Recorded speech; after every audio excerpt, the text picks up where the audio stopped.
Jackie, the joke man, Martling. What's up, Jackie? Hello, boys. How are you, sir? Hey, buddy, you look very thin. Jackie's, I know, Jackie's looking good these days. Looking all Thin and healthy. fit. He's got a nice tan going on. Thank you, fellas. I got a volume control. Yeah, somewhere around there. Yeah. Do you have a workout regimen you're doing?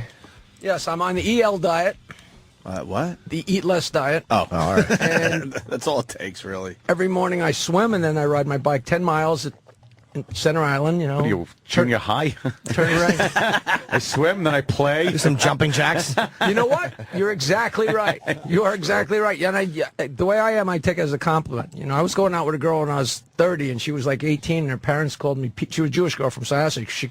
Her parents called me Peter Pan as an insult. I took it as a total compliment. Yeah. You know, I ride my bike 10 miles down to the end of Center Island, back. It's the most beautiful landscape in the world, and I swim a half mile.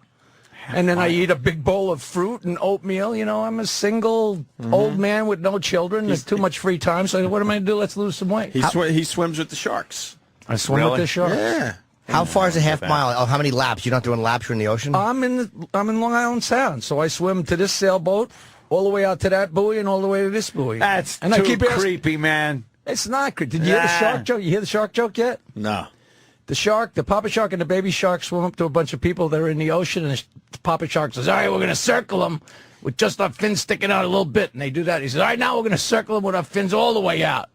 And they do that. And he says, all right, now we're going to eat them. So the papa shark and the baby shark eat all the people. And the baby shark says, what was with circling them first? And the papa shark says, they taste a lot better without shit in them. That's funny. Now, see, we were talking about sharks, Norton. I'm not a comedian, but I got a joke on everything, Norton. That's funny. We have a shark joke, too, by the way. Remember from last week? I don't. Yeah, you do. No, I really don't. We can't even repeat it. Uh-oh. Oh, Jesus. Oh, the guy. Oh, yeah, that was just awful. It wasn't a bad joke. Why didn't? I'm just trying to figure out how we could say it. Why didn't the shark eat the black guy? Oh, man, I know. I'm not saying it either. Why? See? It was Will Doo-Doo. All right. That's joke. terrible. What are we It's a trying great joke. Somebody called up and said that. That was whale shit. I fucking howled for 3 days. Yeah, over how that. stupid are we that we're trying to stump Jackie the joke But I man? never heard that before. I can't believe I We never said heard that doo-doo. one. I that's had no all right. problem doing the racist part, but I didn't say shit. Yeah, exactly. At least I'm paying attention to something. Thank you guys for having me on here. No problem. You swim, like you said, from sailboat to sailboat. You ever been brushed on the leg by something under there? You know what? It's so funny. Twice in 40 years, I brushed up against a red jellyfish. And what happens is the man-o-war jellyfish have long tentacles. So if you swim through one, you get the actual lines on your arm where the tentacles hit you. It hurts? But it stings a little, you know. But in 40 Itches years, and stings. twice, you know. But there's a lot of jellyfish out there. Sometimes at night, you guys you ever go swimming in the Sound at night? I used to. When No, you swim that's at crazy. night, you know, I never saw this in the 70s or 80s because I was probably too drunk. But when you swim at night, there's jellyfish that light up. They're fluorescent. So when you go like this, you remember beginning in Disney World when Tinkerbell would go like this, and Yeah, you every just see, every like, stroke, sparkles. You see it's shit. like sparkles Yeah. because the motion lights them up. And you know, there was a famous scene in The Right Stuff where the lights went off on the aircraft carrier, but it was going through a portion of the ocean that had so many of those fluorescent jellyfish in it that it was lit up around the stupid That's aircraft crazy. carrier. And it's trippy. You know, Is the Sound clean? it's so clean. Oh, it is. Okay. Yeah, it's pretty clean. And you know what's amazing? Now In it the is. late 70s, all of a sudden there was hospital garbage washing up. And I Really? was like, well, that's it. It's over because it's never going to get better. Yeah, and you then never they think it's cleaned gonna it get up, better. and, right, it never turns around, and it's so pristine. Come over. I'll make you a burger. Come on over. Make your burger. Come over and make your burger. Oh, we just lost Dr. Steve. We got to get him back on the phone. Jackie, you stepped in the middle of, I don't know. We were talking about this story. A chiropractor came on this woman's lower back. He lost it. He, you know, We talk he was about the perv switch on this show. Where, massaging her a little bit, Yeah. doing the chiropractic on her, chiropractor. Well, you know how that can happen. Oh, Yeah. of course. Well, did no, he Half really? naked. Yeah, he pulled his but- hog out. He No, stepped wait a out minute. of the Wait a minute.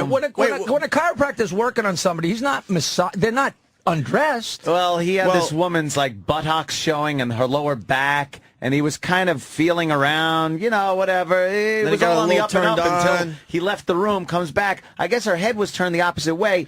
She hears a zipper go down and hears what she interpreted as masturbation.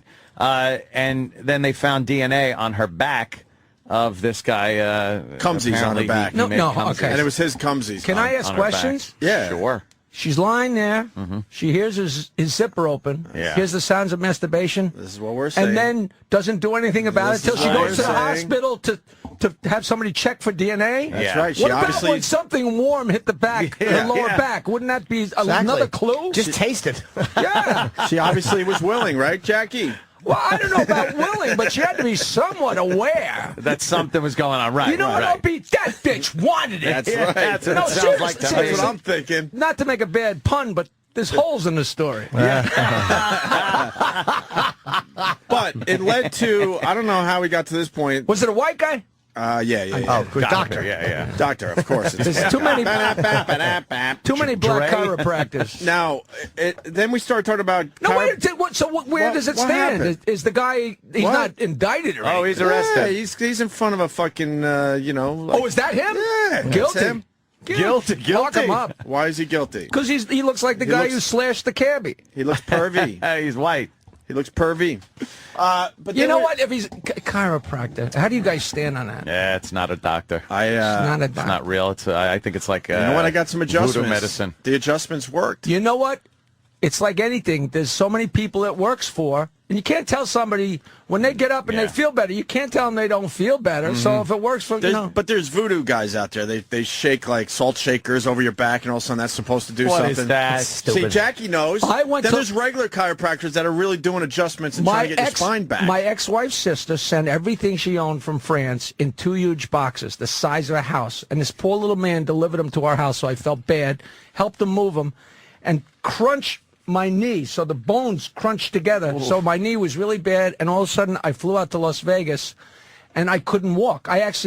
Steve Sharippa at the Riviera actually had to take me by a golf cart through the kitchen to get to this, and I was like Elvis going through, I was singing "Love Me Tender" going through the thing, but there were no doctors in Las Vegas, so Nancy sends me to one of these guys. I don't know what they're called. They have a name.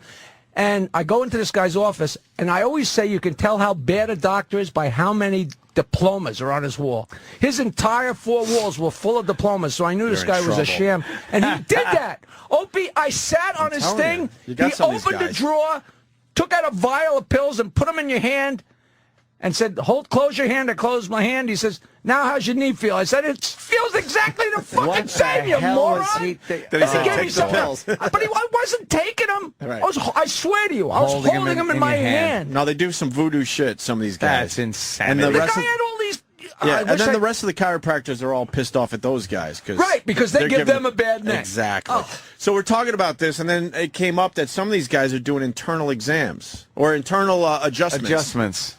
Now this is where And that's why we got our friend Dr. Steve on the line, but we're going to, get you up to So speed. Dr. Steve is not the guy that's No, indicted. no, he no. should be. Yeah. But supposedly wait. some people's backs are so bad that the chiropractor will stick, in one case that we had on the phone a few minutes ago, 3 fingers up his ass and then pull down on his tailbone or something. And adjust Well, the wouldn't that tailbone. make you forget about the pain in your back? Probably why it works. But we thought it's bullshit, and then everyone's calling, going, "No, I had that done to me. My wife had it done." Oh, that's what how it started. A guy called up and said a chiropractor wanted to stick fingers up his wife's ass. Yeah. Put your finger in my belly So we're button. gonna get That's to the- not my belly button. That's not my finger. That's the oldest joke. Yeah. So, Jackie, we're going to get to the bottom of this with our doctor friend, Dr. I don't want to Steve. talk to the doctor till you tell everybody where I'm working Saturday night. Oh, nice. I'm playing hardball, That's Morton. how I'm it not. works. Are you selling tickets? I'm not selling tickets. In some places, yes. But if you want to see Jackie, don't go to Foxwoods Friday the 27th of... I fucked up my own plug. God damn it. See, that's what you're getting. Thursday Norton. through Saturday, October 14th through 16th. My tickets go on sale tomorrow morning. How about you? Belmore Theater for Jackie the Joke Man. When is it? This weekend? Yeah, it's this Saturday. Saturday night at 9:30 because they have a film book from 1962 at 7 o'clock. Are so. you kidding? You're you know what? following a film from The 1962? Oh, I'm Belmore only Theater. kidding. I'm only kidding. Yeah. But they Oh, okay. finally stopped tearing down the old movie theaters. They're finally renovating them and making them into theaters. And a lot of these old movie theaters are beautiful. This place, I hosted the New York Film Festival there. And you go into a place with a nice sound system and a nice theater. What do you think? You think about, wow, I'd love to do stand-up here. And they said yes, so we're giving it a shot. But there hasn't been stand-up there Jimmy before. did the old porn theater in Bayshore. Yeah. Now, is that theater, like a too. vaudeville theater? I don't know. It was good, though. It's an old porn theater, but now they're bringing in old theater. The YMCA. I love those little theaters, One of the old and the theaters, seats yeah. come all bringing the in way up. comedy, man.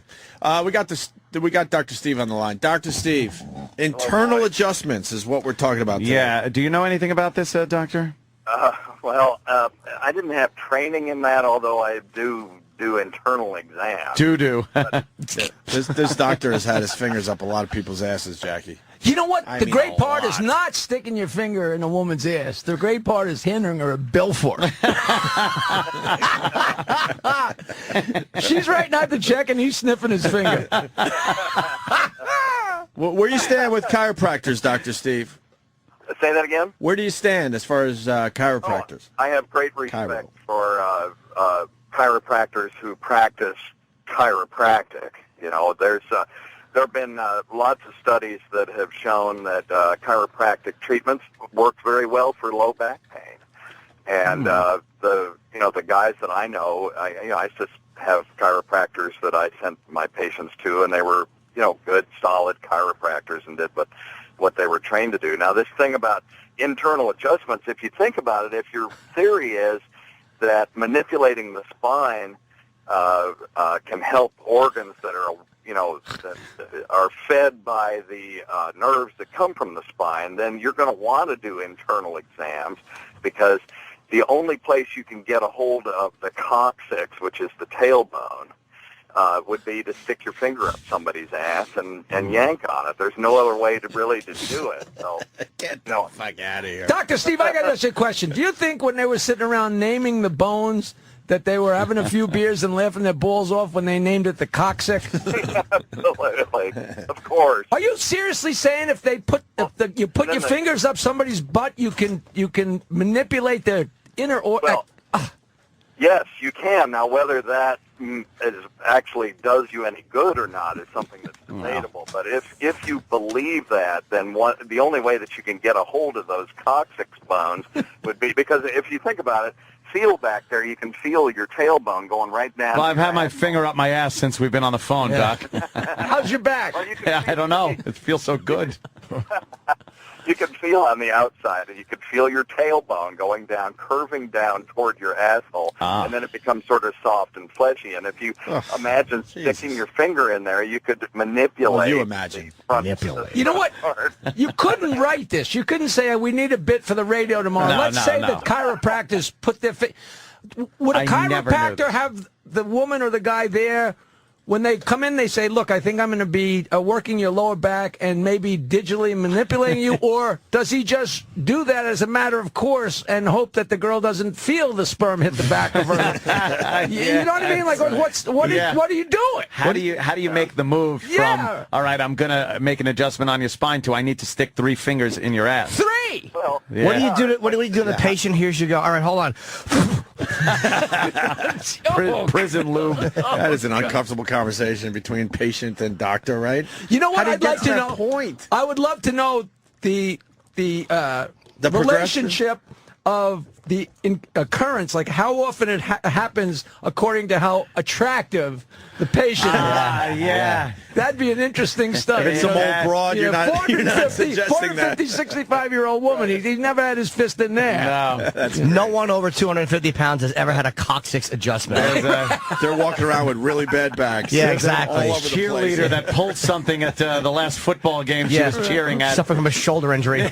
You walk into his office, and he has 8x10s of all the women who have digitally taken 3 fingers. You know, The And he only adjustment. takes- Yeah. Come on, do you want to belong to the 3-finger club or don't you? Steve, stay on the line. We're going with Bob and Philly. He's on the line with you. Go ahead, Bob. This is unbelievable. We saved this shit for you, Jackie, because we love you. This is great. All right, Bob, go ahead. I just wanted to give you guys some legitimacy to the story. My sister-in-law is actually going to be graduating out of the New York Chiropractic College in the near future, and that is actually a legitimate adjustment. So she's a lesbian. It is what it is, man. I mean, you know, they don't practice it in school, obviously, but they talk about it, their technique, and the On a whole 9 yards. cadaver. I mean, Oh, it's just, oh no! Hey, you got to practice on something. Oh, That would turn be left at nasty. the cobwebs. It just snaps like a graham cracker. Yeah. Wow. Okay, so it's legit, and she practiced it.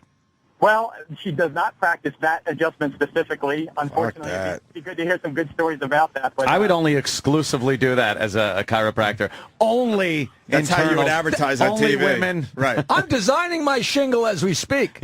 No, a chiropractor, as a matter of course, doesn't put on the rubber gloves, right? Oh, wow. He can't go in there, you know, all of a sudden. So if all of a sudden you hear the snap of the rubber glove, you know he's going in, right? So don't share grapes with a chiropractor. You know, if I was a gynecologist, I would put on the rubber gloves at the end of the day to seal in the flavor.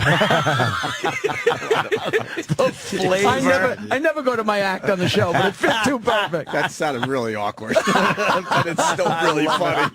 Sealing the flavor. Seal in the flavor. All right, let's go to a real chiropractor. Thank you, Bob. Now we move up to James in Cleveland, and Wait, Dr. Opie, Steve's still on the he line. really did legitimize it. He just Well, said this He said chiropractor's it's really legit. going to bring it forward. Go ahead, James.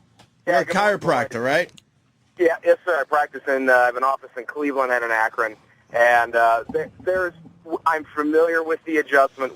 It was taught in passing, but basically in the same breath, it was pretty much said, "Don't ever do it." Yeah, this And, sounds like one of these procedures that is taught, but people are like, you know, you could get away with it sometime. You know what we're talking about? Enter at own risk. Yeah, you're asking for a lot of lawsuits. Oh, I'm sure it's legit, but, you know, now you're risking a lot of lawsuits. That's it. I've been practicing 13 years, never a lawsuit, and there's no fucking way I would do that one. No way, right? do they put on rubber gloves? Yeah, you're supposed to glove up, lube up, and in you go. What if she's an 18-year-old cheerleader like we were talking? Again, have a chaperone in the room. That would be legitimate. All right, Dr. Steve. You'd have to wreck everything? Really? God. You'd have to have a Yeah. chaperone. A chaperone. Thanks, Dr. What Steve. you do?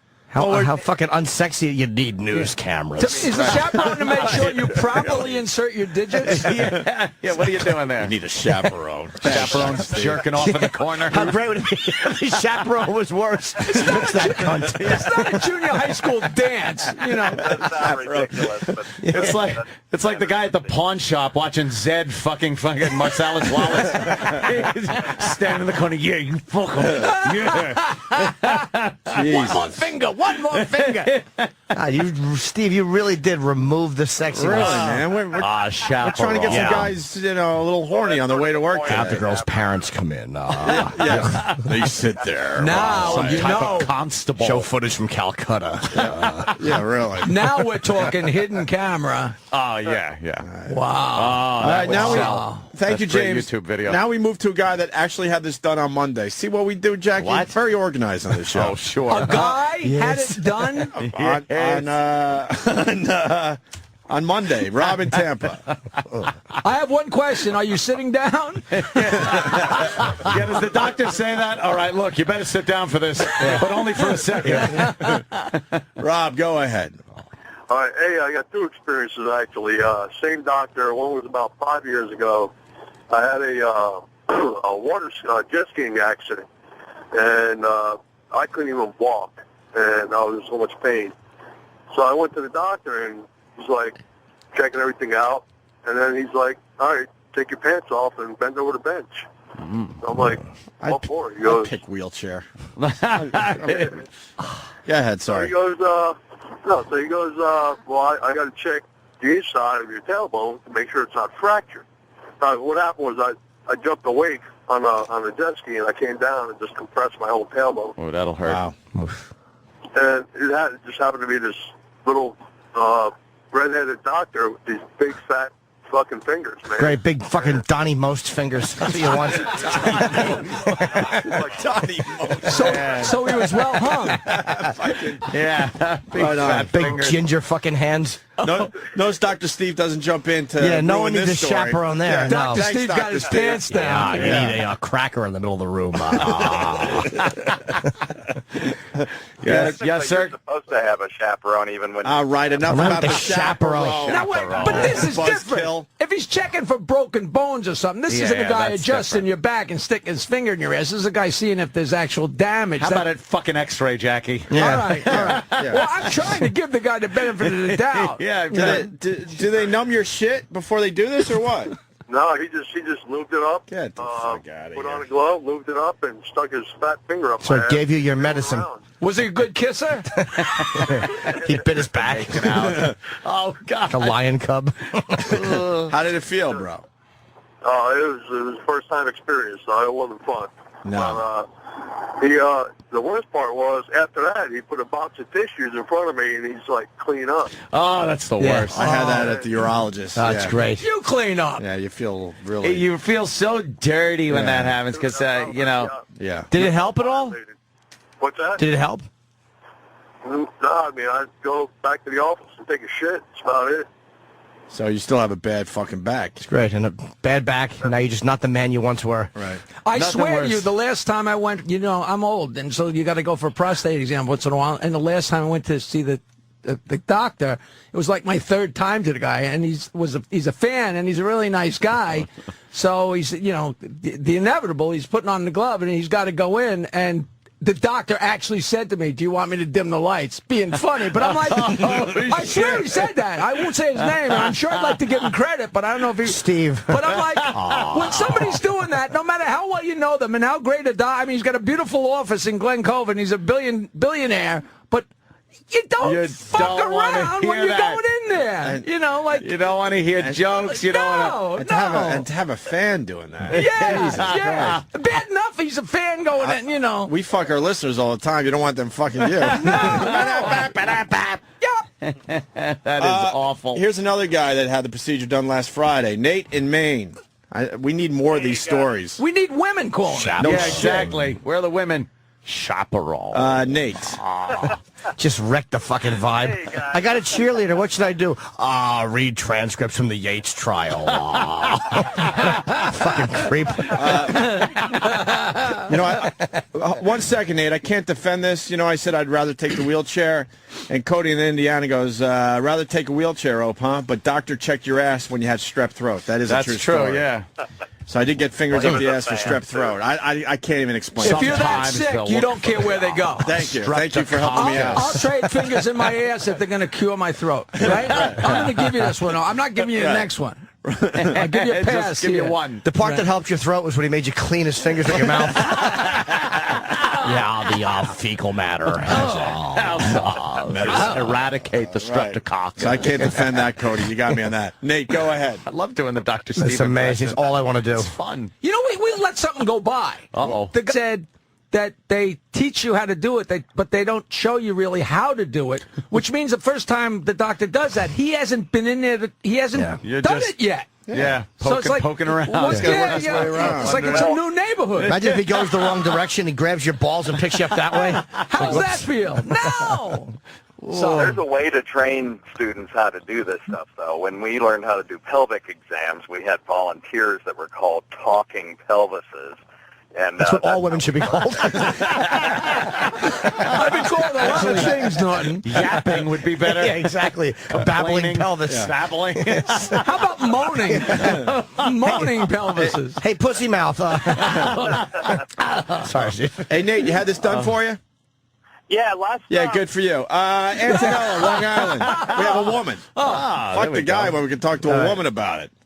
Antonella, you had this done? Yes, I did. Yeah? I was about 3 years She ago. sounds like a victim. The room never has been this quiet. Yeah, no know. kidding. I was 3 years ago. I fell at a party, my son's christening party. I fell right on my On a butt. doctor's hand.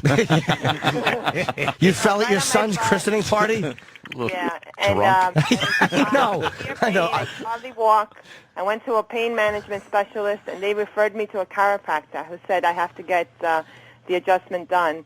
And he went in there, he gloved up, he went in, and he pulled it right out. It was painful, but then I had instant relief. Oh. It was amazing. So did he. It's a wash. So you spoiled your kid's christening and then had a finger shoved up your ass? What an enchantress. What she? So you know what she did? She went and had another kid and fell at that christening too.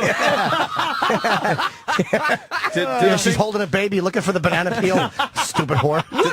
What did he do in there? Yeah, we need to know what he did in there. And Stupid whore. It's a listener, Norton. Oh, sorry. Yeah, really. I apologize. Do you renounce Satan? I do.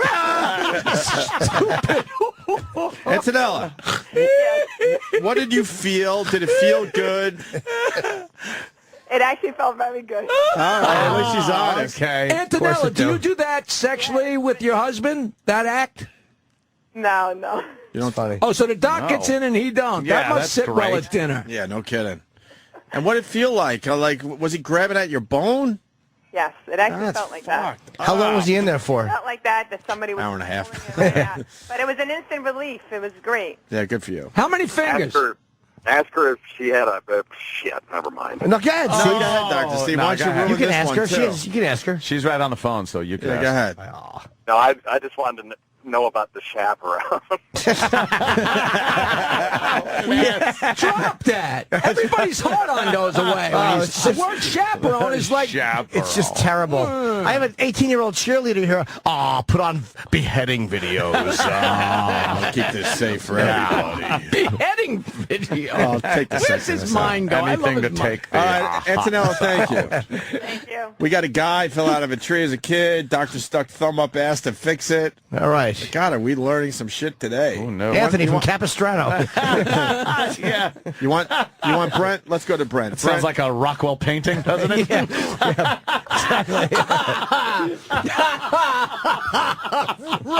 Well... Oh, no, you're funny. That was him. Yeah. I'm giving you credit. Thank you. I should have Why taken not? it. Why not? Brent, go ahead. Rockwell. How you doing, guys? Good morning. Hey. I was a little kid. We built a tree house, and you know how you like pound in little steps to get up the tree. Sure. And I went to go. I was probably like 10 feet up in the air. The one board pulled out. I fell. We had a little picket fence right by the tree where we used to keep the garbage can. Oh. 5 little kid feet didn't fucking touch the ground when I hit it. Oh. I screamed. I was probably like, 8, 9 years old, and running around, and they took me to the hospital, and the doctor, and I'm a little kid, sticks his big, fat, meaty thumbs up my fucking ass. I'm screaming. My grandfather's there. My mom and dad are there. And Avoiding eye contact with you. Yeah, chaperoning, of Chaperoning, course. right. As per Dr. Steve. Yeah, thanks, Dr. Steve. So wait, did you have wood in your ass? What happened? What was you doing? There was the top of the fence posts were not like pointy sharp. Oh, okay. They had a little bit of a like a roundness to them. God, you could take a I lot. don't care who you are. You Good fall for out you. of the tree, you land on your fence. You know, that's a bad fucking day. Oh, wow. And Grandpa's going, I've been there. You're doing it all wrong, Doc. Yeah. Take the pain. The thumbs up the ass worked for you. Fucking my little Cossack, I snapped it. The doctor had to realign it. Now every time I do sit-ups, or if I'm on a hard floor surface, You have a heart on. You don't know why. Just remembering the doctor and his Greek fingers and his doctor breath. Smell of medicine. it's more like 4 fingers, and it felt great. All right, brother. All right. That's just amazing. Wow. I hope they were playing Schindler's List on the walls. Lest it become too sexy. Fluid, old belt. Wow. Dr. Steve's made guys come, though, Jackie. Tell him. Right, just by Tell talking. him. Milking the prostate. Yes, by milking the prostate. He milks prostate for a living. No, he's doing Dr. Steve impressions. Dr. Steve's doing It's it. fun, isn't it? He's got guys. Do you have any openings? Dr. Steve, you've made guys come, right? Yeah. Well, I didn't make them come. They didn't have an orgasm, but they would, Spray you fluid. know, Ejaculate. they would, and it's not even ejaculation. It's just hydraulics, you know. Cleaning out the tubes type thing? Yeah, simple. It's the type of clear stuff you leak like when your team wins a game. You know, it's not a full cum, but just the tip gets wet. It's just fun. It's just fun. Seminal fluid, we're calling it. Yeah. Seminal There you go. fluid. It's like when your dick has a mini stroke. Might I reference Edmund Muskie again? Seminal fluid sounds dirtier than sperm. You know, it really is. It really does. Hey, let's go to Amanda. Let's see what Amanda has. well, a girl. Discussion. Amanda. Good morning, guys. Hi. Amanda says Hello. hi. Well, listen to that voice. How hot are you? Hello, madam. Oh, Steve from Bay Show says Dr. Steve calls it pre-wine. Dr. Steve makes really nice shitty one, wine Steve. if you want one. Oh, Jackie. Oh, yeah, you don't drink. Sorry. Amanda, go ahead. A few years ago, I used to work for an insurance company in the fraud department, and I was responsible for taking phone calls from doctors and providers and all this other stuff. Anyway, there was a doctor... Or just have this girl talk in a corner. Jesus. All right, get to the sexy. Anthony. I like that. Anyway, doctor would have his patient masturbate in order to fit their contraception devices correctly, and he was pissed off that he wasn't getting paid by our insurance company and wanted to know why, but he was under full investigation because he wanted the girls to masturbate, saying, well, when the contraception device is in, you want to make sure that it's there properly and that it's not going to come out and this sort, so you made everybody masturbate. What a dumbass that guy was. Yeah, I think he should win a Nobel Peace Prize. Yeah, That's dumbass. brilliant. Well, no, but here's the thing. He almost got away with it. Yeah. What? Yeah. He didn't get caught until he went to the insurance company trying Oh, yeah, to what a pay dumb. him. You're see, right. that is dumb. He got greedy. You're right. He did get greedy. If you want to see if it doesn't come out, how about you put a trampoline in the office? I get on this for 2 minutes. If it doesn't fall out, you're fine. 3 cartwheels. Yeah. Oh, what a jerk. Yeah, that is pretty dumb. God, he fucked it up. Well, he might have been doing it for years and years and saying, Sure. what could be better? Right. Now I should Getting get a money few for bucks this. Be able to Right. get a few bucks. Yeah, it became legitimate in his mind all of a sudden. Yes. Chaperone. I love the chaperone, man. Amanda, So fun thank to you. say. Phones are fucking lit with this subject. Porter, Wisconsin, what's up? Porter House. I was just wondering what position are the patients in when they're getting their internal exam? Oh. Dr. Steve? Yeah, there's 2 that you can do. You can either have the patient in what's called dorsal lithotomy position, which is where you have them lay on their back and put their feet in stirrups. And you can do it that way. Or you can have them kneel over your face. Well, it could be strapped to a table with a baseball in their mouth. Way would be just A ball gag. Right. We use the ball gag. Yeah. They do a headstand and you point down. Sorry, what's the other one? Oh! common way would be to just never mind. Wait, we got a guy in stirrups, old yeah. school. Yeah, that is an old Yeah. school. That looks like the fucking- 40s. Yes. Wow. Black and white picture. It's a picture out of fucking... I got... What's the other one? You make them touch their Bailed out. toes? Yeah, no, the other one is you just bend them over a barrel. A barrel. Barrel? Barrel? What are you? There's duck baiting? always a barrel in the doctor's waiting room. Yeah. While you're wine getting a barrel. fucking pickle, he jams his fingers in your ass. Oh, Danny. Oh, God. That's going to cool. make Jackie throw up. What's wrong with that? Yeah, what happened there? All right. Happened, a little mishap. but the Dr. guy's back Steve, feels much better. For the discomfort, which position would you say is better?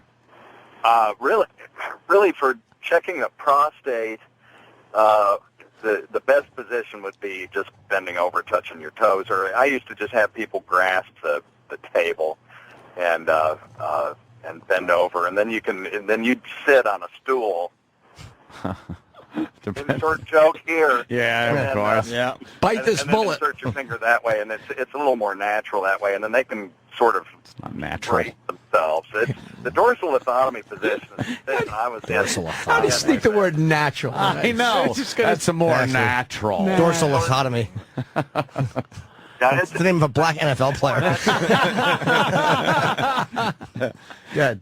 Sorry, well, your dude. finger bends in the same direction that the rectum kind of curves, so that's why. The come hither kind of finger, right? Yes. Exactly. Yeah. Let's go to Ron in Cleveland. Ron? Good morning, boys. Hey, Ron. Happy birthday, Jimmy. Hi. Hey, I just wanted to throw this one in real quick. I had a prostate check. I went to a doctor, and my male doctor had left the practice, and him and his wife actually had the practice. They got divorced. So I went for my physical, and I went ahead and just went and seen his ex-wife. So I had the infamous female doctor give me the old prostate check. So that was rather interesting. But the thing is, she really did lighten the mood when she says, be careful, because I've been known to push guys out through the window when I do this. Oh, well, a little joke. It's great. That's nice. And you sort of strap it on that special Yeah, belt. I would so rather have a female doctor do that. Well, I mean, it was more I don't think I'm going out on a limb. But Was she a bull dyke or a little Asian Yeah, we cutie? need to know what's what she she look looked like? like. Russian? No, actually, she's a little German lady. Probably in her mid-40s. Yeah, good. Hyalinus. You think she enjoys that? I don't know, but I'll tell you what. I've never. She really went up there. Like, I swear to God, it almost felt like it was coming out of my throat. Wow. But yeah. So, but bottom line is, if you do have a female doctor, I thought it was more comfortable. So I just wanted to share that. Of course. Yeah. Yeah. Make sure some Gestapo is around to watch. Wowie. Joe, what do you say, Joe? Hey, has anybody noticed that Dr. Steve sounds like Jim Florentine with an education? I'm going to have, I need a chaperone for my big, huge balls. Good observation, sir. Excellent. All right, I guess we did it. Yeah, Unless you that's, wanna talk about cupping the balls. We I'm can do that. exhausted. Why? Greg the trucker, why not? Go ahead, Greg. What's going on, boys? Hi, how you doing? Pretty good. Dr. Steve, now when you're checking the prostate, do you cup the balls from behind or do you a reach around? I don't think you need a reach around or a cupping of balls, sir. All right, we got Dr. Steve is a professional. Kayla? Right. Yeah, I went and thought I was just going for acid reflux, and it was a hot, smoking hot young doctor. I had never met him before. And he was like, okay, we're going to do an exam. And I thought it was odd that I had to disrobe and put one of their little gowns on. And he could get his chaperone, who is this gorgeous blonde girl. And he ends up sticking his finger in there. And when it was done, I thought, well, I was just here for, my throat. And it was supposed to be I was going to have follow-ups. But the chaperone, the hot smoking girl, was the same girl that took my insurance card. So I think they were just kind of having fun. Wasn't this an episode of Three's Company? I think this was. Exactly. Make fun all you want. She had my attention. Yeah, no kidding, man. Yeah, he's got his finger in your ass, and Sounds like the start of a Norman porno. Fell is looking through the window. Opie's eyes were going glossy over there. Yeah, it's Fuck kind of yeah. like, all right. Then the blonde comes in. And, Yeah. Oh, wow. So that sounds kind of nice. He was gorgeous. I'm fairly certain that was just for them and had nothing to do with why I was there. It was just They knew you wouldn't talk. Acid reflux. Yeah, what the fuck is he doing? Jesus. Trying to close the flap at the bottom. Yeah, through the back. Yeah. At the end, she said she likes my tattoos, and it was all very romantic, and I thought maybe we would all go for a drink, but I'd never fixed my gastroprostomy. I just never went back. Why? What's Why wrong didn't with you you? go back? Uh-oh. Seemed like you enjoyed it. Silly. Yeah. Well, yeah, and then I never told anybody, like, is that normal? Do you go and have hot people stick fingers in you, and they bring dork. in hot girls, and so... Wow, you must have been... Were you turned on when you saw, like, the hot doctor was going to do that to you? I was turned on by him, and then when she came in, I thought, well, that's different. Did your but paper okay. gown have a little moisture on it? Oh, yeah. Were you getting a little wet? A little moisture? Maybe if she hadn't come in, I don't know, maybe the talk about the tattoos, the whole thing was just very strange. I just thought now we were all really good friends. Now, this was in Vegas? You know she's digging it if the doctor doesn't have to grab any lube. He just has to wipe from front to back. Slide it in. Ready. Already. Oh, yeah. That's fantastic. Yeah, Looby and looped. And under pressure, I just kind of got funny and was like, well, are we going to do this with my throat too? Like, why are we starting at this end? Oh, you got a little frisky, didn't you? Yeah. Oh. It was more nerves, I think. Just the humor part was like, that's great. That part worked well. Now let's check on my throat. Yeah, you really liked it. That's good. Well, I hope they were showing Holocaust pictures during the... Keep it on up and off. I hope they were playing audio from Joel Steinberg's testimony. At least you had a story for the Thanksgiving dinner table, Yeah, just more of a fuck you, Steve. So don't go everybody with a chaperone. Just thumb through photos of the Tate House. Yeah. Oh, I got an 18-year-old here. Well, burp hot dog burps in her face. Yeah, so Steve can't kill the buzz because sometimes the chaperones are smoking hot girls. Yeah, Right on, well, Taylor. Bringing the hotness back to this topic. Yeah. Thank you. And Let's- right in Dr. Steve's face about the chaperone. That's right. Let's go to Brandon in Montana. Brandon.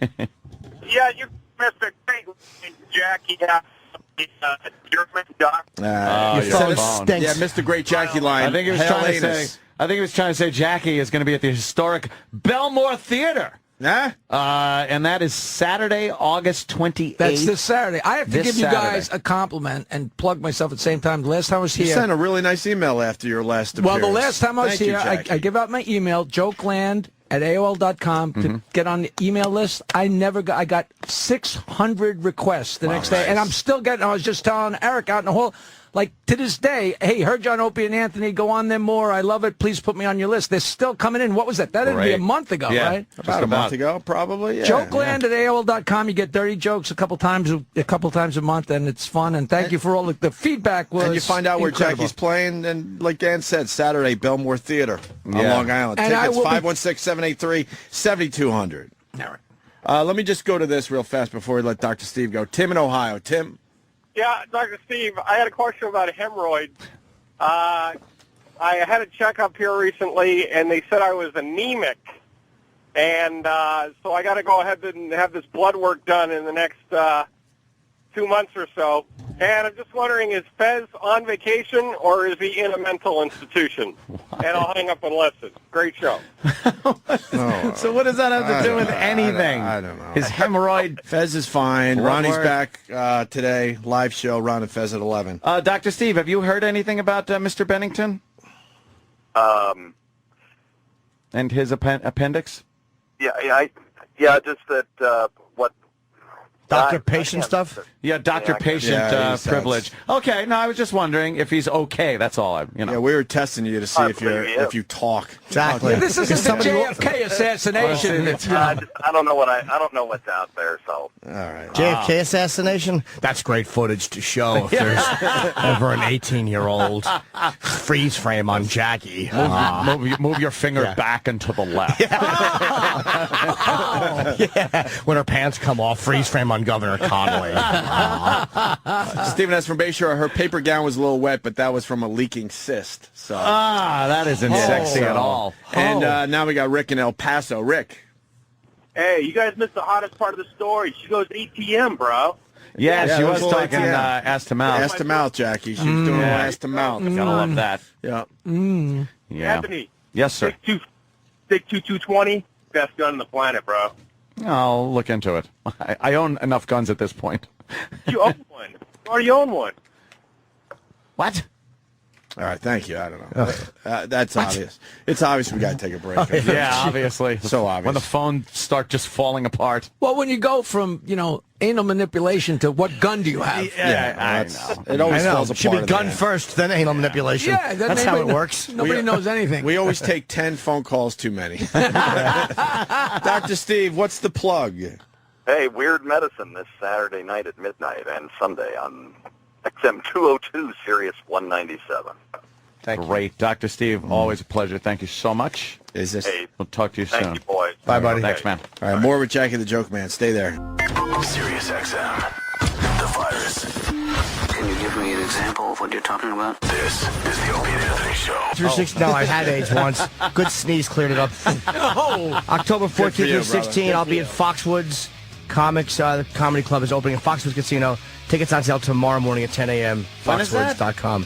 October? 14, 15, 16. Nice. I might have to head up there. Yes. Any excuse. That's how I'm working casinos, just because I know Anthony will come with me. Absolutely. Blackjack. God's way of telling you you're making too much money. Yes. Jesus. Very good. And Jackie the Joke Man doing great radio with us today, man. Having some fun. I have a new gig. I am the spokesman for BCNLboxes.com. You can grow watermelons, tomatoes, whatever you want to grow. You can grow it really? inside. Yes. They're growing watermelons, Jackie? Inside. BC what? BCNLboxes.com. You know, it's like, now it's at the point where it's like almost like there's a box and you put in a seed and you come back 3 months later and there's your tomatoes. Poor kid. Does it work? I'm going to find out. Supposedly I'm going to be getting a box for being the spokesman. Yeah? He's going to be getting a box. I'm going to be getting a box. Are you going to grow some weed in your box? No, I'm growing tomatoes. I don't smoke pot. I don't drink, and I've stopped finger fucking. I don't do anything. What do you do? I French kiss Jim Norton. Yeah. Who doesn't? We're both trying to get off that. At Foxwoods, October 14th, 15th, and 16th. You know, watermelon, Viagra uses some watermelon seeds to make their Viagra. No, they're saying watermelon rind, Opie. Oh, rind. I'm sorry. Has some of the same effect. If you eat the rind, you could get boners. Boners. Go get us a watermelon, Dan. Watermelon? That's what we learned this week or last week. The rind, though. The rind, not the seeds. You ever take the Viagra? No. I've never not taken it. I love dick pills.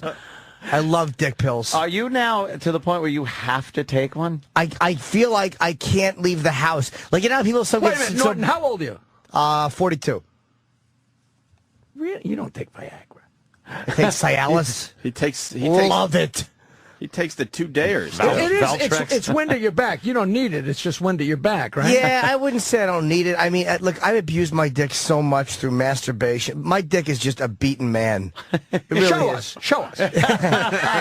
It's You'll just, be the only one that hasn't seen it, Jackie. my dick takes a lot of work. Is it at the point where it's like, you fucked it up so much through Is it jerking grizzle? off and that, Is it a piece of that it's grizzle? just- It's not grizzle. But here's what my dick is.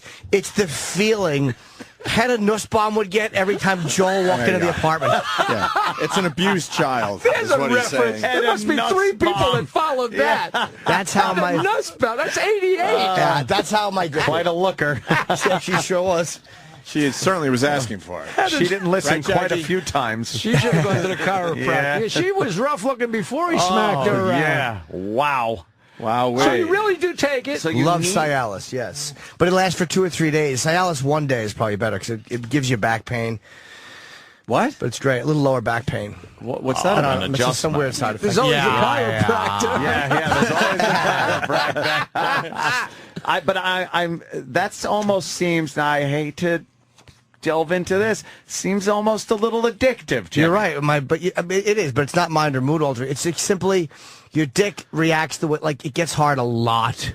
Can it be mind, though? Do you think there's a placebo effect that you Sure. don't think you can perform It's without also it? very physical. No, I can without it. I mean, like literally, Cialis is good because it'll like you take 20 milligrams Cialis equals like 100 milligram Viagra. So you fucking cut it in half, or bite it in half, and just take half. And then like 2 or 3 days later, you're still feeling like your dick is like jumpy from it, which is great. Your dick, I've taken Viagra, and it's really amazing because it's not like you get a hard-on and you're walking around in a tent. It's like you get a hard-on, and then when you want to get another one and you want to, you do. Sometimes incidental contact. You got to be careful.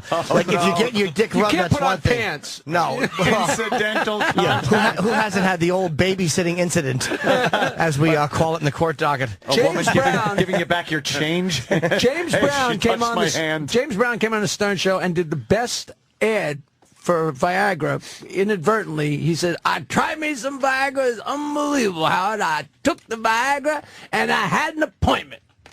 And 20 minutes later, I had another appointment. An appointment. I never did a appointment. I had an appointment. Is that great? James Brown, huh? And at that point, how old was he? So I would say 65. Yeah. Oh, there you go. My God. Was he a good guest? do you think? Unbelievable. James Brown would You didn't rule. want to go to commercial because he never stopped. And we played music with him. That's Gary cool. Delabate played the trumpet for the first time in 30 years with those lips. and how I'm saying, Howard, ask James to play with us. Ask James to play with us. Ask James to play with us. I can't ask James. I can't. Finally said, James, you want to play? Not only did we play, we played a song and we went to commercial. And as we're going to commercial, I swear to God, he turned around like a kid, like when you're playing in your garage. He turned around and said, "You guys know any blues? You know, like let's jam on some, like a kid." He was just an amazing character. Amazing character. Had an appointment. Brown. So you had an appointment. I constantly appoint. It's one long appointment. I love it. I really do. Love those fucking I pills. took one time, and it was the old joke where the girl, and she called up and said she wasn't coming over. It was the old thing, all dressed up, no place to go. You know, I don't even know what it. Yeah, you know, well, you got to get rid of it. I bet. you can't take Viagra and masturbate. Like, what kind of an idiot? You know? And you get flushed, and you got to use it. You know. Yeah, it's awful. Yeah. Doesn't it like I've heard the side effects where you see blue fucking spots? Well worth it. Is it really? Yeah. Of course it is. The ironic thing is we used to take pills to see blue spots. Yeah. So look, it's not really a side effect. It's a Benny. When your dick is all half hard and you fuck horribly and you bang your head in the wall later, you see fucking white spots anyway. The blue streaks are worth it. You're like, fucking dummy. Why? Now, have you ever taken both at the same time, like Vialis? You And get a heart attack. Vialis. It's fucking bad for your heart, I think. Dr. Stevens told me it's actually not bad for your heart, but I don't fuck with it. My heart's healthy, so no, I don't overdo it. Like, I don't take it every day. No, there's a third one. There's Cialis, There's Alavitra. Viagra. Yeah. Oh, I've done that one too. Which is the best? I would say If you take 100 milligram Viagra... Did you watch Norton turn into a doctor for the last 10 minutes? He knows everything and about this. Viagra is, I think, the strongest in the moment. Like 100 milligram Viagra, your dick can't not work. But you'll be very congested, and it's gonna you have a tremendous headache. A tremendous headache. Yeah, it's a blood flow, I think. But Cialis doesn't make the blood flow, but it doesn't work as immediately. That doesn't sound good. Wait, it is, what size Viagra did you say? Like that. 100 milligrams. Aren't they 20 and 40? No, that's Viagra. I'm sorry, Cialis and Levitra. Wait, do you have the headache while you're having sex? Viagra's 25, 50, and 100. No, usually after, I think. What's the regular big size blue pill? The blue pill is Viagra. They're all the same size. It's just dosage. Okay, just 25 is fine. If you don't take it at 25, so that's when you too many questions. No, because I have a couple of pills at home that I don't take them. But what milligrams pills. are they? That's what I'm asking. You should look. It'll be a 50, 100, or 25 written on it. Any one you take. If you cut one of them in half, you cut like a fucking 25 in half. If you've never taken it, it's gonna, and someone maybe they told Mike Baker or somebody told us that they were getting information out of a lot of those fucking very old Afghan warlords in those hills by giving them Viagra. Because these were guys who had all these wives. They couldn't fuck anymore because they were old. This is recently. The soldiers would give them Viagra, and all of a sudden their dicks work, and they got intel like that because it was this miracle pill. They wanted more pills. They wanted more fucking pills. Winning hearts, it's like going to minds, Africa and pulling out a mirror. Like, oh, look. Yes. But you imagine you can't fuck. Is that real? Oh, yeah, it's real. But think about it. These are old men, ideology or not, these young women that they could fuck, but they can't get hard for, and a Viagra gets you dick. Forget it. There's nothing. The fucking harem must have been pissed. Yeah. Didn't have to deal with this stinky old fuck for years. Yeah. Now he's just fucking every night. Yeah. Yes. Oh, that's good. Knock. Wow, I've never taken You a probably, boner pill. I admire guys that don't need it. Like a lot of porn guys don't need it, but I mean, I abused I didn't know when I was horny. I would jerk off when I wasn't horny. It wasn't even about being turned on anymore. Does it affect anything else performance-wise, or just boner? Like, do you come quicker? Do you come? It's much longer longer? to come. Really? It's hard to come. Why? Does it desensitize it? I don't know. I honestly don't know the reason, but it's harder to come. But when you come, it's desensitizing. Yeah, it's because of of the nerve endings, the synapses in the brain. Well, all right. It's not a 440, it's a mile, Yeah. You're going a little longer? Yeah. It's the prostate. At what point does it stop being fun? Get off me, Harry. Jackie, we got to set this up. We got one guy standing by who wants to play Stump the Joke Man. I think we should do a little of that today. The idea of Stump the Joke Man is a setup, and I'm supposed to know the punchline. And here's a setup for you, Anthony. Why did the sperm cross the road? Why? Because I put on the wrong pair of socks before I went for a walk this morning. See, that's disgusting. Very funny. That's a good one. Last time you were here, you gave us two jokes that fucking people were telling for weeks. Do you have another one today? We have a new thing where we've been adding a new line. You add a line to a joke. A horse goes into a bar. Bartender says, "Why the long face?" The horse says, "I have cancer." Oh, fuck. That's all right, man. Kid knocks on the door, and the lady answers the door and says, "Mrs. Jones, can Johnny come out and play ball with us?" She says, "You know he has no arms and legs." He says, "That's all right. We're going to use him as third base." She says, "All right, let me get him into his white suit." It's fun. You add a line to an old joke. I like that. That's funny. I've never heard that before. That's all right, man. Finally, Norton, I made something up. That's very funny, man. You got one more, or am I pushing you? If I'm pushing you, that's fine. You're never pushing me. All right, you got one more? It's too good. How disgusting. As bad as you want to get, it's horrible. Yeah, give us a really bad one. So, guy's taking his wife hunting on Saturday, and Saturday it's raining. Did I tell us last time? I don't know. Taking his wife hunting on Saturday, it's raining. She says, "I ain't going hunting in the rain." He says, "You're going hunting in the rain, or I'm fucking you in the ass, or you're sucking my cock. Now make up your mind. I'm going to go get the dogs ready." He goes out. He comes back in. She says, "I ain't going hunting in the rain, and you sure as hell not fucking me in my ass, so I'll blow you." She starts sucking his dick. She says, "Pooh, your dick tastes like shit." He says, "Yeah, the dogs don't want to go hunting either."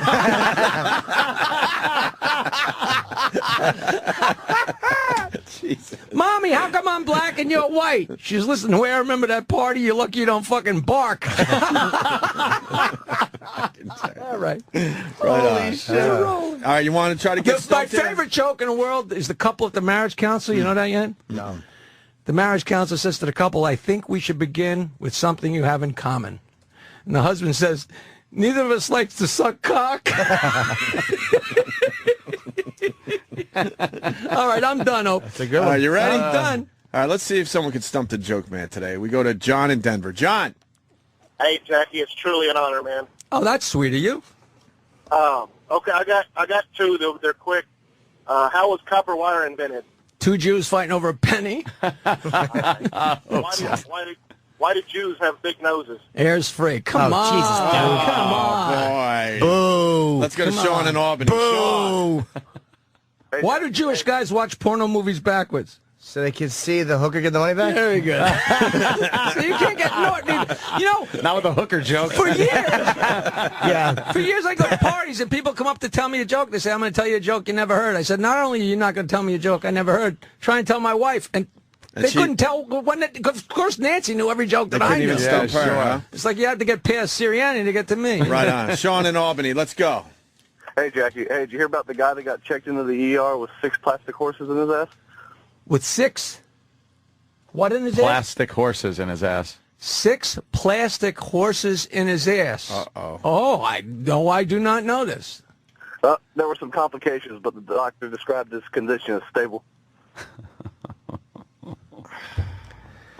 Not a great joke, but you know what? Not terrible. I didn't know it. His Norton. delivery wasn't very good, but his condition's stable. That's Email me your address, jokeland@AOL.com. No, he's gone. He's fucking bad. He's like, fuck that. He's out. I did it. I'm out. Tony in Pennsylvania. See, Tony. I could have sat here and raced my brain for a half an hour, but I would have never come up with that. No. Well, how about think about it for 5 seconds? You gave up way too easy on that one. Jackie knows. All right, let's go to Tony. I got the best stump. I was doing the Just for Laughs in 1993 with Nick DiPaolo, Robert Schimmel, Paul Provenza. It was a club soda, nasty show. End of the night. I went on last, and I was playing. They only gave you 25 minutes, but they wanted me to do Stump the Joke Man. I had 10 girls up there, and it was central casting. There was a fat girl, skinny girl, Italian girl, short girl, and Charles Jaffe was in the audience from Rollins and Jaffe. Okay. And I didn't know it at the time, but he freaked out because it was a terrific stump, and there was an Asian girl. So, of course, I tortured her the whole time for 10 minutes while I'm talking and breaking the girl's chops. And and she stumped me. She was the last one. And not only stumped me, but she stumped me with an anti-man joke. Oh, and I'm wow, telling you, nailed Norton, ya. the fucking place, you ever been Club Soda? 500 people, the place shook. She spoke pidgin English just well enough that you could make out what she said. She said, what do toilet, anniversary, and clitoris have in common? And I marched up and down trying to figure it out. And the answer is, men miss them all. The place went fucking batshit. That's great. Is that a great show? Oh, right on. With that, let's see if Tales of the Road with Norton and Martling. Let's go to Jeremy in Cleveland. We're trying to stump Jackie. Jeremy? Hello, boys. Hi, Jackie. Big fan, long-time fan. Thank you. Hey, why do Jewish people have big ears and bald heads? From going, how much? How much? Oh! I told that for years. That's a great joke. That's a great one. Let's go to John in Chicago. What do you call a Jewish vagina? What? A can't. John in Chicago. John. Hey, what's a baby bear and a girl from Arkansas have in common? They both lick their paws. Tony in PA. Tony. Hey, guys. How you doing? Good. Jackie, how do you make a little girl cry twice? No. You fuck her in the ass and wipe your cock on her doll. Yeah. No, get out of here. Get out of here. On her teddy bear. Oh, sorry. I guess you got me. All right, Scott in Tallahassee. Scott. Yeah. What do tampons have in common? Tampons have in common? Yeah, what do 2 tampons have in common? They're both stuck up. They're both stuck up cunts. Well, I spared you the C word. Yeah. Adam in Jersey. I Adam. have respect for Anthony and his guns. Thank you. Yeah, Thank Adam. you. I'm very offended by that word. Hey, I was married to one. Jackie. Go ahead, sir. Everyone's listening. Okay, what's the name of Reverend Al's show on the Black Entertainment Television? You know. This sounds like a made-up joke. Is it one word? We Be Entertainment. I don't know. No, it's Nig at Night. I think it night's not bad. That's, Let's go to Canada. Maybe Canada can help us out. Not a Get the fan of energy that back. word. Not a fan of that Canadians. word. They were going to make an Al Sharpton stamp, What, but night? they were afraid everybody spit on the wrong side. Thanks, Danny. Two things going on. Yeah, I know. Both funny, by the way. Sorry. Terrible. Clay in Canada. Clay. Stereo. What do black women get after they get an abortion? Oh, A check from Crime Stoppers or something like that. Yeah, get out of here. Get out of here. Is that? Thanks, checking out, bud. All right, Trucker Bob in Iowa. Trucker Bob. Hey, what's meaner to pit bull with AIDS? The guy who gave it to him. That's a good one. What has 4 legs and 1 arm? A happy pit bull. Ryan in Buffalo on the instant feedback. I love Jackie's dirtiest joke. How do you get a gay guy to fuck a girl? You shit in her cunt.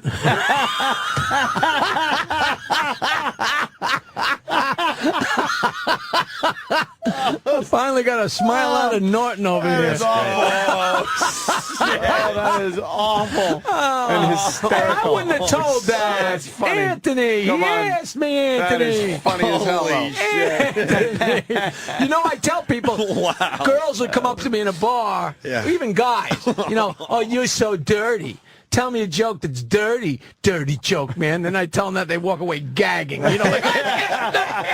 asked for it. Yeah, you don't draw a gun, jerk off. You want a couple more? Let's go to Steve in Texas. Steve. Hey, guys, what's green and has wheels? Green and has wheels. Green, green and has wheels. And this is one of those kids' jokes that's easy. Hold on. Green and has wheels. A green garbage truck. I don't know. Grass. I was just kidding about the wheels. Ozzie Van Gelderen in 2nd grade says, what's black and grows? And the answer was grass. I lied about the color. 2nd grade. And it just got to Texas. Anthony in Ohio. That was good, though. He got me.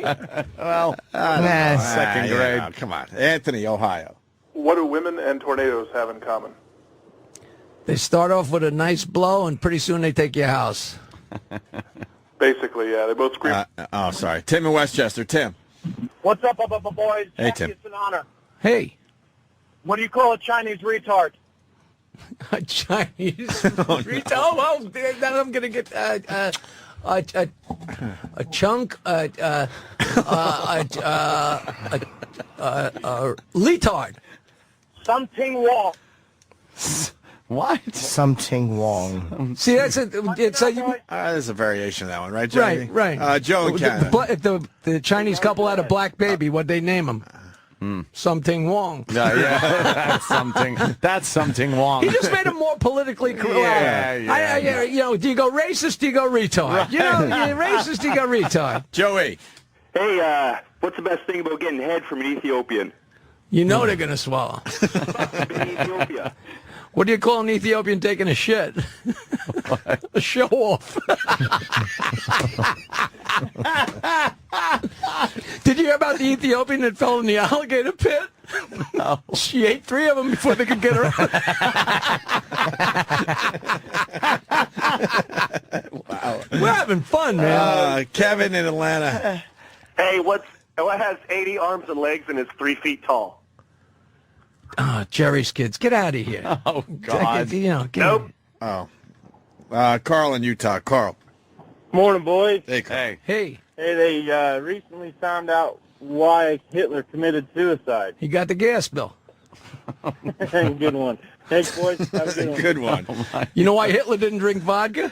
It made him mean.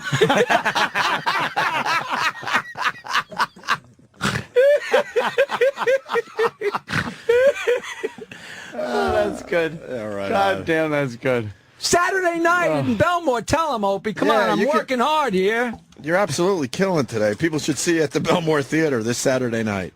Yes, August 28th. Across from the Belmore train station. It's right next to the train station, so all you people in New York that say, I can't go to Long Island, if you can get to Penn Station, you get to the Belmore Theater. It's a beautiful little theater, and the opening act is Jackie Martling. Do you work with, I don't work with opening I always acts. use somebody, yeah. Do you? I just go up there. I don't want to, I want the whole hour and a half to make a fool of myself. I don't work that much. Well, I don't work that much. Yeah. Somebody goes up there and wastes 20 minutes, that's 20 minutes they're not laughing at the end because they're tired. Hour and a half. God bless you. Fuck that. And you're on Twitter, huh? Jay Marlowe. Yeah, I haven't been on it in 3 years. Fucking do the Twitter. You're perfect for it with the jokes. I know. You're perfect for that. My record company, Oleo Records, they people say, I saw your Twitter the other day. That's a record company. Record company. But I give them the jokes to put on there, so you know. Yeah, all right. I finally got into the Facebook, and I'm pissed off. I apologize. I'm an old guy. I don't think in terms. I should have put on Facebook that I was coming on this show, but I don't think to do that because it's in my mind. I'm not like, I'm going to do this today. Put it on your media site. I always do it 2 days later. Oh, here's a picture of 3 days ago, and here's what I did 3 days ago. Jackie's fucking copy. He's making copies and shoving them on the windshield wipers in the fucking mall parking lot. Why? Because I love the smell of the mimeograph. These guys, they want to stump you. Want to keep going? A couple more? Or It's up to you. It's your show. Can you read the fucking window, Opie? It's Opie's show. We always go too long with phone calls. Dave in Canada. We'll try a couple more. You're the last. All right.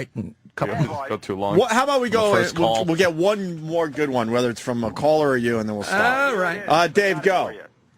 Here it is. What's the difference between menstrual blood and If you really try, you could gargle with sand. Oh, Jesus Christ! The difference between menstrual blood and sand is you can't gargle with sand.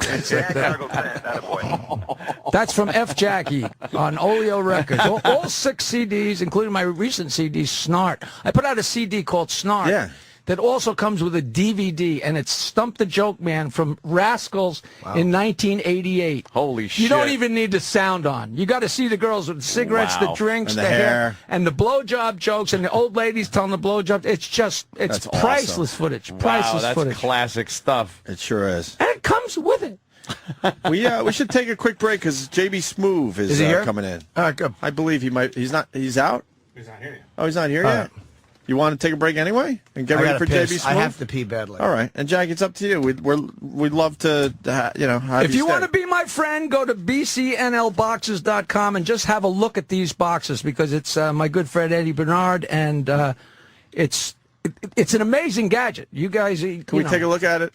Danny, really fast, the BCN. I didn't mean you guys had to do it here. And go to Facebook.com/Jackie's Joke Hunt and join up. Am I allowed to say that on your show? You just did, brother. Facebook.com/Jackie's Joke Hunt. You're the king of the plug. You guys must have 10 billion listeners. Do you have a Facebook thing, or you don't even bother with that? Facebook and Twitter and all that. You guys are too big. You're too big. There's no more game for you. I'm still working my ass off. I'm in the game. You guys are up on the mountain. We don't even care You're anymore. on a mountain. You're sitting on a mountain with your gun. Phone it in. That's You're right. Sharon Tate with a cock. We've been halfway up the mountain for 16 years. We just want to see the top. A mountain? Yeah. We're sitting on a molehill while fucking management shovels under us.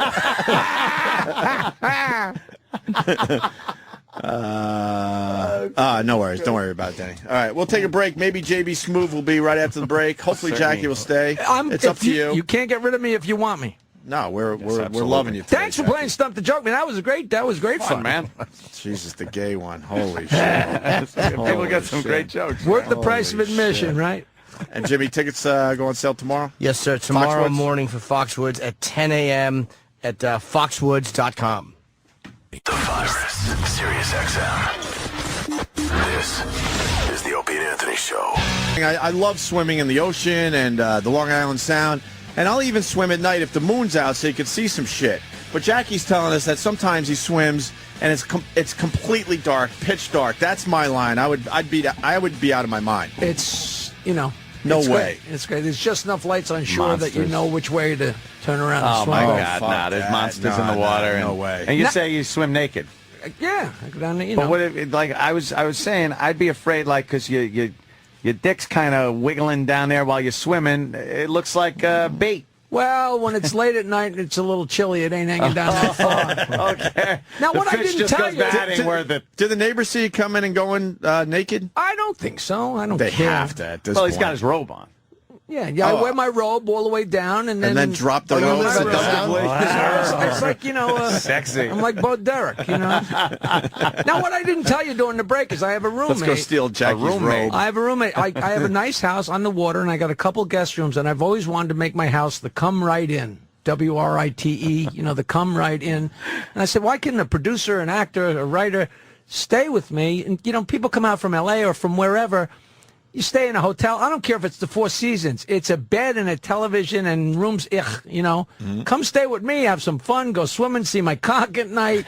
Stay on the deck. And a guy called me up and said, I got a friend that's writing a movie. So Leo Rossi is staying with me, a famous actor. He was in Analyze This and Hill Street Blues and everything in between. And he's the greatest guy in the world. 5 seconds at my house with my sister and the gang. He's already part of the family. So I got my little gang. I talked about him on the radio show the other night. He's one of those Italian actors. Once you see him, you say, I've seen him in everything. So you don't mind having people at your house? I'm just the opposite. I live for it. I live for it. And the other day, we're there, and his friend Tony Luke Jr. comes down from Philadelphia. The king of the Philadelphia cheesesteaks comes down. And I got my friend stops by who's a laser vaginal rejuvenation doctor. So I got Tony Luke Jr., the king of the Philly cheesesteaks, and a vagina sculptor, and Leo Rossi. I mean, and I love, because it doesn't stay a field day. You have a barbecue, and then everybody goes home. Leo's up. He's typing away. I don't even see him. He feeds the cat and goes away. I know that guy. Oh, you saw his picture? Yeah, of course. He's that staying guy. at your house, huh? He's such a good guy. I almost dragged him with me today, but he's got to write this movie. He got to write. He was supposed to come on my radio show Tuesday, but the friggin' Long Island Railroad. What happened? The switch box blew up. Yeah. Tables from 1925. It's Lionel Trains. That goddamn. Come on. Fuck the trains. Jesus Christ! But well, so that's the excitement in my life. I up... got a roommate. I'm in junior high. I ride my bike and I got a roommate. And you have sleep. Yeah, you have I'm having a sleepover. And he rides his bike and swims. I gotta grow up. It's a hell of a life. Fuck that growing up shit. None of us in this room have grown up yet. We're going from the historic Belmore Theater after my show at 9:30 Saturday. We're all going to F.H. Riley's. Oh, shit. Heart of Huntington Village. Brett, Heart of Huntington be prepared. Village. Brett, be ready. We're not going to get there till like 11:30. They're long closed, right? But the bar stays open, If you're right? definitely going to be there, we'll keep the place open for you. Oh, the bar's open. We will invade. And if I can't drag everybody, I'm coming. And I'm bringing John Starbuck, my manager, Rob Schneider, their beautiful wives, my friend Mary. All Saturday night after the Belmore Rossi, show. Everyone's coming. Leo Rossi will be there. He'll be signing autographs. Leo Rossi. We might be expanding. He's doing that well, yeah. He's great. I don't know if I'm supposed to talk about it. Yeah, we got some plans. I don't know if I'm supposed to. I just realized I want to tell you the movie. You should think that before you say it. I know. I want to tell you the movie that Leo Rossi's writing, but I'm not sure I'm allowed to tell you yet. But I'll tell you next time. That way, maybe you'll have me back. Yeah, see. But I don't know if we can. We did every goddamn joke there is on stuff. The one joke I didn't tell you is the couple at the marriage counselor. And the marriage counselor says to the husband, say something to your wife that'll make her happy and sad at the same time. He says, for a fat pig, you don't smell that bad. The marriage counselor, like, Jesus, he says to the wife, say something to your husband, make him happy and sad at the same time. She says, you got a much bigger cock than your brother. I'm done. All right, I'm done. That was great. I'm done. I'm done. I got to the point where I just do my own voice. Yeah, I make fun of myself before anybody else has a chance, Did we ever talk about Anthony doing the Jackie the Joke contest? I was there Did we talk about many that? years ago. Many years ago. I don't know if we ever talked about it with you in person. Early 90s. Didn't you win or something? He was supposed to win. I think so, but I was doing Opie's show at the time, so it was kind of a conflict of interest. But what were you supposed to do? Come in and do my voice or look like me? It was kind of just do your voice, and it depended on the voice and the material and stuff. And you know what? We did so many things so fast, and I was always so goddamn hungover. Were you, so was I. Were you part of a gang? Or no, I just came in by myself. And I came in with a guy named Randy. They love it when anybody comes in. Here it is. They did that And stuff. Here it is, thanks to the internet. Oh, my God. Wow. Look at that afro. You have it? Yeah, everyone can impersonate Jackie. This proves that anyone can impersonate Jackie. 94. What is your name? 94. My name's Anthony from Rod. Look at that hair. Yes. Anthony, do you have anything to tell us? Yes. What's black and white and green? What is that? My wife having sex on the lawn with a colored. Oh, yeah. What Yeah, this is Sam Kinison. Hey, Oh, Jack, yeah. you I want was to do trying to some fit Vegas everything in. stuff with me, man? We'll, go out there with the Outlaws, have some fun. Oh, where's the money? Where's the money? Green. I love green. Green money. Green weed. Oh. Yeah. Oh, it's hysterical. Hey, what are you, a professional comedian or something? Yeah, that's right, Howard. How you been, buddy? Hey, I've been good to dead see for you. quite a while. That's Yeah, a good you know, seeing stuff in Kinnison, your body and man. taking you out on tour, you're much easier to work with Yeah, now. that's true. I was pretty obnoxious there. You know, it's not too good being dead. Those Christ jokes not going over too well these days. Boy, he's good. He might look odd, but he's good. Sure, you do Beavis? This is like the dumbest contest I've ever done and stuff. This sucks. Go back to your Kinnison. All right. What's your name, Anthony? You're stupid. What's your last name? Anthony Cumia. And you're not a professional, are you?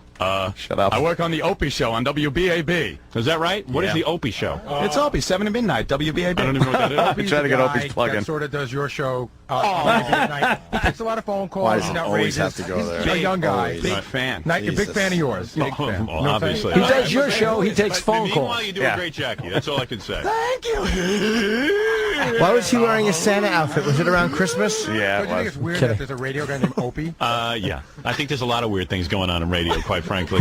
Oh, yeah. You're sitting in a Santa suit, Jackie Howard. number 2 here. that, He's sitting in a Santa suit. There's a lot of weird things going on in radio. It's God funny. bless you, Jackie. Yeah. And you're wearing a carrot as a nose that day. You know what? I feel I guess bad it was some that I kind of don't remember Christmas show, Anthony like, coming isn't in, and I'm that looking was- at Howard in a Santa suit, and I'm wearing a carrot on my carrot nose, nose. and I don't remember that. So Yeah, that's, you were the- I you don't were feel a so bad snowman. about, you know. I think you were the snowman or something, so you had a Oh. carrot nose. I don't remember him ever being in a Santa suit. What planet was it? 1994. Oh, that that's was 94. That was the man. That's old 16 years studio, ago. too. That was the Yeah. studio before you guys moved. That was the peak. Wow, that was, goddamn. I sure had That a was the lot peak of of the hair show. going That on. was the peak of my drinking. Yeah, was that a wig or is that your? No, that that's was you? me for fucking. I was in a band at the time and used to come out on stage just and tease out that afro like Earth, Wind, and Dude, Fire. it looks like you have a penis on you. Yeah, it is know. like, I think it might be a dick nose. and- I say it's a carrot, but I don't know about no, that. I think it's a penis Is nose. that a dildo? Probably, and they had a fisheye lens, so I looked so horrible on that E show because it was one of those, Yeah, right yeah, in your wide face. angle. My nose looked like it almost looked that big. Very wide angle there. That was very funny though. That was a while ago. Holy He accused shit. you of being a professional comedian. Did you hear I that? know. Well, You killed. I was a tin knocker. That's a You great, were, right? Construction worker. I love how you're trying to shoehorn every impression in 2 seconds. Everything. It was an audition. Who are you I kidding? was like, come on. This is one of my shots I'm getting here. Yeah. Jesus It Christ. worked. You were Come do great. something. Good Kinnison. Yeah, that was. I miss Kinnison. I used to do that. I used to call in from my work truck as Kinnison, and I got on the air a few times Really? when I did that. And then I guess somebody else started doing it, and that was Craig it for Gass me. does Yeah, an yeah. amazing. You know Craig, That was right? it, Craig. His fucking Kinnison, man. Yeah, is really frightening. good. It's scary. Yeah. It's scary. He's a great impressionist. The one he yeah, does, he is. Gene and Paul, back and forth. Oh, really? Dude, I gotta hear he's that. a funny fuck. Craig Gass. Gene and Paul back. He does Gene and Paul. Who does that? And I heard Gene hated that he did him. Of Oh, course, I bet. Of 'cause course. he sounds just like him. Gene is so goddamn conceited. Yeah, but he How does could anyone- Paul. He just captures Paul Stanley. Does he? Yeah. Ugh. Craig's funny. We don't have JB Smoove after all. What happened? What You happened? canceled? We're We don't know. too white a show. Can I be No, an he's idiot? Who is that? He's on. Yeah, he's on. Was never confirmed. All right, so we thought it was. Yes. Is it a rapper? Is it a rapper? I'm gonna go out on a limb. No, he's a great comedian. He's on Curb Your Let Enthusiasm. me leave you with this. Which guy is he on Curb Your Enthusiasm? Black guy, the black guy, Leon. He's really? I was gonna meet Leon.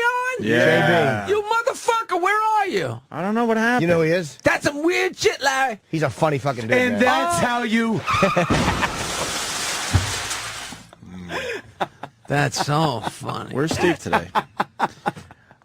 Tony in Brooklyn. What Now- did I miss? See inside I'm jokes. You're sorry. a prick. You're a prick. That's You know how shit goes on sometimes. As long as the around inside here. joke's not about you, don't worry about it. Well, You'll be okay. I'm making sure. Yeah, you'll be okay. Tony has a question for Wait, you. I have a new phrase. No. Tony in Brooklyn. Now, Jackie, because we're friends, if any of these questions are too much, you just tell me. Please. I'm not going to do that to you. Tony in Brooklyn. This one's an easy one, though. Tony, go ahead. Please.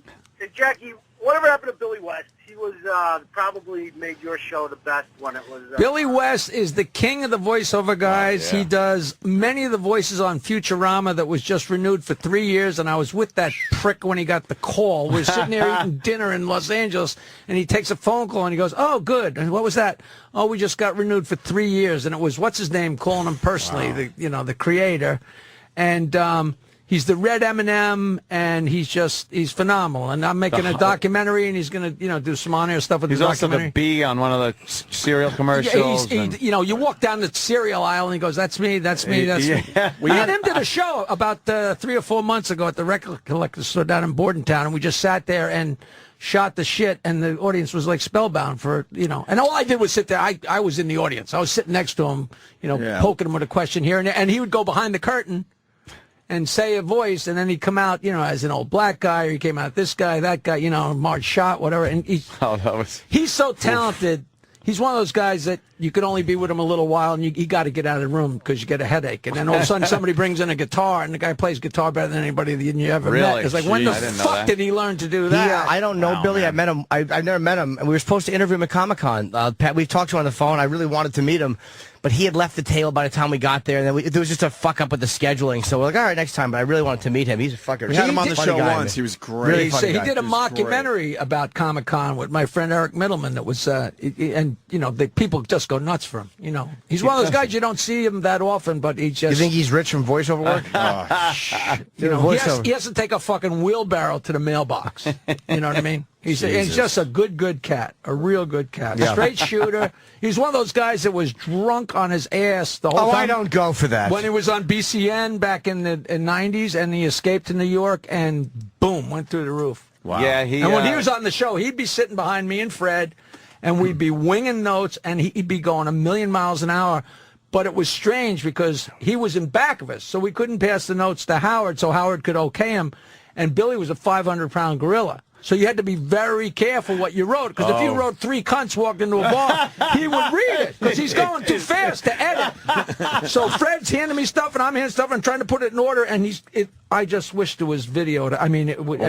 He was just frightening. And Al Michaels would come in, and Billy would do Al Michaels, and he'd say outrageous stuff as Al Michaels, and Al would say, "That's not me," and he'd say, "It is me. That's not me." He had to keep saying, "That wasn't me." It was so unbelievable. It was so dead on. Now pull that up, Danny. What the fuck?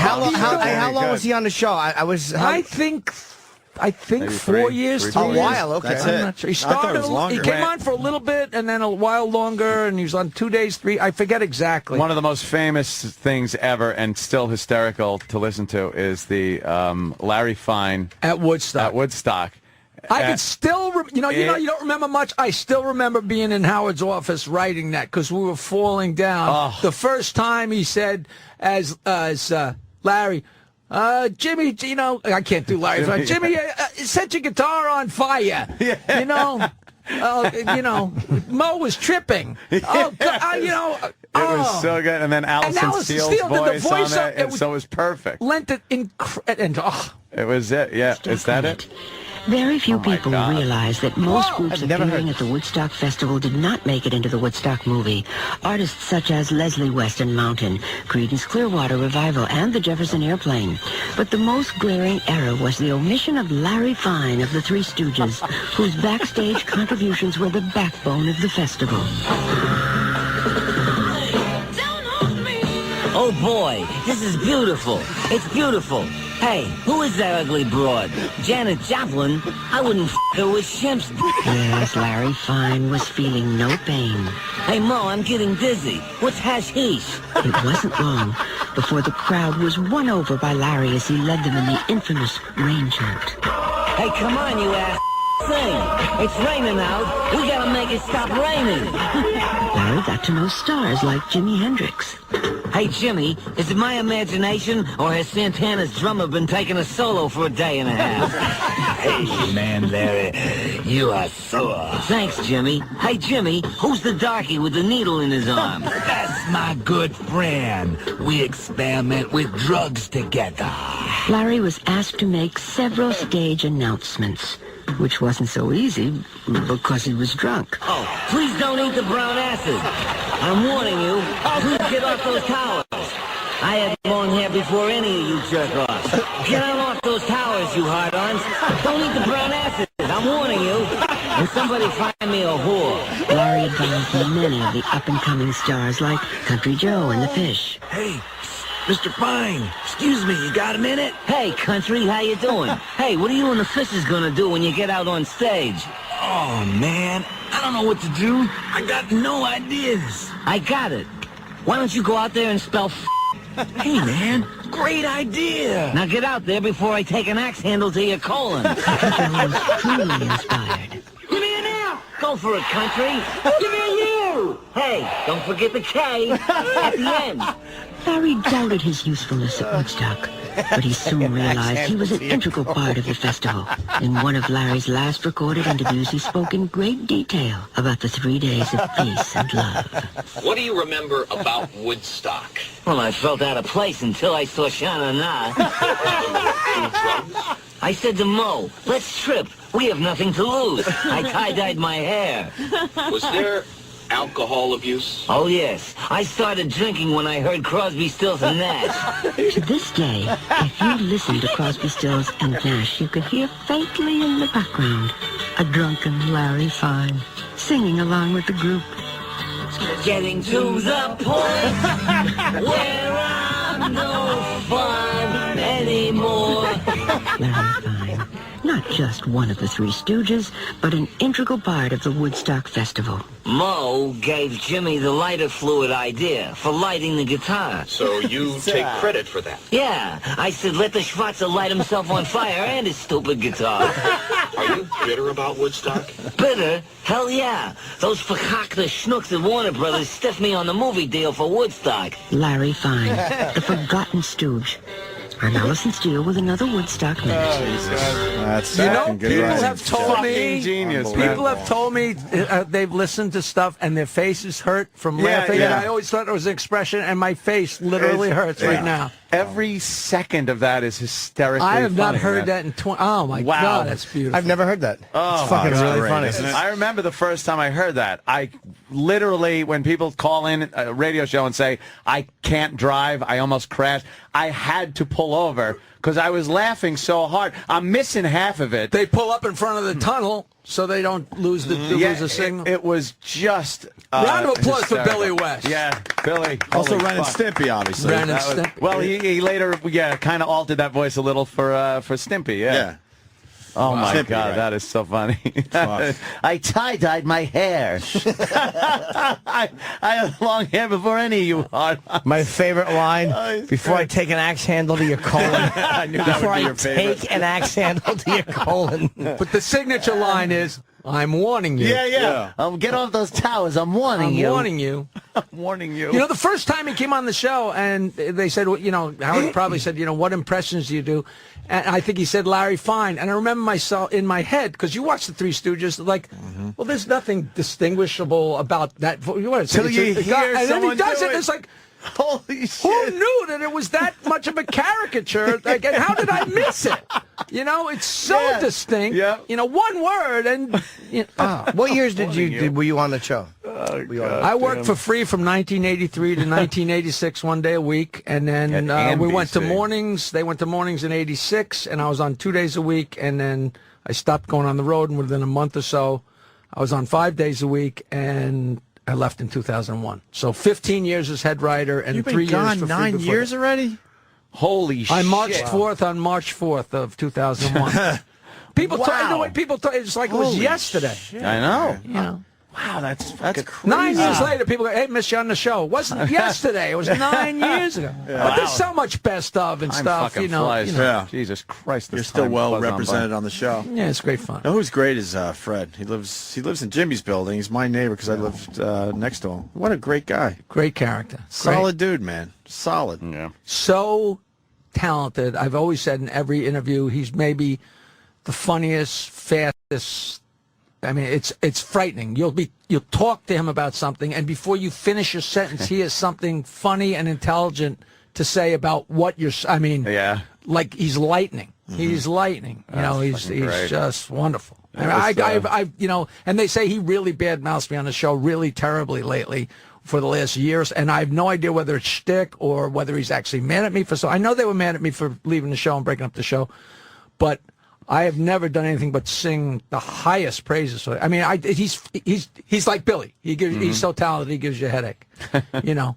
We come up, hey, let's do an idea. Let's do something about a gerbil. And he comes in the next day with 20 pages. You know, Wow. I mean, he's just... That's psychotic. He's just... That's psychotic. Wow. Who works that hard? It's unbelievable. I might throw a joke at you. Exactly. Maybe And they one always line. make fun of me because I was like, we don't have to do any work, fuck. do we? You know? Holy- a beautiful mind. Two opposites. But we would sit there and write song parodies, and people get mad at me for the analogies, but we were Lennon and McCartney, and you could almost go through and pick out the smart lines, the stupid lines, the punchline lines. One of the great stories, my friend Ron Zimmerman has been dating this woman for a while, and it was kind of a secret, but now it's out. Ron Zimmerman, the comedian, do you know him? Don't know him. Skinny Know the name. little I've heard. guy Yeah. from Washington, D.C. and knew Howard from way back. Well, he lives with Cher. Of all I mean, Now he does? It's an unbelievable match. But I forget, what the hell were we talking about? Song parodies. Oh, so we're writing song parodies, and we're sitting there, and Howard always said, don't edit.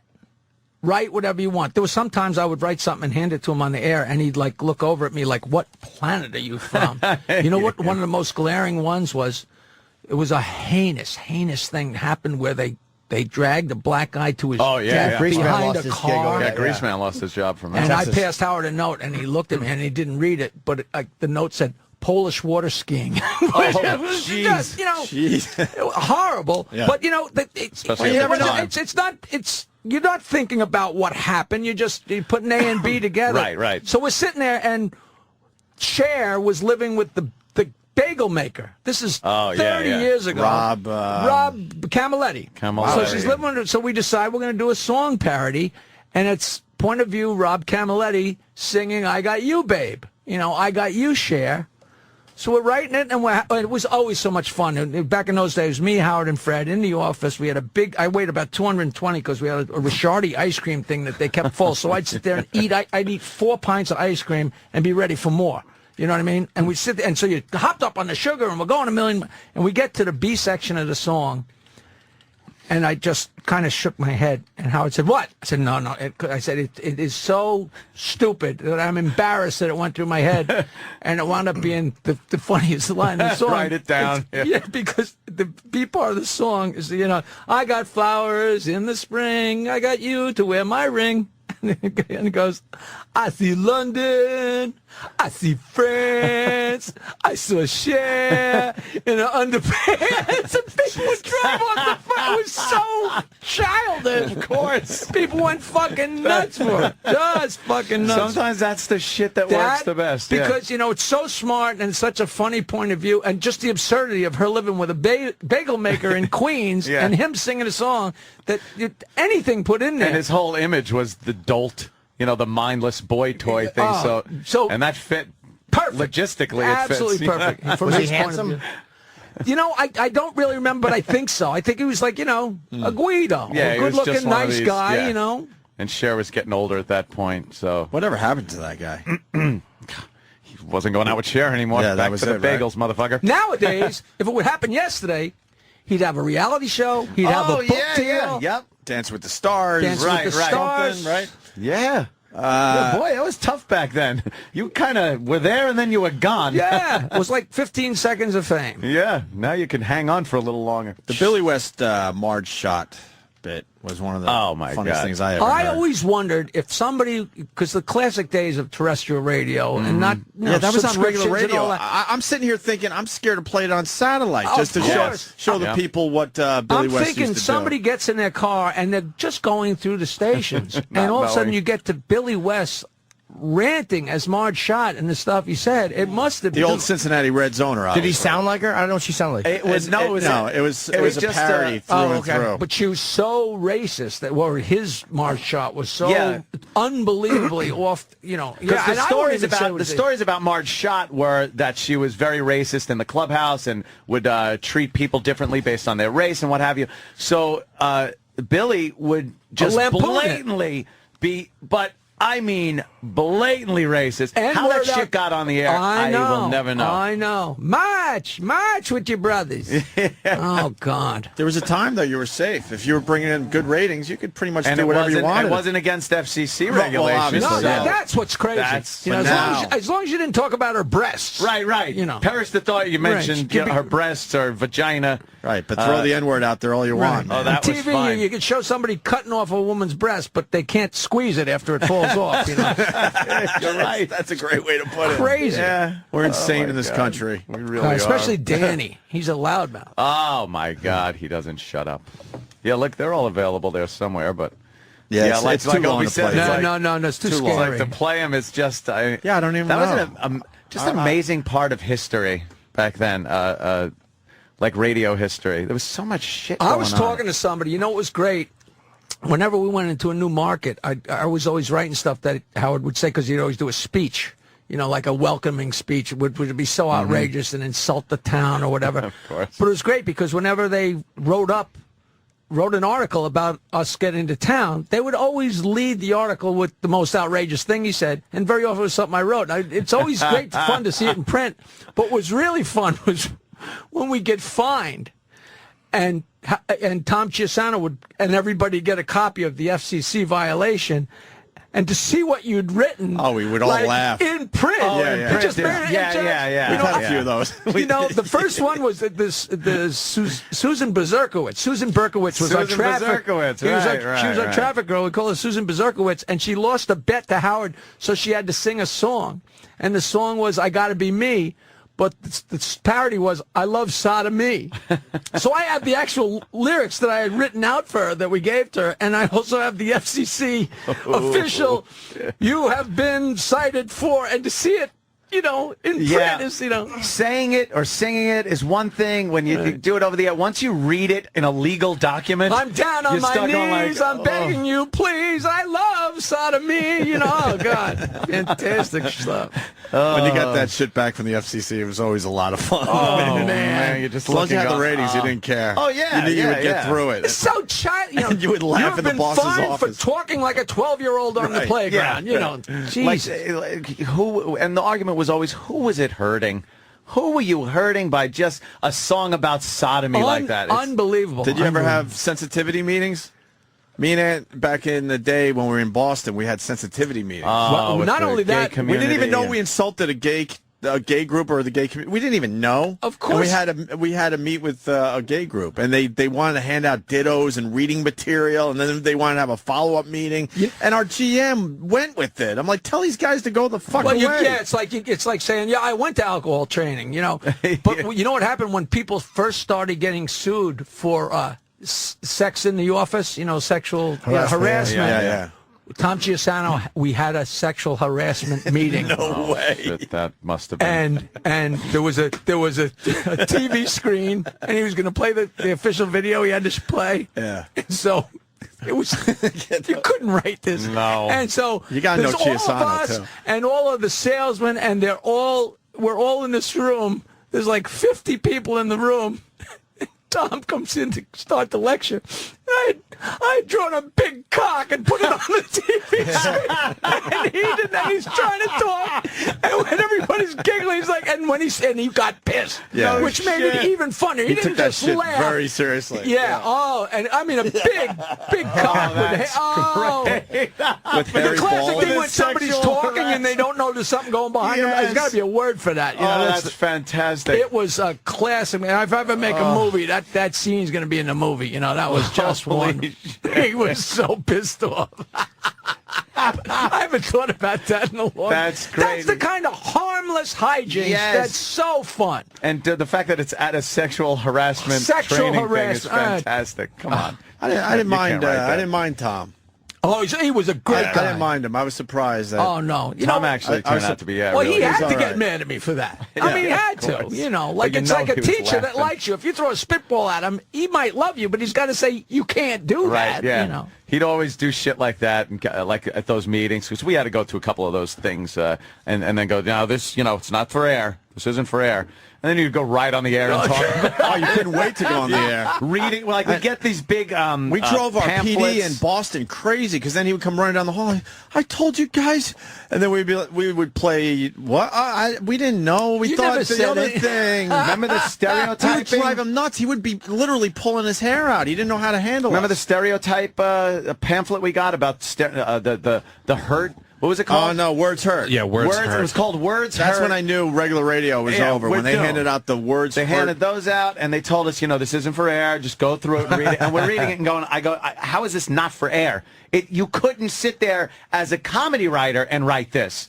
So it had to be. And we just started reading through it on the air and got Words Hurt. I love having jammed up. that conversation with people. Words hurt. It's called a punchline. Yeah, if that's why nobody it's gets called a hurt to some punchline. degree, there's no comedy. Right. Mm-hmm. Yes.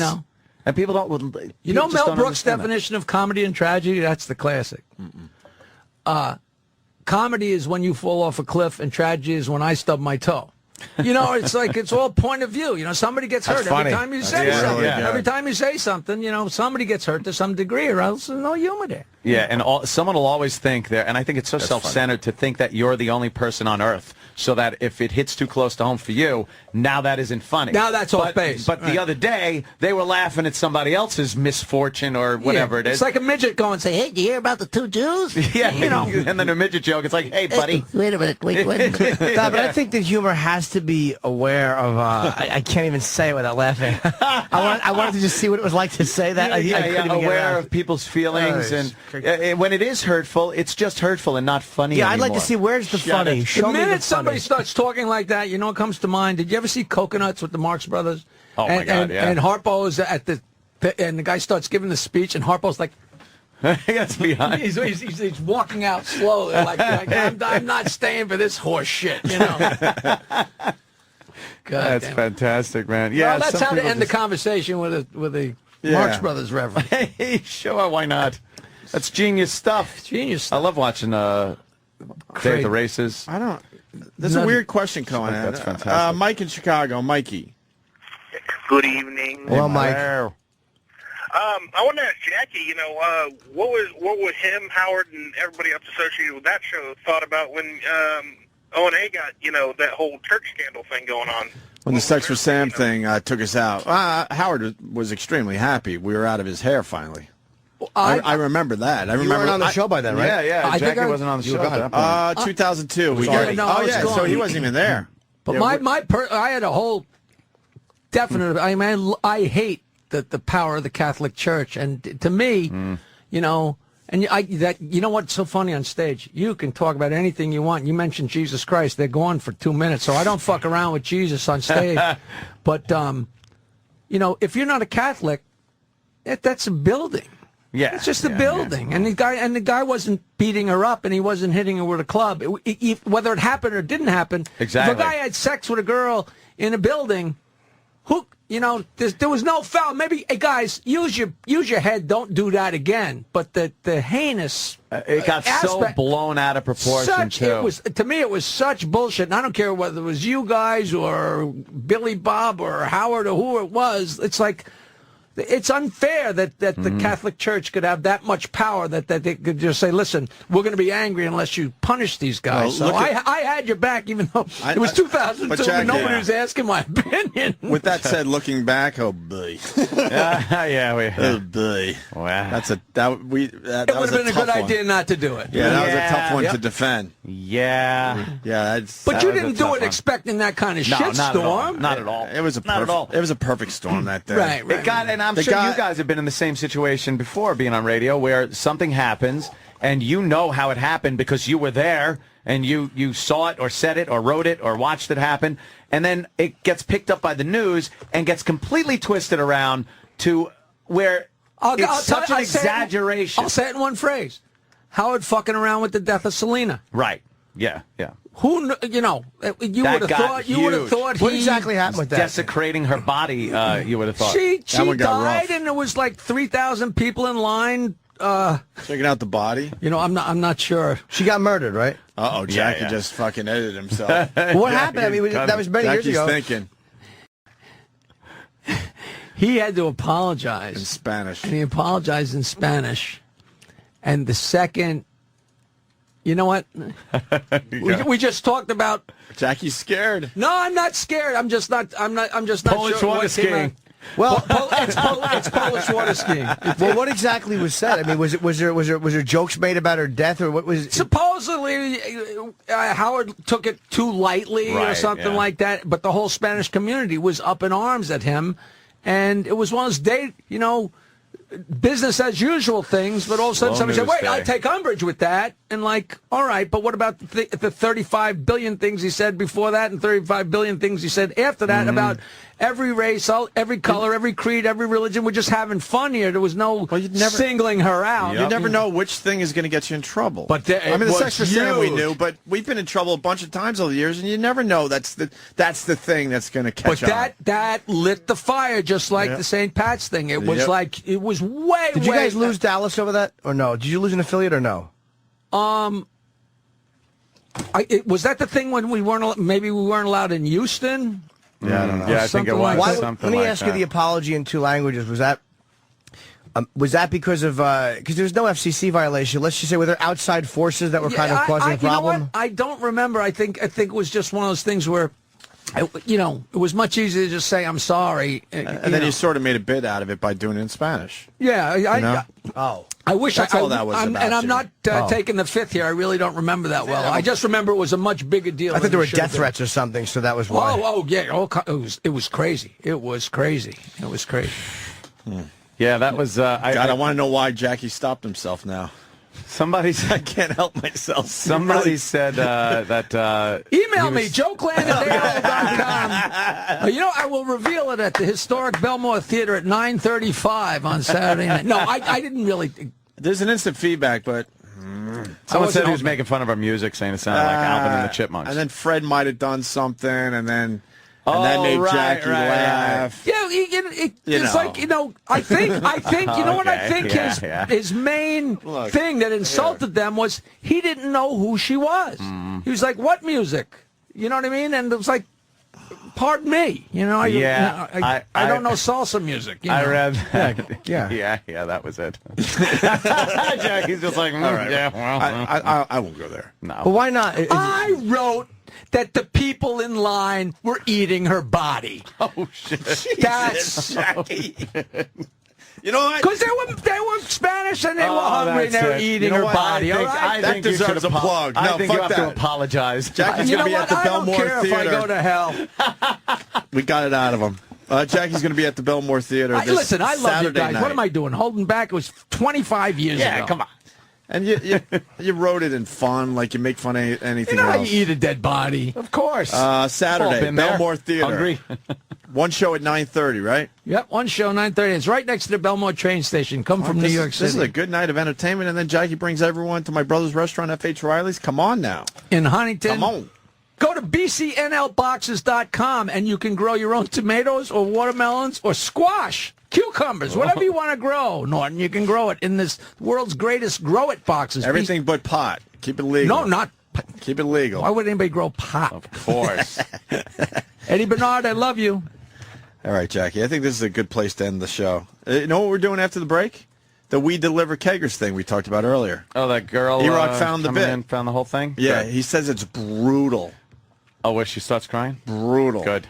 Both of us, I'll have to get this to the time truck around. real quick. I don't remember. We must have had a really bad day because we both went after her. I was listening to one of the best ofs on the way home, and Jimmy was going off on that woman yesterday that called up and said she had a daughter with some kind of a mental problem, and we were playing Guess the Mental Problem based on 20 questions, and you just unloaded on because she hated you. She said you weren't funny, and you just started unloading on it. It was funny shit.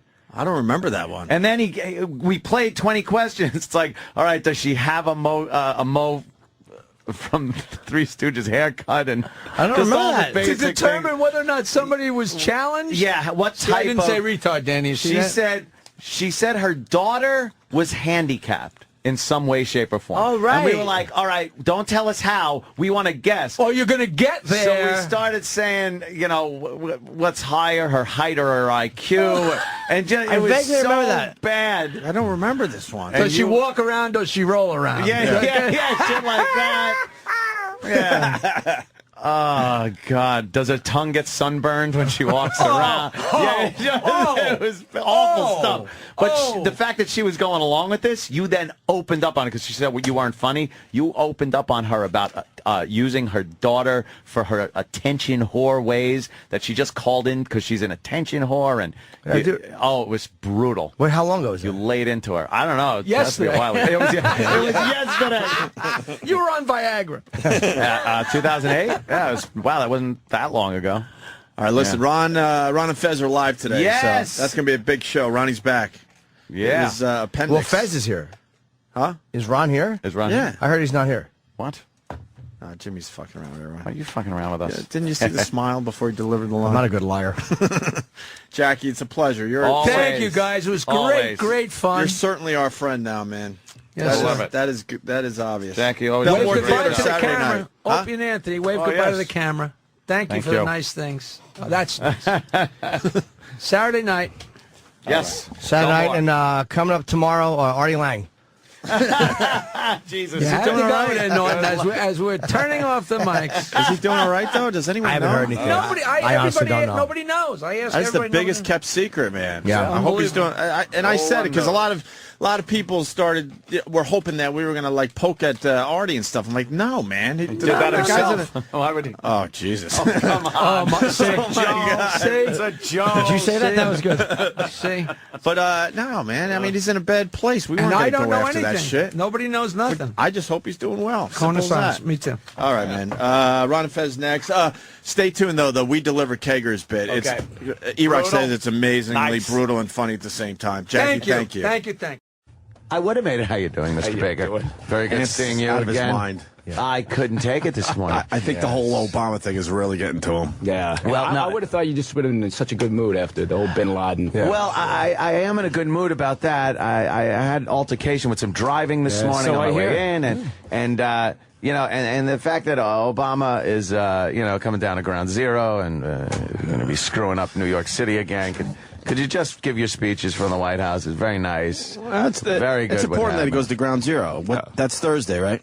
I want to start by saying I saw you all over the TV yesterday, Mike Baker. Oh, yeah. Sorry about that. You're a big get right Mike's now. the go-to guy. I'm a huge guy. Yeah, although I was bigger during the royal wedding. Yeah, that was a big one. Yeah, I was all over the place. And you're usually a Fox guy, but I think I saw you on CNN yesterday, right? Oh, you shouldn't have said that. Oh, Jesus!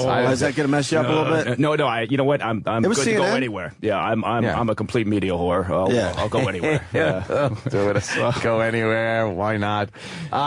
Wow, so much to get into. First of all, we all heard how this happened. So far, the details are still coming in. But as far as when this started, when the real intelligence came in that this guy's probably in Pakistan, this compound is very suspicious. Do you have any idea when that first started really ringing some bells?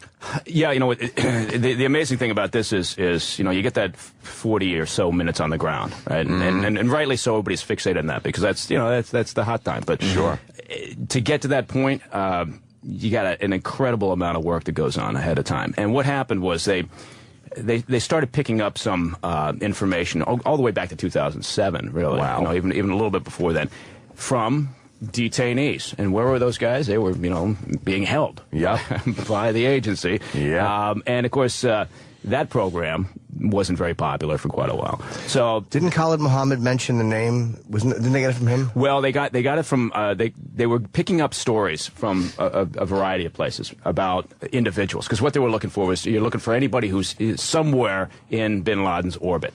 And you're trying to find some point of entry, right? And so they didn't care who it was, somebody who was handling money, logistics, whatever it could be. And they started getting some stories involving the same pseudonym, the same alias. And once you do that, you're getting, over here you get one, detainee talking about it. He mentions the alias. You think, that's interesting, because over here, last month, somebody mentioned the same person. Kind of corroborates the stories. So then you start triangulating in. And they started running these names in a very coordinated fashion. Interrogations are incredibly labor-intensive. So unlike what, all the crap was in the media about, oh, my God, interrogations. Waterboarding. It's a very controlled atmosphere. Right. And so you take all this information, and they started running it past Khalid Sheikh Mohammed and one other individual, Libby, and these guys just blanked, right? They had some, we don't know, it doesn't ring any bells. And, in an interrogation, that sort of thing, if you've been picking up sort of a consistency from independent interrogations, that'll ring a bell. And rightly so. They thought, well, hold on a second. If both these guys are blanking on this pseudonym or this alias, then maybe we got something here. They started working that, more, personnel out in the field, more recruits in terms of Pakistani agents, everything they could find, and they eventually got a family name for for this guy who was a courier. Wow. And a courier does what? Brings information or brings the tapes back and forth? Or what exactly do they do? Pretty much anything. He's running messages. It's like Kenny. Part. Not so much running cash, but yeah. Does he go grocery shopping? In fact, one of the detainees actually coughed up Kenny's name. Yeah, Kenny gave up Club Soda Kenny. Yes. He said, Lurch.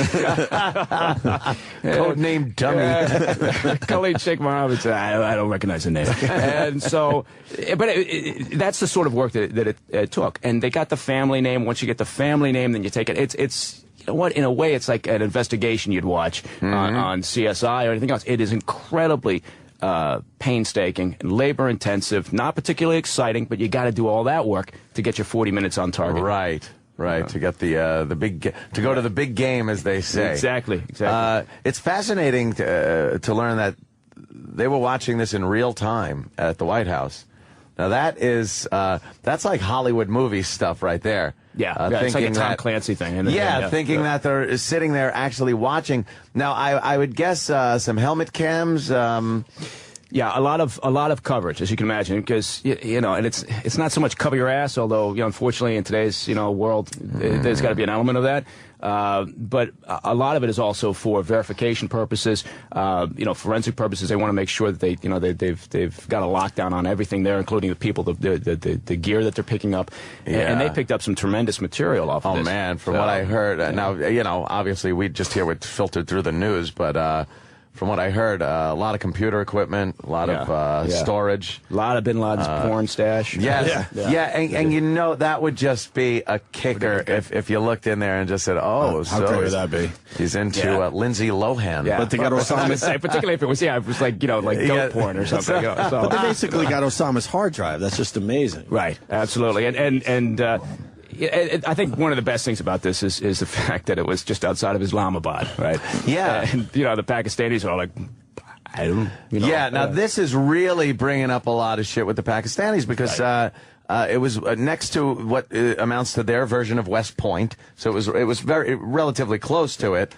A huge complex that really didn't fit the neighborhood, and the Pakistanis are just saying, "Hey, we didn't know." Now, even saying we didn't know makes them look stupid because how do you not know? How does it not raise suspicion where you would go and maybe check it out or something? Especially because this thing was being built in 2005, let's not forget. This isn't an old mansion. They keep saying a mansion. It's more of a compound that they started building in 2005 and no one is suspicious that this thing is going up. And you know what this shit is like overseas? In places like this, right? Anything that's happening is more interesting than what's going on in your day, right? So everybody in that neighborhood, which is it's a nice area, it's a kind of a picturesque part of Pakistan, but all these people out there are saying things like, well, we had no idea, we're so surprised, and you get somebody saying, well, you mean that tall guy down the street? Well, I always had my suspicions. What do you think the cover story was? What do you think they gave? They had to tell people in the neighborhood something. When they're walking by and they're seeing these big walls pull, I wonder what they said. Like, no, it's just mine are beeswax, probably. No, they probably told them it was something else. I wonder what they told people that was believable. A lot of the military retired to that area, so maybe that knock down the suspicion slightly. I don't They know. might have told him it was for a general or yeah, something. who knows? I mean, from a cover standpoint, it was a smart move, right? For a variety of reasons. Basically, he's throwing himself right in plain sight, almost. And then he's also put himself in an urban area. Obviously, the last thing that he wanted to do was get hit by a drone. So he knew that drones aren't going to be flying over that part of town. So there were smart reasons for them to put him there, but it's inconceivable. There is no way in hell that there weren't individuals in the Pakistani intel service and military who did not know that he was there. He was there. There's just no possible fucking way. It's just so odd that for so many years, and you realize how long he had probably been in this compound here, but for all those years that we just pictured him in that cave, kind of on a little blanket, and just thought he was there for almost 10 years, after 9/11, that he's just huddled in that. And meanwhile, he's got his bed, he's got his computer. Well, they showed a satellite dish. Yeah. The guy was living large. He's got his Spike TV and all that. Yeah, sure. No, Netflix. How long was he living there? They're starting to say at least 3 years, right? Yeah, they think it was a good long time. And so, if you go, at the end of the day, even a year is, excessive when you think about where that location is. Where it is. What's required. So, again, we'll go through a dance right now, and we already have started that dance. Secretary Clinton went out yesterday and talked about the terrific support and cooperation of the Pakistani government. Yeah, what the hell is that all about? That came out of nowhere, and it was like, why are you even saying that? Right. Like, not only is it utter bullshit, but you probably would get more mileage by not saying anything than saying, "Wow, they really helped." Did they? Well, did it come out though? We didn't even tell them. Yeah, right. I mean, we couldn't trust them at all. We couldn't trust them, right? And there were scenarios that are drawn. Anytime you have something like this, obviously, what happens, and you present the information to the president. The president will say, "Okay, well, go away and come up with a plan." And so JSOC, the Joint Special Operations Command, and the CIA, together. Put together some scenarios. One of the scenarios was actually to do a joint op with the Pakistani military. So you can imagine what that was like. Okay, scenario 3. Let's tuck that aside and put that in the shredder. Is it possible that they passed the information to the U.S. and then just wanted nothing to do with it because of backlash, but from giving him up? Like, is it possible that giving him up to us presented a lot of backlash from their people who really are a lot of they're Muslim? I mean. And they might have rather have looked stupid than have looked like they fucking betrayed him to the U.S. No, I see where you're going with that. I mean, it's anything's possible. I don't think that's I don't think that there's any chance that happened. Right. Honestly, that if that were going to happen, he would have been long gone. I mean, there's a concerted effort here.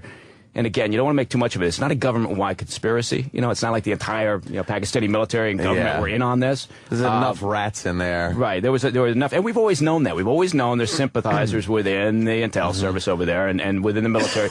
So that's not a surprise. But we've always been able to play this game, that says, well, but we're still pretty much on the same sheet of music. Well, in a way, we are, because their sheet of music says, we don't want our power base to fall, right? Mm-hmm. They've got their own special interests. We got ours. Sometimes they match, and sometimes, more often than not, they don't really mix. But we do this all the time overseas. Yeah. So how are we able to get the people that we needed, the helicopters and the resources, in to Pakistan, pretty close to the capital, relatively speaking, without them knowing, without the Pakistani government, picking it up and saying, "Hey, who the hell are these guys?" We used a CIA time portal. Love those. We haven't talked about before, but I guess we might as well disclose it now because I knew it. Yeah, it's a time portal. Yeah. They told me to say at least one thing that nobody knew about when I come on the show. Exclusive time portal. Exactly. But it's the flight went in from just across the border in Afghanistan. Yeah. We got operating bases all over, but this came out of Jalalabad, surrounding area, and it's where that house, where that compound is located. is maybe a half day's drive from there to the Afghan border. That's a drive, right? Everything takes forever in a vehicle over there. So, you load up the choppers, you head out. It's a harrowing journey, but it's a quick one, relatively speaking. Right. And they're coming in low. But it's a good question, because one of the biggest issues they had, because we're not doing a joint op, was they got to get in, right? They got to get out without some big fucking goat rope with the Pakistani military. Right. Yeah. That would have sucked. That would have sucked. That would have sucked. Yo. And so they got in. They had a lot of air assets up there besides the choppers, obviously. I'm sure. And everything from the drones to surveillance to gunships. But it was a hell of an operation. But it was a very well-planned operation. I mean, these guys and the guys that were involved in this, the SEALs, and also the CIA paramilitary, personnel. I mean, if you're not doing it, you're training, right? And so there's no downtime. You're always training. And in something like this, once they decide on the scenario, and once the president approves it, and the clock is really ticking at that point, because you've gotten your surveillance in, right? You've got eyes on target. So you've already got assets out there, and you've got now a problem. How much time do you spend training and preparing for it? And then how much is too much time, because you might lose the opportunity, or the information might get out. Somebody finds out about it. So it's got to be a nerve-wracking time. That's that point in time where it's really high speed, right? Because you've got to make that calculation, and then now you got to go. And it's at a certain point, you're never going to have, just like they're going to be talking about this for a while now, but they didn't really have the visual that they wanted on Bin Laden. Right? No, apparently no one really had confirmation that he was absolutely in that place. Right, but you know what? They had enough information, and this is typical of really good operations. At some point, somebody's got to have the balls to just get off the X. Right, so you got to make that decision. And the agency and the SEALs came together and said, "Okay, we got it. We got enough to take this risk." And off you go. But I mean, that's what it's all about. Yeah. I had a amazing question about that. Shit, I forgot what I was going to ask. Oh, Jimmy. It was something about Bin Laden. Something about his house. Oh, Predator drones. How high do they fly? And do they were they surveilling him 24 hours? You think? How are they keeping a 24-hour watch on him without people on the ground? Drones and satellite coverage. Oh, satellite. The drones are. I mean, you're talking, way up there in the flight ceiling. 10,000, 12,000, higher. I mean, these things are. When you look at these things, they are. They're varying sizes too, depending on what you want. Oftentimes you see the pictures of the armed drones, right? Right. Pretty massive. But the surveillance drones. You're talking about, a real high-speed, small things, but they'll stay up in the air also for, multiple days at a time. And you couldn't even see them at absolutely that altitude not. No, with the size they are. Absolutely not. Well, how small looking are at they? you. Never see these coming. How small are they? You know what? I mean, honestly, I'm not giving away any sources and methods. Some of the stuff has been talked about, but I mean, the size of a pizza pan, some of these things. No, absolutely true. Yeah. Oh, are they really? Oh, yeah. I took photos in front of them in Iraq. We got to sit in the actual control panel. They wiped it clean, as they say. Yeah. But they were they were big. They were almost as long as the room. But that's. But they have to. Those are the armed, where they the armed hellfire the shit out of something. I'm thinking they have to control like we used to control our motorized helicopters and stuff. How do they keep them up without hitting a tree? Guys standing out in the field. Hey, and with the training, they do a mock compound somewhere. Yeah, you'll set up in this. I mean, it's as close to exact as possible. Absolutely, and so the people, there's so many people involved in some. I mean, well, okay, it's not like there's thousands of people involved, but there are people that never get any recognition. I mean, all the way down to the guys that are putting together these mock-ups. Ballistic shooting houses, basically, that are built off the blueprints of, for instance, this compound. So when those guys went in, they were very familiar with it after all the training they did. Yeah, exactly. To as much as you always. Your preference is just train, right? But they had such good coverage on this place because we had so much surveillance going on and coverage of it leading up to this. Once we finally determined we've got a target here that's really credible, that you got almost everything except for the architectural blueprints, right? So you know that it's 15 paces once you breach that door, to that corridor, and that corridor is going to go left and then it's going to go right. You know how high that wall is that you got to be concerned with, and this is what these guys do. Sure. So, as far as surveillance goes, so you have surveillance on the compound. I've always wondered this when you're watching somebody. a van leaves the place. How do you know Bin Laden's not in that van?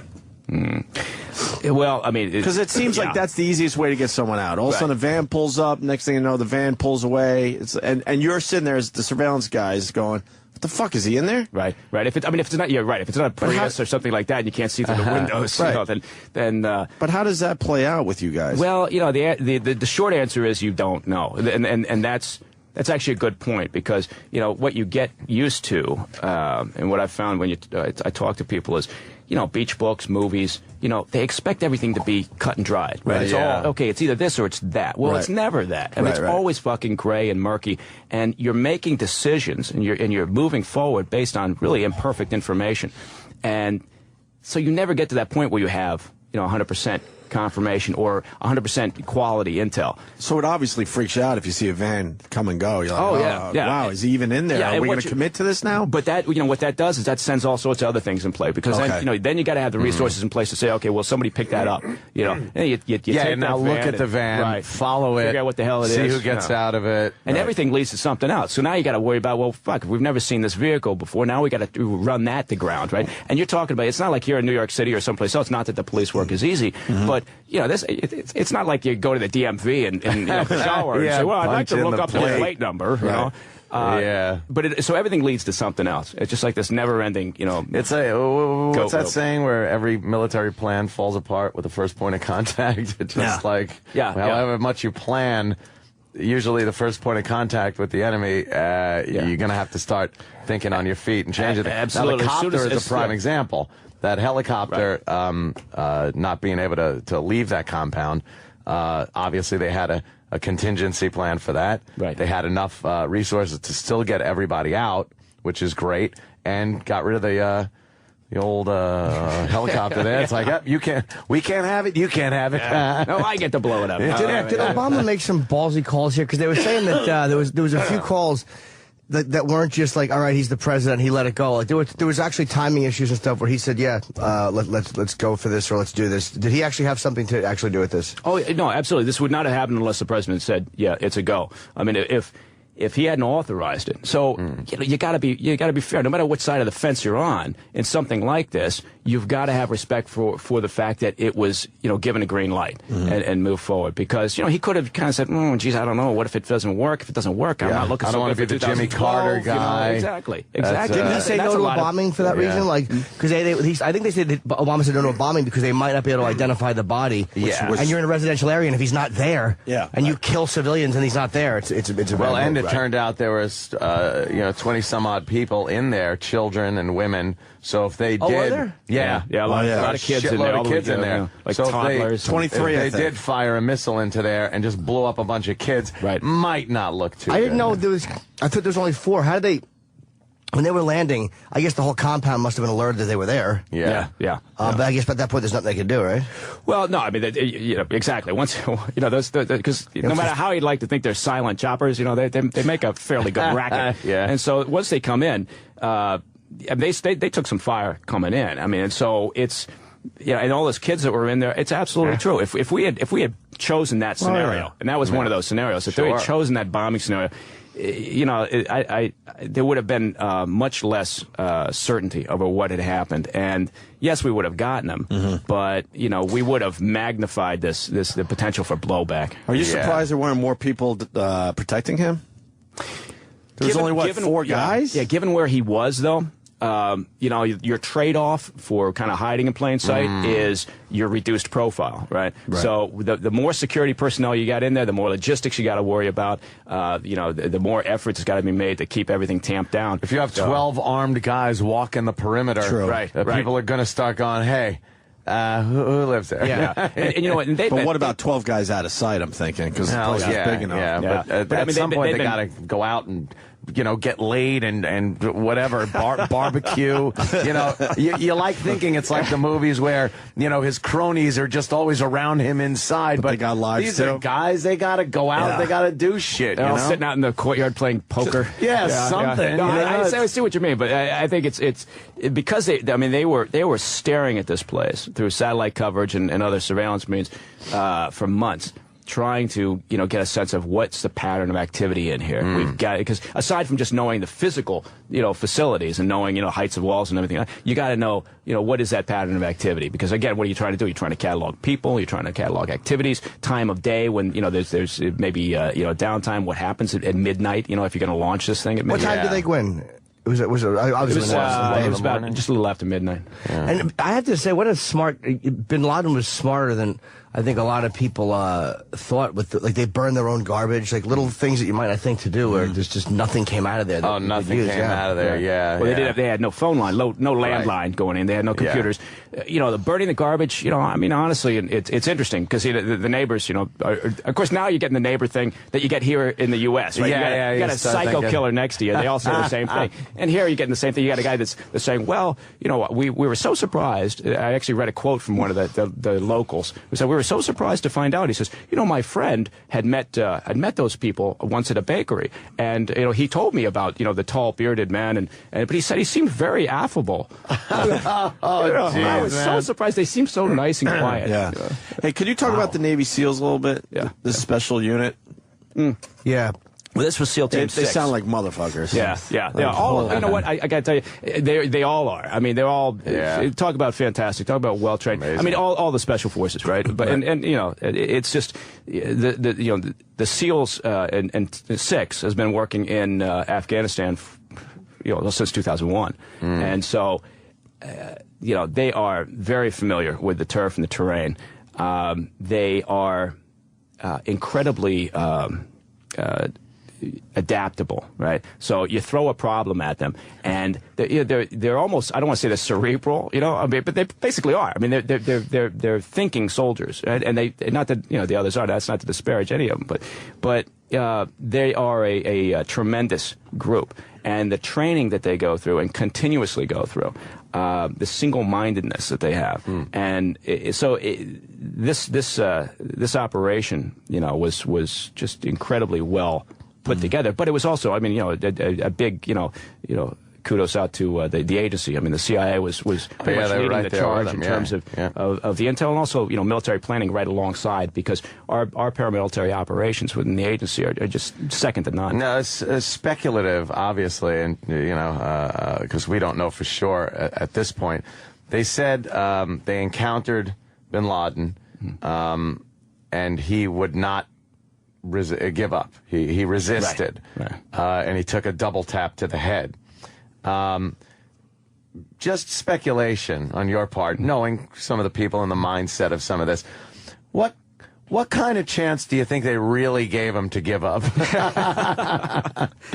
Before they pop him twice in the noggin. Okay, we're gonna get this straight. Yeah, you can imagine Bin Laden, he's walking, he's scratching his ass, he's eating a Hot Pocket. He walks out to hear what the noise is all about, and and someone says, "Do you want to give up?" No, you know what? They took that seriously, honestly, because they knew this was going to be the end result. I mean, they walked this through. I mean, and these guys, they're not operating in a bubble, so they're not going and saying, okay, here's our, they have these discussions, where they are brought in to understand the implications of things that may happen during the course of this operation, and so they took that command, to attempt to detain him seriously, but.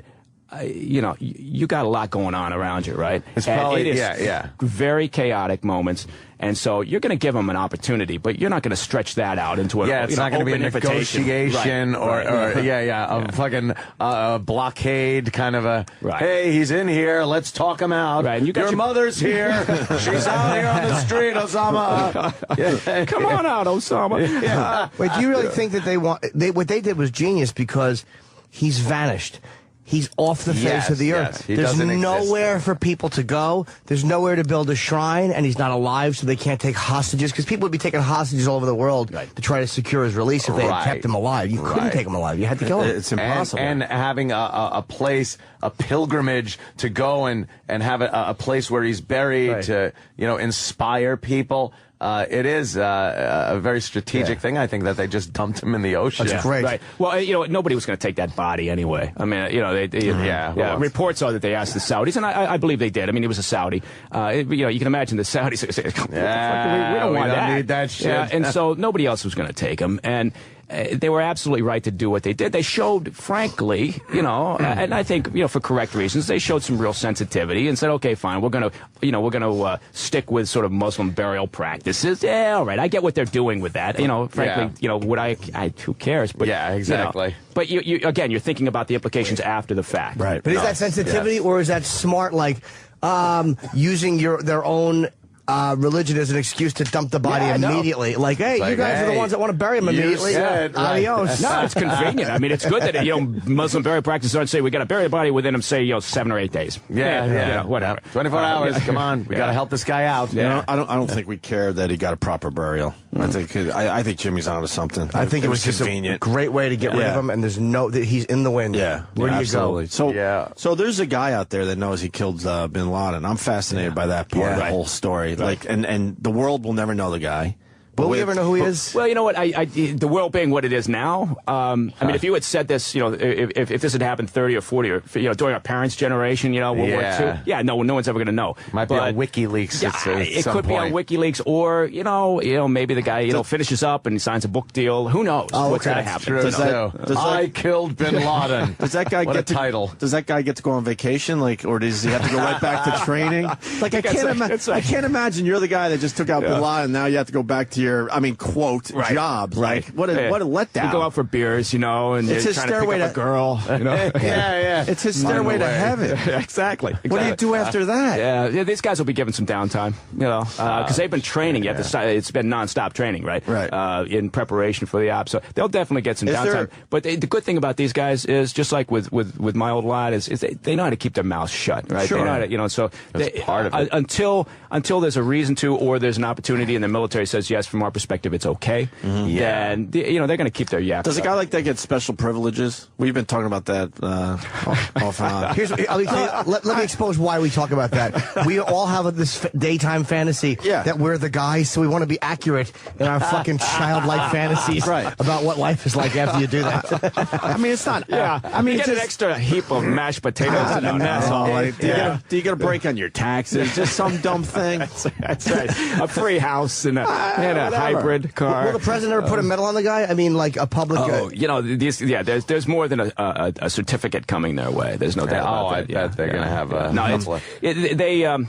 Will the whole team be treated equally? I'm sorry to interrupt you, Mike. Will they all, like the guy who actually shot him, it could have really literally been any one of them that shot him. I mean, they're all... Absolutely. You don't know what's going to happen when you rock up. I mean, you've got your movements, you got your disciplines. They all know who shot him. Oh, no, I know. Oh, no, they know. But I mean, in terms of once you rock up on site, you don't know. I mean, it could happen to any of these guys. They could be the one who gets to tap them. You go into a room. And did they have a little office pool before they went in? That's right. Wait, don't shoot him. Remember, Bobby's downstairs and he won. So, hey, Bobby, can you get up here? Everyone throws $100 in. Whoever gets the kill shot gets the pot. Where were the kids and the women that they didn't get killed? I mean, there's a couple of people I didn't realize. It's a big compound. It was a big compound. So they had a feeling that that's where they were, and where they had a feeling. Well, they had to clear the place, and so they do the logical. They cleared from the ground up. And again, all this was based on the intelligence that they had in terms of the surveillance and everything. So they created the scenario into how to move through this facility. And you're talking 40 guys approximately that went into this complex. Was more than that, but there were not very many that actually landed. But again, there's guys protecting the perimeter, and the locking perimeter. that down. But I would gather there's also people going through the compound clearing. And if it isn't Bin Laden or another guy with a gun and it's women and children, obviously, you don't open up on that. You secure it, and they were given over to the Pakistani officials, the women and children. But, you hold them down, make sure nothing happens to them while... the fun and hijinks happen upstairs or something. What if you got the duty of watching the toddlers? I know, that's just Bin Laden's getting there's a firefight upstairs, and I'm watching some kid piss his pants. Play with a stuffed animal. Come on, don't cry. It's okay. Handing out chocolates like the old days. Uncle Paul. So you think that so Bin Laden, whatever he's doing in the bedroom, knows what's happening. He obviously knows they're coming for him. He hears the helicopters shooting, people yelling in that silly language. And he just got to sit there and kind of wait, knowing he's going to get killed. Right. Well, he's and he was up on an upper level, and along with one of his wives and a couple others. But I mean, it was clear. I think probably in his mind, once that the choppers came up over that there was a problem. Yeah, there could be a problem. Yeah. And so having a look at that American soldier, though, for that split second or whatever it took before he got popped, had to have just been a moment for him, like, oh shit. Yeah, but you do have to wonder. Like you said, you raised that question about how long was that invitation to surrender? Right. And did the guy have to look through his dictionary? He's keeping a beat on him. He's saying, okay, now let me form a sentence here. Do you want to surrender? Are you coming with me? Are you going? But to look, because obviously that had to look very intimidating. An American SEAL standing in front of him, armed to the hilt, helmet, night vision, whatever he has on his helmet, and then just having to look at him like, motherfucker, they got me. My neighbor was pissed. Really? Yeah, Arnold Al-Zawahiri. He's this guy that lives next door to me. Oh, God. Creepy doctor that helps me out when I need Cialis. Egyptian fella. We got number one on the list now. We got more. Morgan, I guess, is Morgan coming in. Spurlock. You want to stick around, Mike? Yeah, I'd love to if you've got space. Cool. Yeah, sure. Yeah, it's a timing issue today. We got a lot going on. Morgan did a movie. He did a movie about going to Bin Laden. Yeah. So is he outside the studio or? Yeah, let's bring in Morgan. This was, before, obviously, before this happened, he had been putting this movie together. I'm going to make this movie now. How you doing, man? Good to see you again, brother. Hi, buddy. Mike Baker. Mike Baker. Obviously, we're going to talk about the new movie, but we saw the old movie where you went after, Osama bin Laden. Yeah, I was in Pakistan. You did. I was trying to remember. Pakistan. I was watching that movie going, what the hell's he in Pakistan for when we know he's in Afghanistan? I was trying to remember if you made it to Pakistan in that movie. No, that's where we ended up. We ended in Pakistan. It's where the film. It's where we stopped. Right. We were in Peshawar, about to cross into the tribal areas, and at that point, my wife was about a month and a half away from having our child, and I said, I think it's about time for me to go home. Yeah. The night before we were about to cross over. Or a couple nights before, 2 nights before, there was a madrasa that was blown up within the tribal area where I guess like 75, 80 people were killed, and the report was it was an Al-Qaeda training camp, and everybody in the region was like, no, it's not true, and all the journalists were there like saying you should not go in there. It would be a very bad idea for you, my American friend, to go wandering in. What they also said was you should go to a Abbottabad. That's right. But I went home. How far were you from where they actually caught him? Probably about, when we were in Islamabad, so Peshawar was further west. When we were in Islamabad, we were probably about, I'm guessing, 40 miles. Yeah, they said 30, 40 miles. Oh, so close. Yeah. You know how annoyed the people that work at the drugstore across the street were? Like, that was fucking 25 million sitting across the street for 3 years. We blew it. Oh, my God. And back then, did people think that, he was in Pakistan? Well, people thought he was, the reports were that he wasn't in that, in this compound where he was that whole time. Like, they didn't get, confirmed intelligence, I think, that he was there until, middle of last year, that he was still moving around. When we were there, everybody was thinking he was still in Waziristan, in the tribal area, hiding out, in that region. So, and that's where everybody was pointing us to head.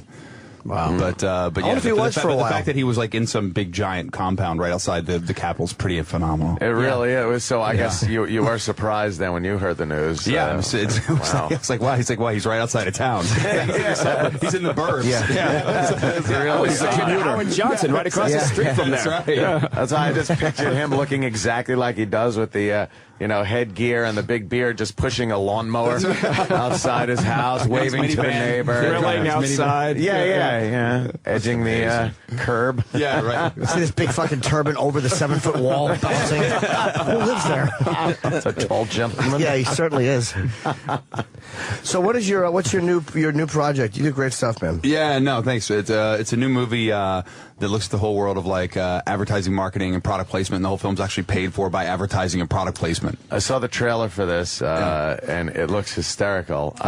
And it looks at first impossible. Yeah. But you pulled it off. Yeah. And the product placement thing is hilarious because it's everywhere. It gets to the point where you're just going around getting sponsorships in these meetings, right? Which came off, some of them looking ludicrous, sitting down with these people like they couldn't believe what you were trying to do, and But you pulled it off. Yeah, no, we raised the full budget of the movie through sponsors, like about $1.8 million, which is nothing, because the story just broke yesterday that the 007 film, the new 007, a third of that movie is going to be paid for by product placement. Oh, really? So a third of like $50 million of that budget. So it's like that whole movie's going to be like a giant like commercial Just for a like commercial. tuxedos and Aston Martin Watches, cool James Bond. Do you remember the Walther PPKs? The first time I saw product placement was in Superman 2 that I can remember or that I recognized when he gets thrown through a Marlboro truck. That was they're fighting in the street. That's the first time I can remember acknowledging a product that was in a movie. He gets tossed through the big Coca-Cola sign. That's too. right. Yeah. Oh, okay. I don't remember that part. That's right. No, I mean, I remember as a kid when I went to see E.T. and I'd never had a Reese's Pieces, and as a kid, I loved the M&Ms. The M&Ms were amazing. I loved Reese Cups, and now here was a Reese Cup in an M&M. I was like, holy cow, it's the best of both worlds. Shit, I'm in. Yeah. Did they say that in E.T.? I don't remember. No, they didn't say what it was. They just said Reese's Pieces, and I said, what is that? And my mom leaned over, she goes, it's like a Reese Cup in an M&M. And I was like, we're going to the store immediately. Sounds fantastic. They sold a few through that movie. Yeah, they did all right. What was the earliest product placement? Do you know? Sheets, like, Birth of a Nation. Very high thread count sheets. No, the amazing thing, like Thomas Edison, or even before that, like Jules Verne sold the naming rights to shipping companies in Around the World in 80 Days. So in a book, but in film. Thomas Edison used to put ads for his own products in the movies that he shot. What a Which is whore. Genius, I know. Yeah, exactly. That's great. Guy was a Hey, the genius. light bulb. Check it out. Check it out. This is some good stuff right there. Wow. So you wound up getting the whole thing paid for through sponsorships. Yeah. And so that's the best part. So like day one, the movie opened, the film was already in profit. Yeah, see, that's now what? Yeah. And all they wanted in return was that their logo be featured. They wanted a lot more than that. Like they wanted ownership in the film. We were like, absolutely not. It's like you're giving me money to be in the movie. So it's not. You're going to go sell like widgets. Go sell your widgets. That's where So you it make had money. nothing to do with them loaning you money and then you having to compensate through profit on the movie. It's strictly product placement. And does it work like a NASCAR? A sponsorship where the fender gets a little more, the hood is like the big money, and like the people who paid the most. Like I have a suit that I wear on television. I saw that. It's like my NASCAR prom suit. Yes. And so like anybody who's in like on the lapels, those are like it's very high dollar value. That's like a big right across the stomach, high dollar value. Yeah. Okay, so it did work like that, where the placement meant everything. They had to cough up some more money. Yeah. Wow. And the fact that the movie is about getting the money is sort of this weird paradox thing. Yeah, like Jimmy Kimmel, when he saw the film, he goes, well, this is like the inception of documentaries. And I was like, yeah. And I was like, I'm putting that on the poster. Yeah, because there wouldn't be a documentary if you weren't making it about something, making money to make the documentary. So it really is an odd concept, but that's you. That's the odd concept. That is you.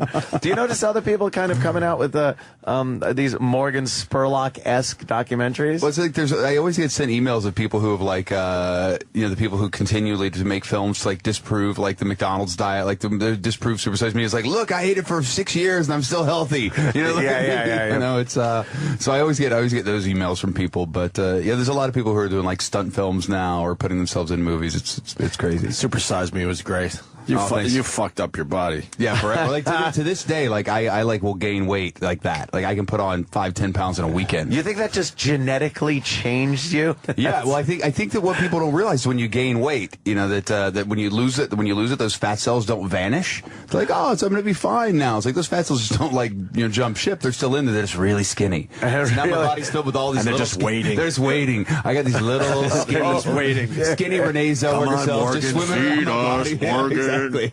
That at any moment, if you eat wrong, one more slice of pizza, one more. Is that what lipo does? It actually takes them out. Is that why people get lipo? It sucks the fat cells out. Oh, okay. So then you can eat a piece of cake at least, and you don't blow up immediately. That's right. Whereas I can't. Thinking about it? Of course I am.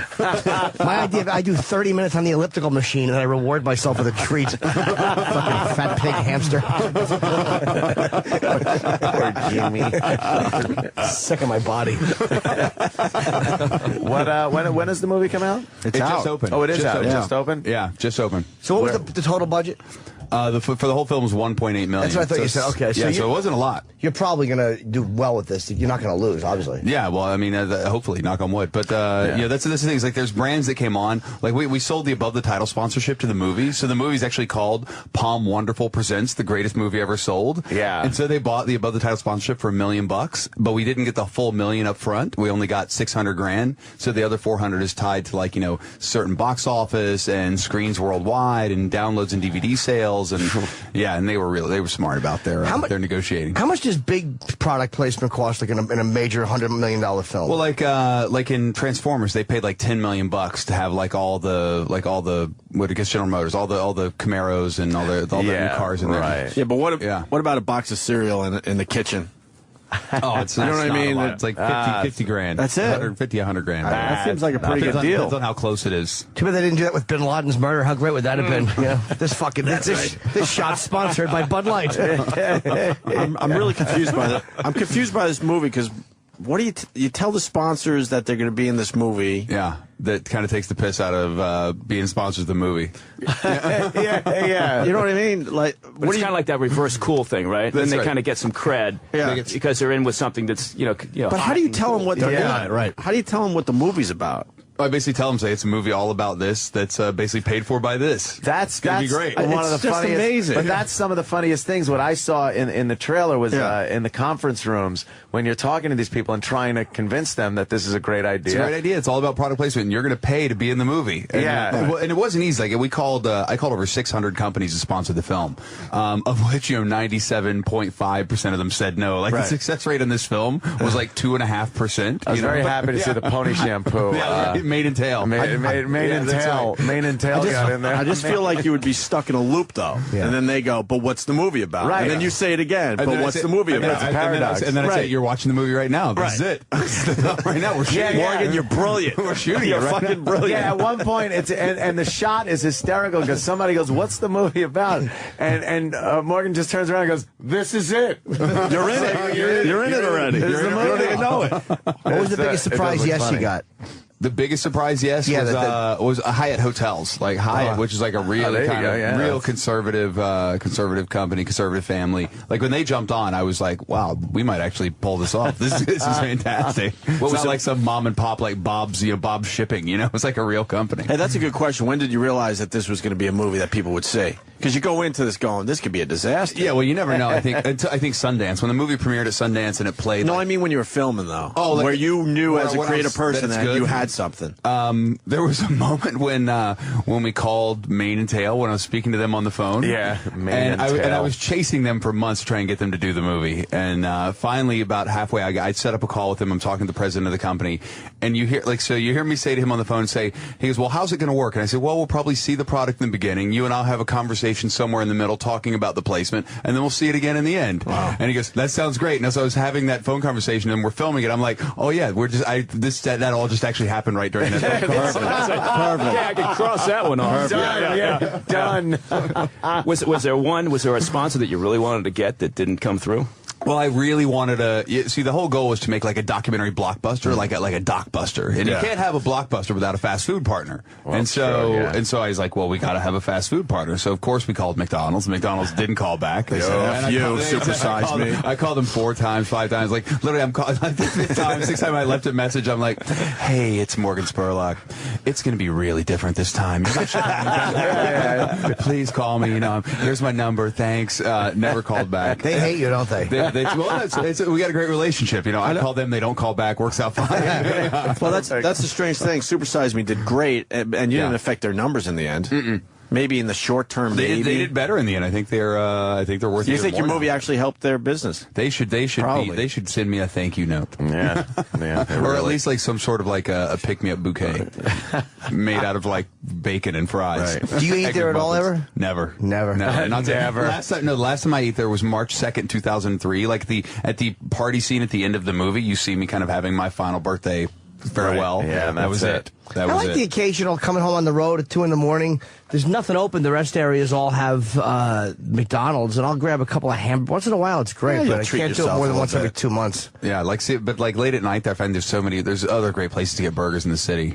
Like there's great, like dirty in New York, The rest of the country doesn't have that. Yeah, in the city, it's like, why the hell would you bother? Yeah, there's so many great good burgers. places. So many good burgers. Yeah, but like if I'm in LA, like I love like the original Tommy Burger, like at Beverly and Rampart, that's out in East LA. It's like this little shack that's been making burgers for like 50, 60 years, and it's like a heart attack and a wrapper. But like that's a great late night burger. How's Five Guys? I haven't had one yet. Five Guys pretty good. Yeah, I had a Five Guys burger. No, I didn't even know it was a place. I thought it was an odd question.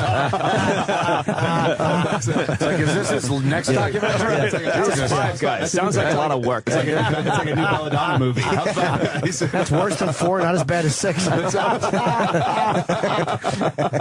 We go way back with you. You remember, right? Way back, I bet you will. Way back. Remember that? Way back when you guys. Man, we were at WNEW. When you were on terrestrial radio. That's it. But you came in as a nobody with this idea that did very well, and then you moved on to film. We sold it to MTV. Like we were with you guys first when we were on the web. Yeah. Like, you guys Shit, picked up on it totally early. didn't even realize that was you. Remember, he would do like street stuff. I'm trying to remember exactly. He made people you like offer more money. Doing crazy the shit. show's like I Bet You Will, and we bet people to do stupid shit on the street for money, just to walk up to random people out of nowhere. Yeah. And we did some great bets. We did one on the street, which we ended up redoing in your guys' studio, which was we handcuffed 3 people together, and it was called the Piss Off. And so the people, they would start drinking like 10 ounces of liquid every minute, and the first person to pee themselves got $100. The second person got nothing, and the third person got $500. So there was a strategy. Yeah, there was a strategy to it, right? Do you just do it to take the? So you either just say, you know what, I'm just going to take the $100 and just go quick. Be the first guy. Be the first, or do you try and hold out till the end? We're not allowed to do those bits anymore. No. Yeah, those were the days. We had somebody died from a water drinking contest years ago. Our favorite bit, St. Patty's Day, we were giving money to the first guy that would piss his pants in front of a huge crowd. Remember that? Oh yeah, he got up on stage and just the wet spot appeared. The place went nuts. How long did he hold I wish we out? had video of that. How long did the guys hold out? Like that person held out like an hour. I think so. It was a long time. I don't think we did anything else that day. Damn. Yeah. That was a long time. A little different than what you do, right, Mike? We would hold the same contest. Downtime. You're in a safe house for weeks and weeks. Believe me, I'm sure there are a few times. I'm sure there are a few times he watched people piss themselves too. Varying reasons. That's right. What do you think they're going to be? What do you think they're going to do about Al-Zawahiri? I mean, he's the last one of those guys that's got to be caught. Well, there's a lot of them, and that's the problem. They got almost a bottomless well of douchebags that they can recruit, and also, there are. I hate to say this because it makes him sound a little bit more like Lex Luthor, but there's succession plans, right? And so Zawahiri is the logical one, and he's the one that a lot of people say, oh, it's got to be Zawahiri, but he's got problems, and first and foremost, he's an Egyptian. That doesn't set well with the Saudis and Yemenis within the group. And he's kind of he fancies himself a big thinker, right?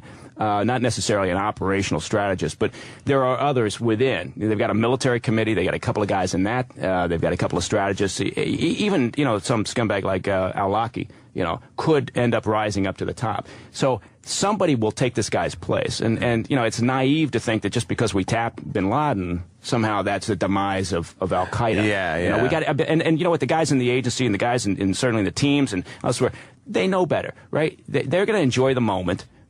And then it's back to work. It's already back to work. That's right. Yeah. What do you think the threat level is? Just, and I know, as far as what I hear, it's a word orange. I think. Well, remember, we got rid of that plan. That's gone. It's all new now. I don't think bin Laden, and a lot of people are saying it wasn't really a day-to-day guy with Al Qaeda, right. But as far as being a figurehead, pretty huge.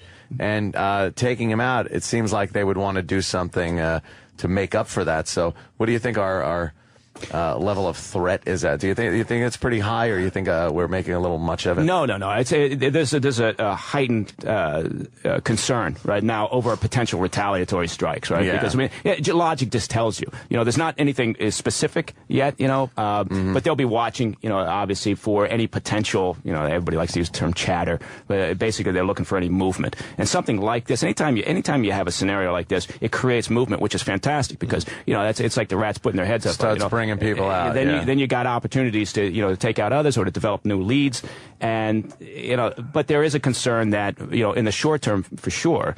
Al Qaeda, even the Taliban, and some others are going to be looking at an opportunity to show that they're still relevant. Right? Yeah. That just taking him out didn't destroy him. Who was the scariest person you came across there, Morgan, in your travels? I mean, we came across some people. I mean, we were in the middle of a Taliban ambush when we were in Afghanistan, which is never a good thing to be in the middle of. No. Yeah. Would you have rather? Would you have rather? Have been shot and killed or captured in a moment like that, knowing what they do to captured Americans? I think you might have had. It depends on who captured you. You may have had a chance to live if you were captured. So you would hold on to that hope. I would have gone with captured. Oh, yeah. Holding on to that hope though. That oh my God, please don't make me this. Saw the head off the guy. Don't make me the video. Yeah. I don't want to be the video guy. Never let yourself get captured. Whether you're talking about, I tell my my kid this all the time. I said, anybody tries to grab you, that is it. You do anything it takes, to not go in a car, not get and it's true when you're talking about terrorism, right? And you don't want to be that guy, that ends up, having to be, off that way. That's hard. And so you see the orange jumpsuit hanging up in your size. But I mean, your best opportunity to get out of any situation like that is at that moment that it's happening. Right. And, right. And so at the abduction moment. How old is your kid? I got a kid who's getting ready to go to college, and then I got little toddlers. Who I would are imagine less your than kids 4. know some moves, though. Yeah. Mike. They're all heavily armed. Yeah. Go for the eyes. It's all about going for the eyes. And Morgan, it has to be said, is crazy for going over there and doing that documentary. That is a little crazy there, Morgan. That's insane, especially how you look. You kind of look like an American. You are the American. I am so not the guy that fits in. Yeah. I'm trying to. It's like a middle relief pitcher. It's like a big giant redhead albino walking around Afghanistan. Don't sell yourself short. You blend. That's right. It's been a few years. How did you blend in again? I can't remember. Well, I mean, even after I grew out my beard, which once I grew it out became very thick and red, it looked like, again, I looked like a very pale Santa Claus in the middle of this. Whereas my cameraman grew his out, and he looked like an Afghan. He looked like an Afghan. It's like he looked fantastic. It's like me, I did not blend at all. Right? He'd have been like, I do not know this man. I'm 6'2", so I'm already like almost a foot taller than like a head taller than everybody that's on the street, and this pale, lanky, Did you see anyone like you there? Both of them. That was it. Right? There was like one or two other guys who were very pale, but that's why are they rare. there? Making documentaries. You'd see other journalists there who looked like me, but most of the guys, didn't wander too far outside of. They just hold up their Canadian passport and laugh at you. Yeah, exactly. Fuck you. I'm Swiss. You're going first. That's right. I got to cancel. I got a gig. I'm supposed to host at lunch at this Kiwanis Club in Karachi. I'm like, this is not the right time. I do typically well there, but you should probably cancel. Toastmasters. Yeah, that just seems like a pretty scary thing you did there. And like before, what kind of situation was that with the Taliban? Well, I mean, so we were embedded with the troops, and we were on a patrol with them, and then right in the middle of it, they were getting shot at. Right, it wasn't far outside of. It wasn't far outside of Kabul. We were probably about an hour out of Kabul. And I would gather they responded in kind. Yes. They did. They responded very much in kind. Tenfold in kind. As that guy got dragged off, not alive. Yeah. Yeah.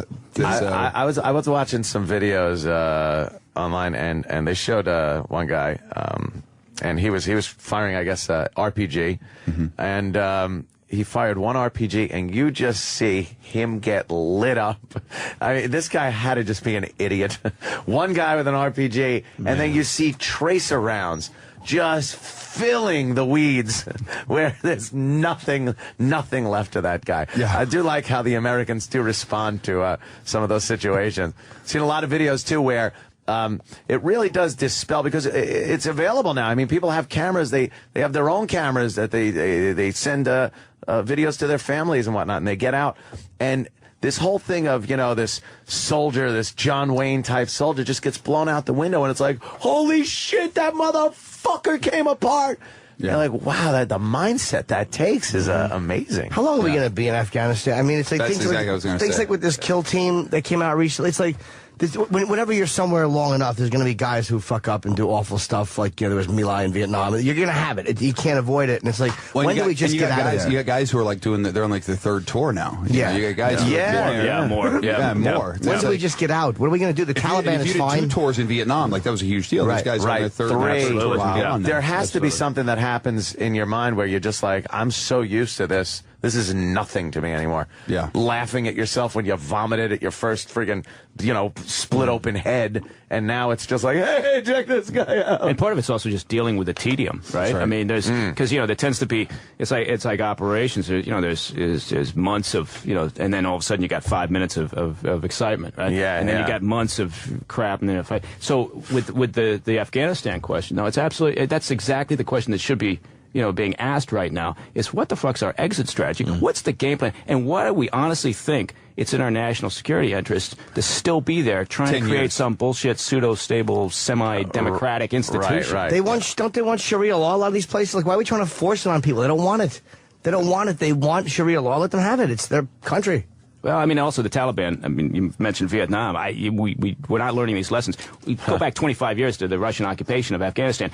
There are a lot of similarities. I've gotten some arguments with some military strategists who say, "Oh, it's nothing like when Russia was there." Well, bullshit. It's a lot like when Russia was there. And the Taliban has no place to go. Right, so they're going to sit there and they're going to wait, and they know we're going to leave at some point. They know they'll leave. Yeah, they're very patient. By the way, I like the fact that even on that level of guys who know their arguments are like ours, it's just like that. Bullshit. No, it's not. That's exactly the way me and him would argue it. And we don't know what we're talking about.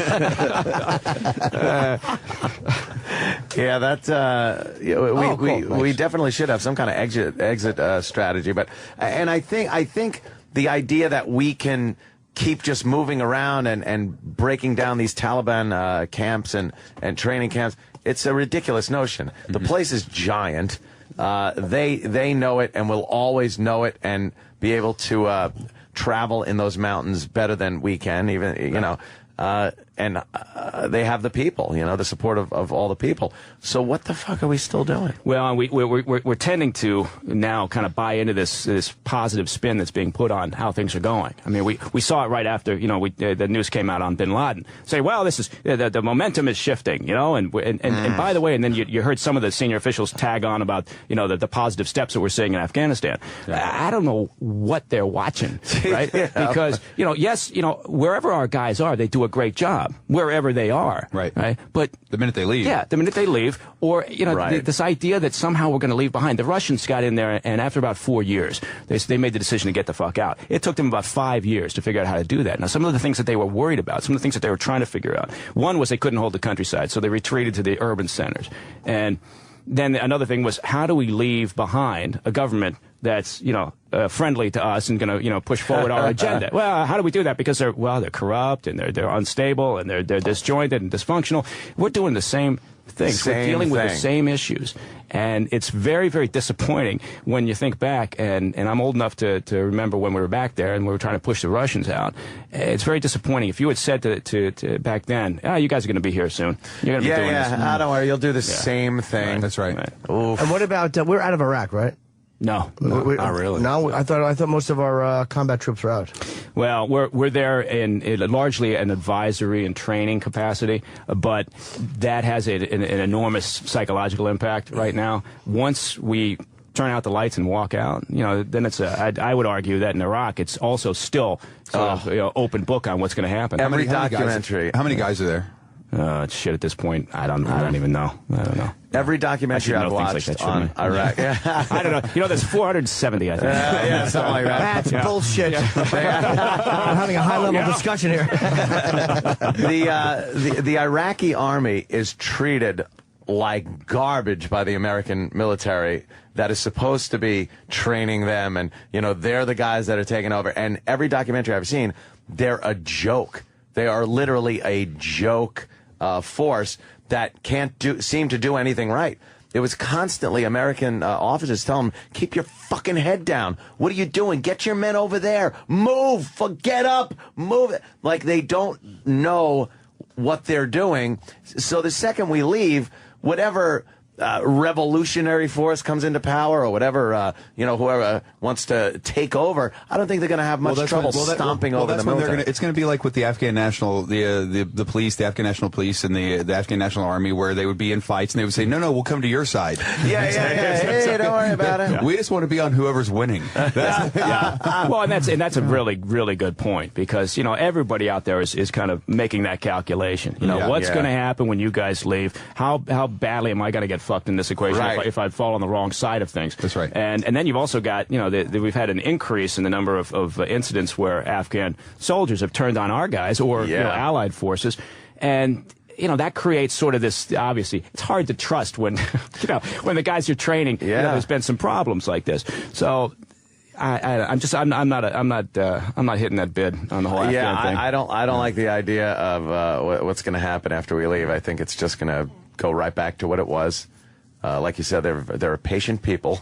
Yeah. Isn't it just ego at this point? You don't want to look bad. I mean, after we left Vietnam, peace with honor. I know that. Yeah. I love that one. Peace with honor. Really? Hightail your ass out of there. Push the Hueys off the deck, and let's get the fuck out of Dodge. Vietnam came together as a country. They're fine. They're doing fine. They didn't. It's like. Well, they did. Yeah. They don't need us. But at that point, it was such like you could look at things now in the light of what we have today. But you look back then, that was a communist domino. Again, we would not want any country to fall to the commies, and that's why we did so much, especially in Southeast Asia and whatnot.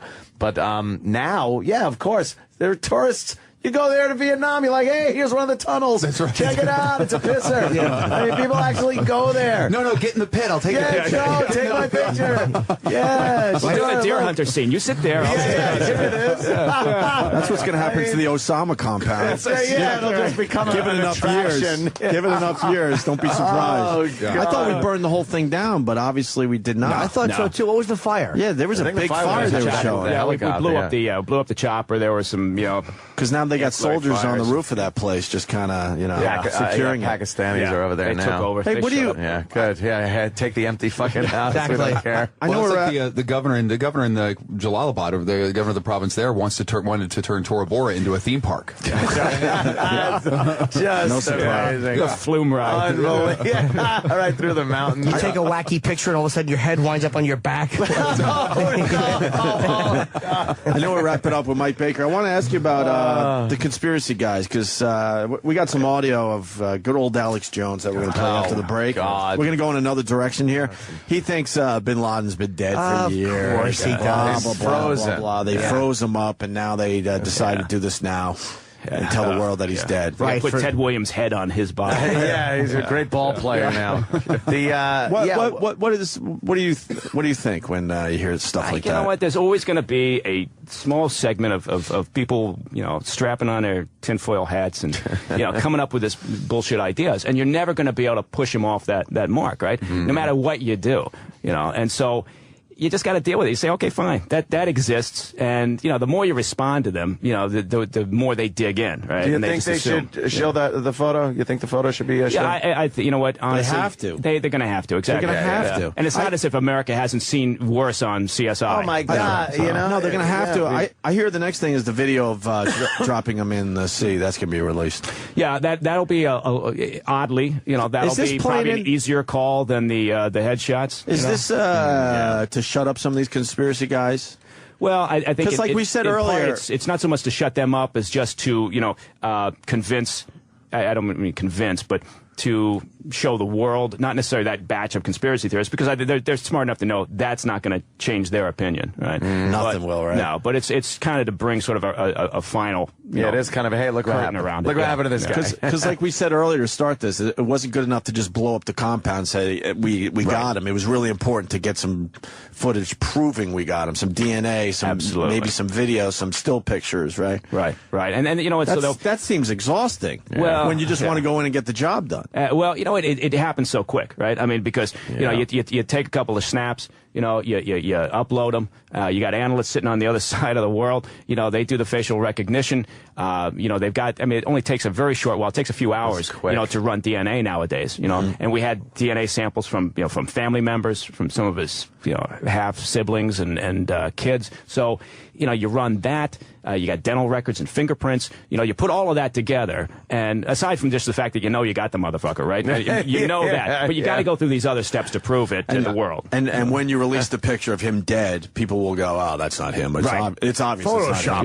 It's Photoshopped. His eyebrows are different. It's like Saddam had all those people who would go impersonate him. That's just you could tell the bridge of his nose. So weird. So weird to see those death shots. Remember when the Saddam thing came out? Osama's brow looks different. Yeah, there's a hole in it. Yeah, no kidding. It's obviously. I see a very nervous publicist outside, so I think Morgan's got to go. Yes, you got a Morgan's busy got schedule today, hard Morgan? out, as they say. All day. He has a hard out at 7:30. Well, hard out. Hard out. Well, I don't know how you do it, but you continue to make movies, sir. I don't know how he does it. I don't get it. Part of me is thinking that's a backhanded insult. Wait a minute. Part of me, like my whole life. We've known Morgan for a while. When Super Size Me came out, I was like, 10 years. This is a great movie, but is this a one-hit wonder? You're proving proving to the world you're not a one-hit wonder, sir. That's where I'm going with this. Thank you. And you guys got, come on, we got a documentary with collector cups. I see collector cups in here. Why not? What's your next movie? You starting to think of something? No, we already shot it. We shot it last summer. Jesus. He's pumping them out. Yeah, we're overachiever. Like, I love, Like, I love Comic-Con. Like, I love comic books. So we went to San Diego Comic-Con and made a film about, like, all the people that go there. We followed folks in. It's great. We're editing that right now. Perfect. I love watching those, man. Perfect. It's great. Yeah, you guys will dig it. People are fucking weird, man. Yeah, very cool. Morgan Spurlock. Yeah, let's get him out guys. of here. Appreciate it. Thanks for a great day, man. The movie's in theaters now. The greatest movie ever sold. Yeah, and they can go on the website, thegreatestmovieeversold.com, to find out where it's playing near them. Mike, can you plug in anything? Yeah, what you doing, Mike? Yeah, thanks, Morgan. No, you know what? Thanks, Morgan. Not really. Just big kudos to the agency and the teams for what they've done. But no, I'm not plugging anything. I'm a simple person. I'm a simple man with a simple plan. You got the tie on. More TV for you today, sir? Yes, as a matter of fact, I'm all over the map. That's awesome. Yeah, good for you. Yeah, so I'm doing Red Eye later in the month. I hope you're on. I always have a blast when you. I appreciate you saying that. Yeah, I just did it last night, and it was an all Bin Laden special last night. Yeah, singing and dancing, and we had reminiscing. We had some of his old friends come on and talk about a variety show. Yeah. We're hoping Jimmy's going to lead a roast of the dead Bin Laden. We need a break. So thank you, buddy. Thank you. Thank you. Thanks, guys. The Virus, Sirius XM. Follow the Opie and Anthony Show online. Facebook.com/Opie and Anthony. Twitter.com/Opie Radio. Twitter.com/Anthony Cumia. And Twitter.com/Jim Norton. This is the Opie and Anthony Show. Hey, Mike Baker, you like Yummy Doll? No. Jeez, that's what I'm getting for Christmas. That's crazy. Are you a fan of the black ass? I'm just proud to be following the black ass discussion. Isn't that great? Yeah, that's what I've always been hoping for. Yeah, the guy's former Fed. And he's got to follow this. He understands black ops and black asses, right? It's the same right, thing. Is that the same thing? Yeah, sure is. Yeah. And what the fuck to do It's a wet job. We just got these magazines. I'm doesn't like them. I'm not attracted to the giant behinds. I don't mind it, though. There's nothing about the big thing that's doing it for it doesn't do it for me. Yeah. I like proportioned girls. I gotta say, I'm in your camp on that one. Yeah. It's so you're a racist too. That's I am essentially. Yeah, I think that's where we need to go with that. Yeah, thank you. The race has as much to do with it as the giant ass does. But I'm just not into that. I gotta tell you, I was at a dinner, not to name drop, but I was at a dinner last night with Michael Hayden, former head of the CIA, and how proud would he be to know that the next day, I'm having this conversation. It just shows that you can really bounce from one subject to another. Yeah, either a jack of all trades. Yeah, I think that's. I like to think that's what it is. You need that to assimilate in the field. Your ability to improvise, exactly. Like, 1 minute you're acting like an intelligent guy, the next minute you're acting like a big giant ass. So looking at one. Sure. Then let's talk football, man. You a football fan? We want to do Giants. You're a Giants fan? I am. Get out! All right. Well, good night and thanks for coming. I'm a Jets fan. I took a beating this week.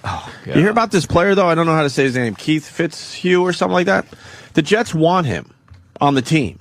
Yeah. He said no. He'd rather be a train conductor because it's a more stable Maybe he likes job. the hats. I know I certainly do. He says because it's a more stable job. I think I heard about this coming in. He said it was more stable in this economy, and he wants to have health insurance for his parents. But or something like that. Can't the company he works for go, we'll keep your job for you. Go play a little football and you come back and see us. Is this guy come out of college already, or is he? I'm not really sure. He's wow. I guess he's just a free agent. I guess he's played in the league before. I think I just looked at him in Straight Stunting magazine. To tell you the truth. Just put a wig on him. Yeah, she was just in that Lakers uniform. Yammy doll. Yammy doll. Yeah. Yammy doll rules. Doll and nothing. Yammy doll. But the healthcare is good. What? Yeah, the healthcare. Mike is now perusing. You can't help yourself. Straight Stunting magazine. He's just looking through it like he would look at a dossier. Yeah. Someone's dossier. Yes, like he's looking for Colonel Kurtz. It's got the little subscription on the bottom here that says Jim Norton. Yeah, I do enjoy. Can I read out your home address? Sure. Because Anthony is asking, Yammy doll's measurements. I was asking. Okay. How about you guess? All right. Let me see. You'll get the Yammy first doll. one right. All right. The first 600? one has to be, is it in the 30s? Sure. 38. All right, 36. 36? Then she goes 27. Get out of here. They're lying. She goes 62. 45. 45? Come on. She's too fat for me. 45. Look at this. Looks bigger. I just said That's actually not bad, but it looks like implants. That's not bad. Not That's bad. terrible. You could land a predator drone on that ass. He knows it. They've tried. That's what he calls his cock. The predator drone. Oh, damn. Thank God it's still armed. Hey, did you hear about this WikiLeaks thing? Interviewer questions. Do you got a minute to tell me about it? Maybe we're breaking the news to him. You're a Giants fan. There you go. Maybe, take a look at 7 from the calendar. It's number 7. Nothing? Look at that. No, that's good. That's good. What they Better all look at just that have than Justin Tuck's ass. big fat asses. Well, that's it. It's terrible. So you have heard about this, eh? Somebody called me and told me about it. Somebody told you about it. Yeah. Why is it a big deal? Because what were you saying yesterday, Jimmy? I have mixed feelings about it. A part of me likes what he's doing, and a part of me, here's the things I don't like. Like, people say he released stuff like... the Commie Pinko party likes it. No. Locations of sensitive information in the U.S. I don't like. Names of operatives overseas, I don't like that. I don't like those guys being put in danger. Or anything that would endanger troops, like whatever that's. But there are things he's releasing, like Saudi Arabia wanted us to attack Iran, and I am so tired of this relationship with that country that I want all that dirt, like or anything with Britain and Libya, anything that went on there with that sickening thing where they traded that fucking murderer. For whatever it is, they gave him home relief, like that type of stuff. I want to come out. So you wouldn't be conflicted if Assange had come to you first and kind of cleared what should be released. You know what? That's. I mean, there's certain things that don't like. There's certain things that I think could endanger people that I don't like, and there's certain things that where it really is fighting secrecy. Yeah, I mean, I think a lot of people feel the same way. I mean, a lot of people look at it and ask that question. You know, why is it a big deal? And you know what I mean? First and foremost, it's a big deal because the guy that stole all these documents. Braley Manning, you know, is guilty of espionage. Now what he's done is he's passed these on. Assange himself he's a douchebag, but he's doing exactly what you would expect a douchebag to do. He's an anarchist, right? So he's releasing all this crap. I mean, so you can't be surprised by his actions or by his supporters' actions. Yeah. And it's just that the biggest problem when you look at what's going on with WikiLeaks is it erodes our ability overseas to have candid sources and contacts, because every time this happens, you lose, whether you're talking about a CIA guy or you're talking about a State Department official, you lose the ability to have a conversation with a potential source of important information, because I think there's no way you're going to keep this secret. You can't keep your yap shut. Yep, and they're not going to be as forthcoming if they find out that behind his back you turned around and started bad-mouthing him to somebody else. Even if the information doesn't seem sensitive, you're ruining a relationship there. But that's the stuff, that office politics shit. Well, Hillary said some stuff about the King of Jordan. Who cares? Like, I'm a big believer in the U.S. should fucking avoid everybody. And if somebody bothers our interests, we should drop so many weapons that we're embarrassed in 6 months. Like, I'm a believer in pulling our troops out of fucking Korea. I'm sick and tired of protecting the ungrateful South Koreans. I don't give a shit if Kim Jong-il walks in and takes the whole country back. I don't care. That's what I'm saying. So I'm tired of this whole thing. No, I mean, I think there's a lot of crap in the I mean, it's what, a 250,000 documents. So there's a lot of it's just going to be real pedestrian and atmospherics and bullshit. But inside all of that, just with the State Department, let alone the documents they released from the Pentagon. I mean, in that Pentagon batch of documents, you literally could go through and identify sources on the ground in Afghanistan and Iraq that we were working with. Now, those people, if they're not dead yet, once they're identified, that they will be then. But in this group of State Department documents, a lot of it's just atmospherics and crap about, this is what I really think. But there are a lot of details in there that shouldn't be made public. And again, I go back to the same thing, which is that if I've got a source who works overseas in some hostile place, and he's in the Ministry of Interior or whatever, and I've spent a year and a half kind of schmoozing this guy up to the point where he's now going to start talking to me about what their actual plans and intentions are, because we need that insight if we're not going to do something stupid in our foreign policy. Well, now that becomes a much more difficult job every time this crap happens, every time this shit gets released. Yeah. But what about, like this is what bothers me about the way they're attacking Assange, is the media. I mean, one guy called up yesterday. He goes, well, the media clears a lot of this stuff. You don't know that they do, but they do clear. But those fucking vultures, like, a lot of them are releasing and printing what he put out. It's like, it's almost like, what's the difference between him and the media? And it's like, well, they targeted two reporters, Woodward and the other guy, targeted Nixon. Yeah, and they, in effect, brought down a president. So where did all of a sudden this integrity with what you should release and not release by the media when they targeted and ruined a presidency? Maybe people say he ruined it himself, but... You're not saying the media is self-serving. No, I know you're not going there. But you know what I'm saying, though? Like, no, but you're right, and that's part of the argument. Everybody's getting there, and the right certainly isn't doing any favors, because some of that bullshit about we got to execute him, we got to go after him, we got to for espionage and talking about Assange. Yeah. Well, you know what? Again, I go back to it. Look at the source of all these documents. This private who's now sitting in the brig and who's got some serious bad things coming to his way. Yeah. But Assange received those. Now, if Assange actually helped him, if he somehow provided him with technology to help him access those documents, to download them, to pass them, well, then he might be culpable. They might be able to go after him. But you're right. Assange and the New York Times, they're just a conduit for this crap once it gets out in the system.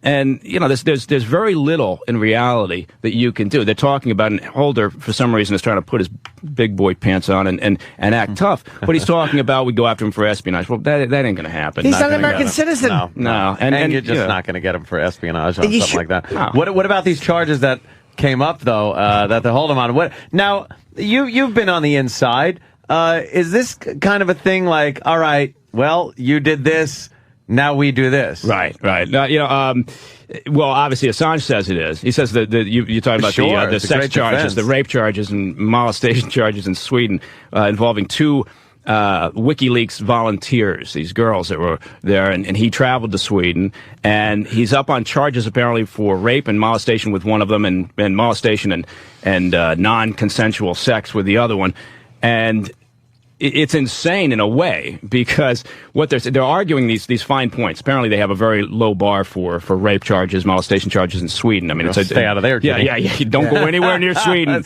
That's what the viewer's takeaway is. Bunch of sticks in the mud.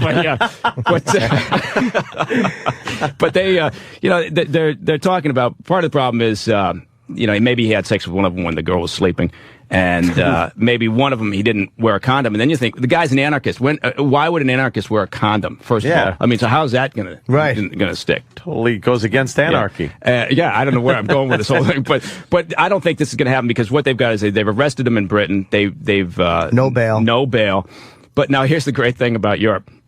He has the right to appeal to what they call the European Court of Human Rights. Oh, wow. Right. That sounds like something that you imagine really where this is going to go. Yeah. There is no chance in hell, and I'll bet a month's salary on this, that he's going to get extradited, or that he's going to actually be brought up on these charges. But the thing is again, I can see he's a child murderer, but a guy that is accused of two sexual things. Really? Would they arrest him in Britain and hold him without bail? Would really... It's so public. That happen? But I'm saying, would that really happen in most cases? No. Well, he's a flight risk, and that's a legitimate thing, and so they've not posted the bail. But But you're right. I mean, it's a very easy lift for Assange and his lawyers to talk about how this is politically motivated. And now the Swiss authorities are saying it's not politically motivated. And quite frankly, the guy's such a douchebag. I'm sure the charges are probably accurate, but he's got a very easy time right now of defending himself. The timing is what is really something here, and it's so public, it's so out in the open that it does make people look and go like, wow, if you cross the government like that, they're going to find something to throw you in jail. Yeah. Do you think about 80% of the listeners right now wish you'd go back to talking about black asses? No, it's the biggest story in the world, dude. Probably Well, not 80%. I'll ask you a question. Would you wear a condom if you were having sex with Yammy Doll? Yammy Doll's disgusting. Yeah. Yammy Doll. I think I think you always got to worry about protected sex, whether it's Yammy Doll or anyone. Yeah, you got to be responsible. She's wearing a little Lakers outfit. She's got It's not a little Lakers and she's got 2 basketballs in her butt. Wearing a condom implies that you're actually having sex with that person. So you wouldn't have sex with No. Why? Why does your sex have to be perfect? I every do not time? find that. Why can't it be a little girl messy and attractive sloppy? in the least. Honestly, you like sloppy shit, right, Mike? She looks from here, and mind you, I think it's important to note that this is about you're holding it about 15 feet away, but she looks a little like Kobe from here. Yeah. She really does. Yeah, Kobe with the wig. What do you think? To single-handedly save the United States of America, would you, as a patriot? If you're talking about the ticking time bomb situation, the ticking Yammy situation, if this were like an episode of 24, you'd have to. You'd have to pull the trigger. Throw yourself on top of the grenade. Exactly. Yeah. And I see no way around it. But you just disappear into that. You're a great American. Yeah, you'd never come out. It'd be like spelunking. Why did the private do it?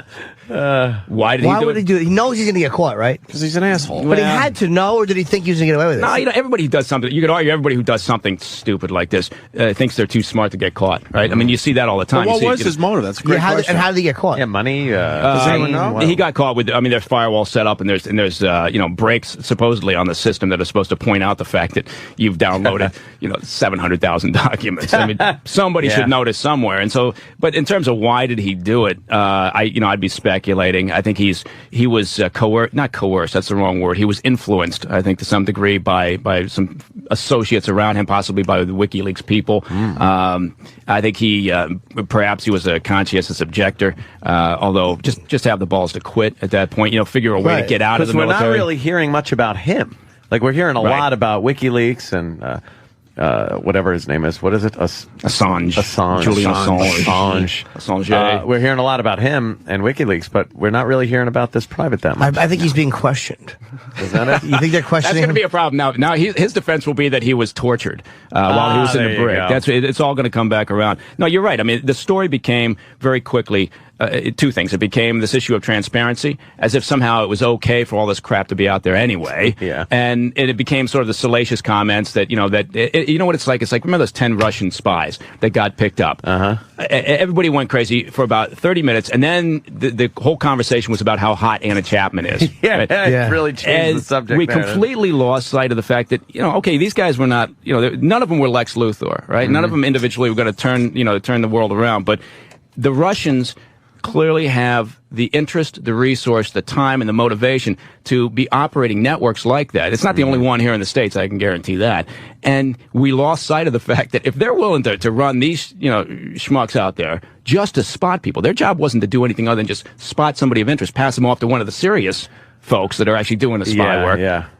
But we lost sight of that. And it's kind of like this with the WikiLeaks. You lose sight of what's really important because, the story's kind of, entertaining in its own way. Not as entertaining as a Yammy doll. But, no, of course not. No. And it's got that intrigue thing, and it's got... it doesn't seem to have, though, the real money shot of memos. The one that, says something really... It seems like it's kind of catty stuff that's going on between...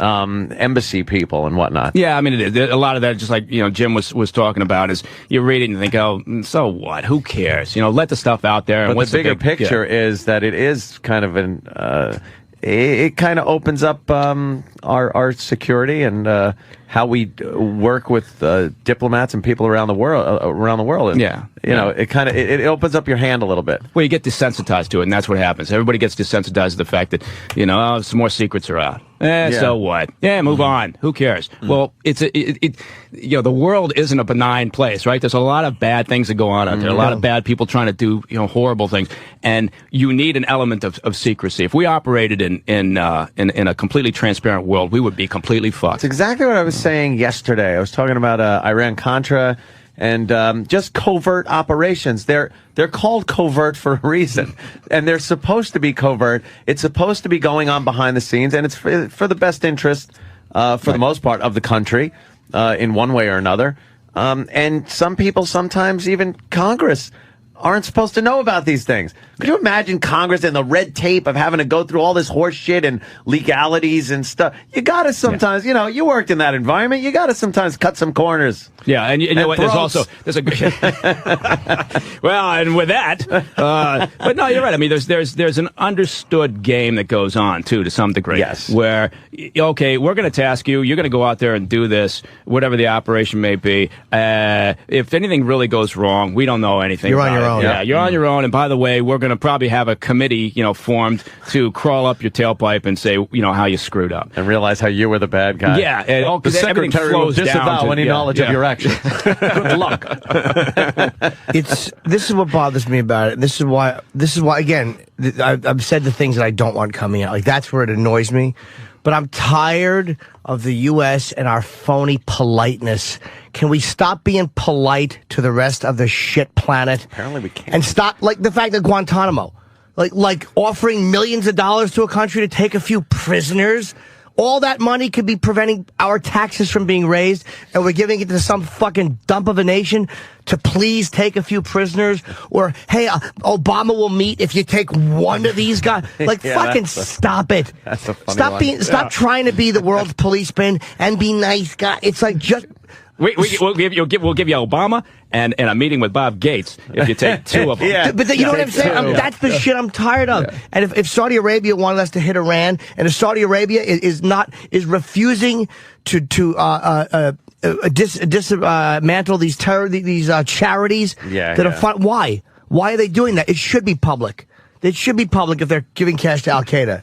Well, they stink. Yeah, and I think that's why this thing is such a problem, because a lot of people think, well, screw it. You know, some of this information shouldn't be classified, and that's true. Crap gets overclassified, right? And if we were smarter about it, then we probably could resolve some of this, because then you'd be serious about what actually is top secret, and you'd firewall that off, and you wouldn't have access to it by some, you know, dirtbag who's not in the private in the army and you know, has a problem with the military. Not in the same category as the water cooler's empty on floor 3. Can we get somebody up there to fill it? I talked to the custodian who told me in private. And it's in the same category as like top secret shit. How high of a level did this classification this guy have? Like, maybe there are stuff like NSA documents and stuff that he could never get his hands on. There are. I mean, that's true. You know, there's shit that he wouldn't have seen. But and part of this is the way that we always react. 9/11 happened, so all of a sudden, oh my God, what do we got to do? We got to form the DNI. You know, we got to make DHS. We got to create all these bureaucracies. And a big part of after 9/11 was nobody's sharing information. Yeah. So now what we saw with the fact that Manning was able to access hundreds and hundreds of thousands of documents all over the place was a result of this reaction saying, oh my God, we've got to be able to have a free access to information between all the agencies. Well, now guess what? Because of what he's done, all the the Pentagon and others are looking and going, I don't want them to see my shit. This wasn't our problem. You guys, we gave you the information, and it slipped out on your end, so we're not going to give it to you anymore. So I suspect we'll go back to some halfway point where it's not a free flow, but you still got to get. I mean, I got to get information across to the Pentagon to take action, right? Or they've got to get it across to our guys to take action. And so you've got to have some of this, otherwise, you got nothing. Right. But we went way too far, as we typically do. Yeah. But it's also, can't they just put a better firewall or have a better? I mean, there just should be one more. What's the word? One more stop or one more checkpoint that you can't get through. Because again, considering how many documents are available, this is the first time that this has happened publicly, right? Like, it doesn't happen that often. Here's a happy thought. It happens more often than you would think. Yeah. I mean, people have access, but in an Intel environment, normally you do have a lot of checks and stops and breaks, and you constantly have multiple layers of access. And unfortunately, though, this guy was, in sort of ground zero where all this shit was collating, and he had the opportunity. But, again, like you said, we've lost sight of the fact that what he did was incredibly wrong, and it got passed, and now it's out there in the open. Yep. But we're spending all our time, at least certainly on the Republican side, they're spending all their time screaming about Assange, and again, it's serving to desensitize us to the real problems. Right. Oh, by the way, the Republicans wanted. Who do they want? Who was it that named Valerie Plame? Valerie Plame. Yeah. Who was that? Was that Scooter Libby, or was that one of those guys? Were they calling for his execution? Right. For I don't remember them calling for his execution or him being treated as a traitor. It's actually interesting because I mean that not to completely drift away from the big black asses, but I think what we had was with Valerie Plame was interesting because the Dems were. They were kind of up in arms about the whole thing. Everybody was a little bit set back by that, right? I mean, she was outed. Although you could argue that she's married to a U.S. ambassador. It was really no secret where she worked because he's a public figure and a fairly outspoken one. But now what you've got is the Republicans up in arms about this, and the Dems kind of defending the WikiLeaks thing. Not defending it so much as just not showing the same level of outrage. But then again, fuck the outrage. I mean, everybody's standing around saying, "Where's the outrage?" And you think, well, after a while, enough of the outrage. I'm too tired to be outraged. Enough to be outraged about. Hunt him down in trees. It's just such idiotic. That's where the conservatives are really annoying me. It's like I don't want to hear it because you didn't go after to me, the one who outed Plame was worse because they were an American diplomat who did that. They're American citizens. It was Bob Novak in one of his columns, and wasn't that an accident though? Didn't somebody mention her first, or what was it? Or he felt justified in doing it? He felt justified in doing it. Funny, nobody called for him a treason or...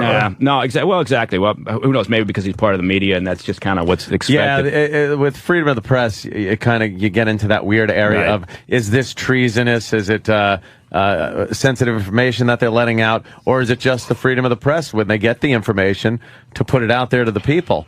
Right. And in this situation, with the advent of the internet, it's just now instantaneous. Like this guy, what channels would he have had to go through to get these documents so widely distributed even a few years ago? I mean, even a few years ago, just to get all this information, you would have had to recruit hundreds and hundreds and hundreds of sources, to provide bits of information over here about Somalia, over here about China, over here about India, whatever it was. God bless the internet. I hate the thing. I absolutely. I got kids, so no wonder I hate the internet. But I think that it's. I don't know. They're talking about criminal charges now against Assange, and again, I don't think. Honestly, at the end of the day, we're not going to see anything done. What type of espionage is going on with somebody that isn't just a dopey private giving it to a dopey website?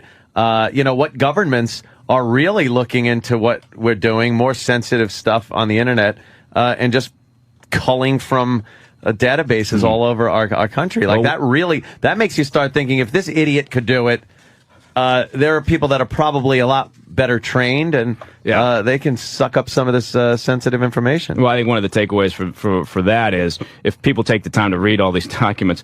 Here I am outraged about the release of the documents, and now I'm saying, well, go read the documents and take a look at this. Them, yes. But the Chinese, not just the Chinese. I mean, honestly, again, it's the same thing. People like to think that we're operating in some friendly world. Every other country acts according to its own best interest. The Chinese are trying to constantly screw us and steal our crap, right? Of course. And what they're doing is incredibly sophisticated. The Russians are the same way. I mean, all the way to the French and everybody else. And sometimes I tell you what, having worked in the public and the private sectors now and looking at how the U.S. companies try to protect themselves, it's not particularly encouraging because we still have this mindset that it's not done, that if we operate on a level playing field, everything will be fine. Yeah, and we tend to think that their technology is a lot more archaic than it is, and the Chinese, what do they got? A few bottle rockets and things. What are they going to do? And meanwhile, they're very sophisticated as far as ripping off our intelligence, and whatnot.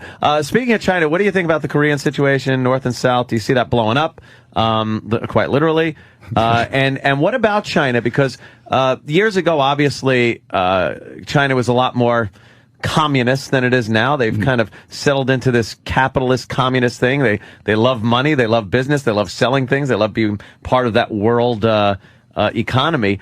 Do you think they would support a North Korea against South Korea as far as another kind of war goes on between the two? Well, they wouldn't want to, but I think they'd feel like they have to. They'd be obligated, I think, just in a as sense. an ally, because they really come off. I mean, North Korea completely just comes off as a spoiled little child of the world, making a ruckus every time they need to take some money out of the ATM. That is the United States. That's right. But I don't know if China would be as gung-ho to jump in there to defend communism and North Korea, knowing that they're a pariah on the world now. Well, I don't think they care about that. The Chinese, they don't like change, right? I mean, so on the surface, you look and you think it's a little bit like Russia. Oh, it's transparent. Well, Putin's the same as Putin's ever been, and Putin is a long line of communist, authoritarian people. But you look at China, and China's never going to change, as long as they can help it, right? So the Chinese authorities, they're communist down to the very core, and they have no interest in seeing a change on the peninsula. What they really want is the status quo. Now, they understand they got to rein in the North Koreans because they don't want a war, just like we don't want a war, but they don't want it for various reasons. They don't want millions and millions of North Koreans streaming across the border as refugees into China. Right. I mean, that idea scares the crap out of them. Sure. And they have no interest in seeing a unified Korea because of the belief that it would, is that? Well, because it would be friendly towards us. But wouldn't it economically be kind of better for them to trade with a unified and democratic and productive country as a single Korea? Then, I mean, what are they doing with North Korea? I can't see them trading with them. They're not making any money selling You've goods. never They're been broke. a Chinese authority, have you? No. No. You're Never. not thinking like a Chinese official. I gotta think you like gotta a think more like the Chinese Chinese. No, that's not what they want. They don't. Again, they hate change. They hate the uncertainty of not knowing. And a unified Korea means they don't know what would happen. What they really need is for things to stay the same. What they need to do is, from their perspective, they're going to rein in. This happens on a regular cyclical basis. Every time there's a succession in authority there in North Korea involving Kim's family, and so he's passing it off to his son now because he's about dead. His dad, Kim Jong-il, Kim Il-jong, who can Kim Jong-il. Kim Jong-il.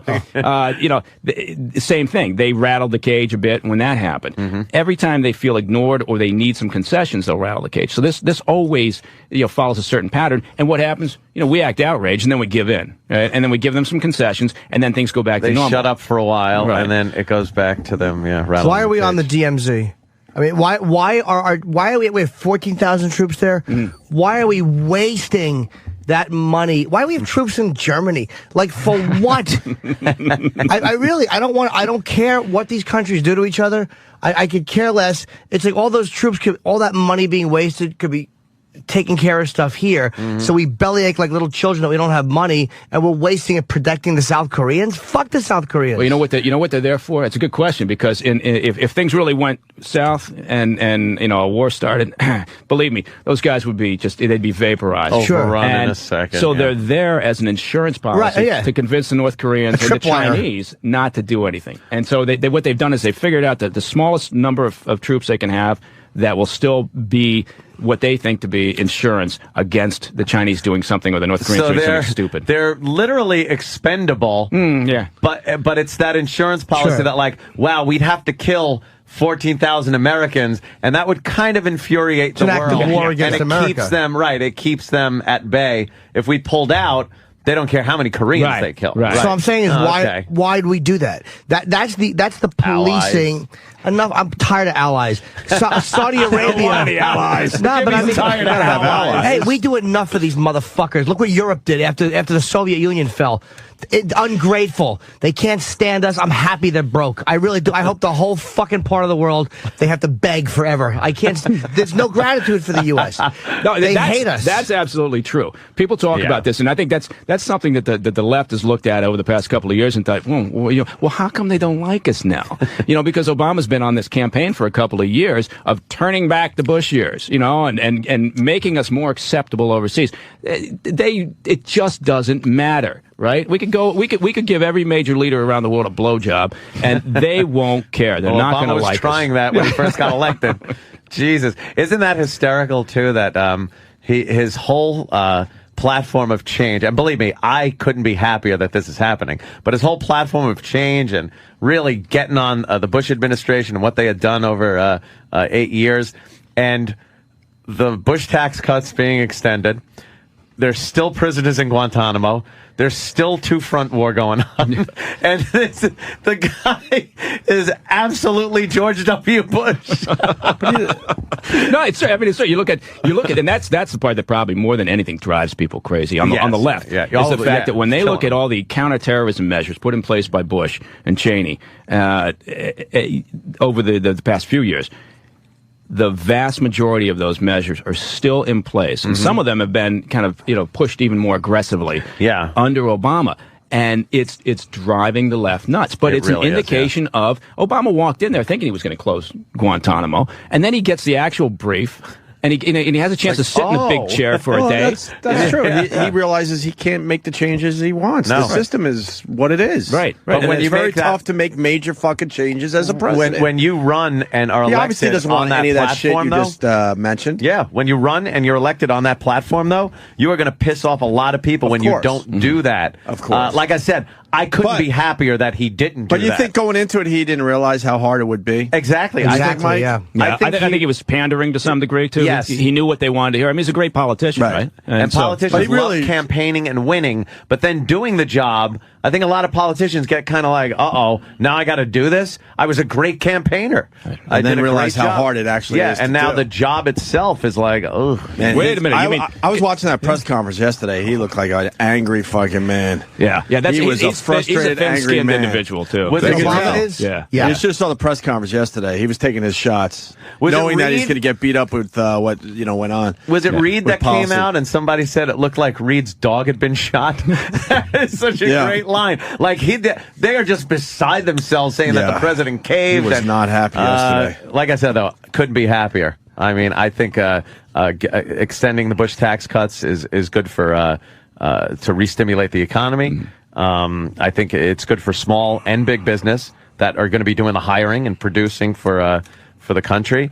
And I think cutting it off at $250,000 isn't realistic. It makes no sense. I mean, it makes no sense. I'll tell you something. I run a small business, smallish size business, and true story. 4 weeks ago, we got a call in our little HR department from our health provider, and we provide our employees with a very good health package, and.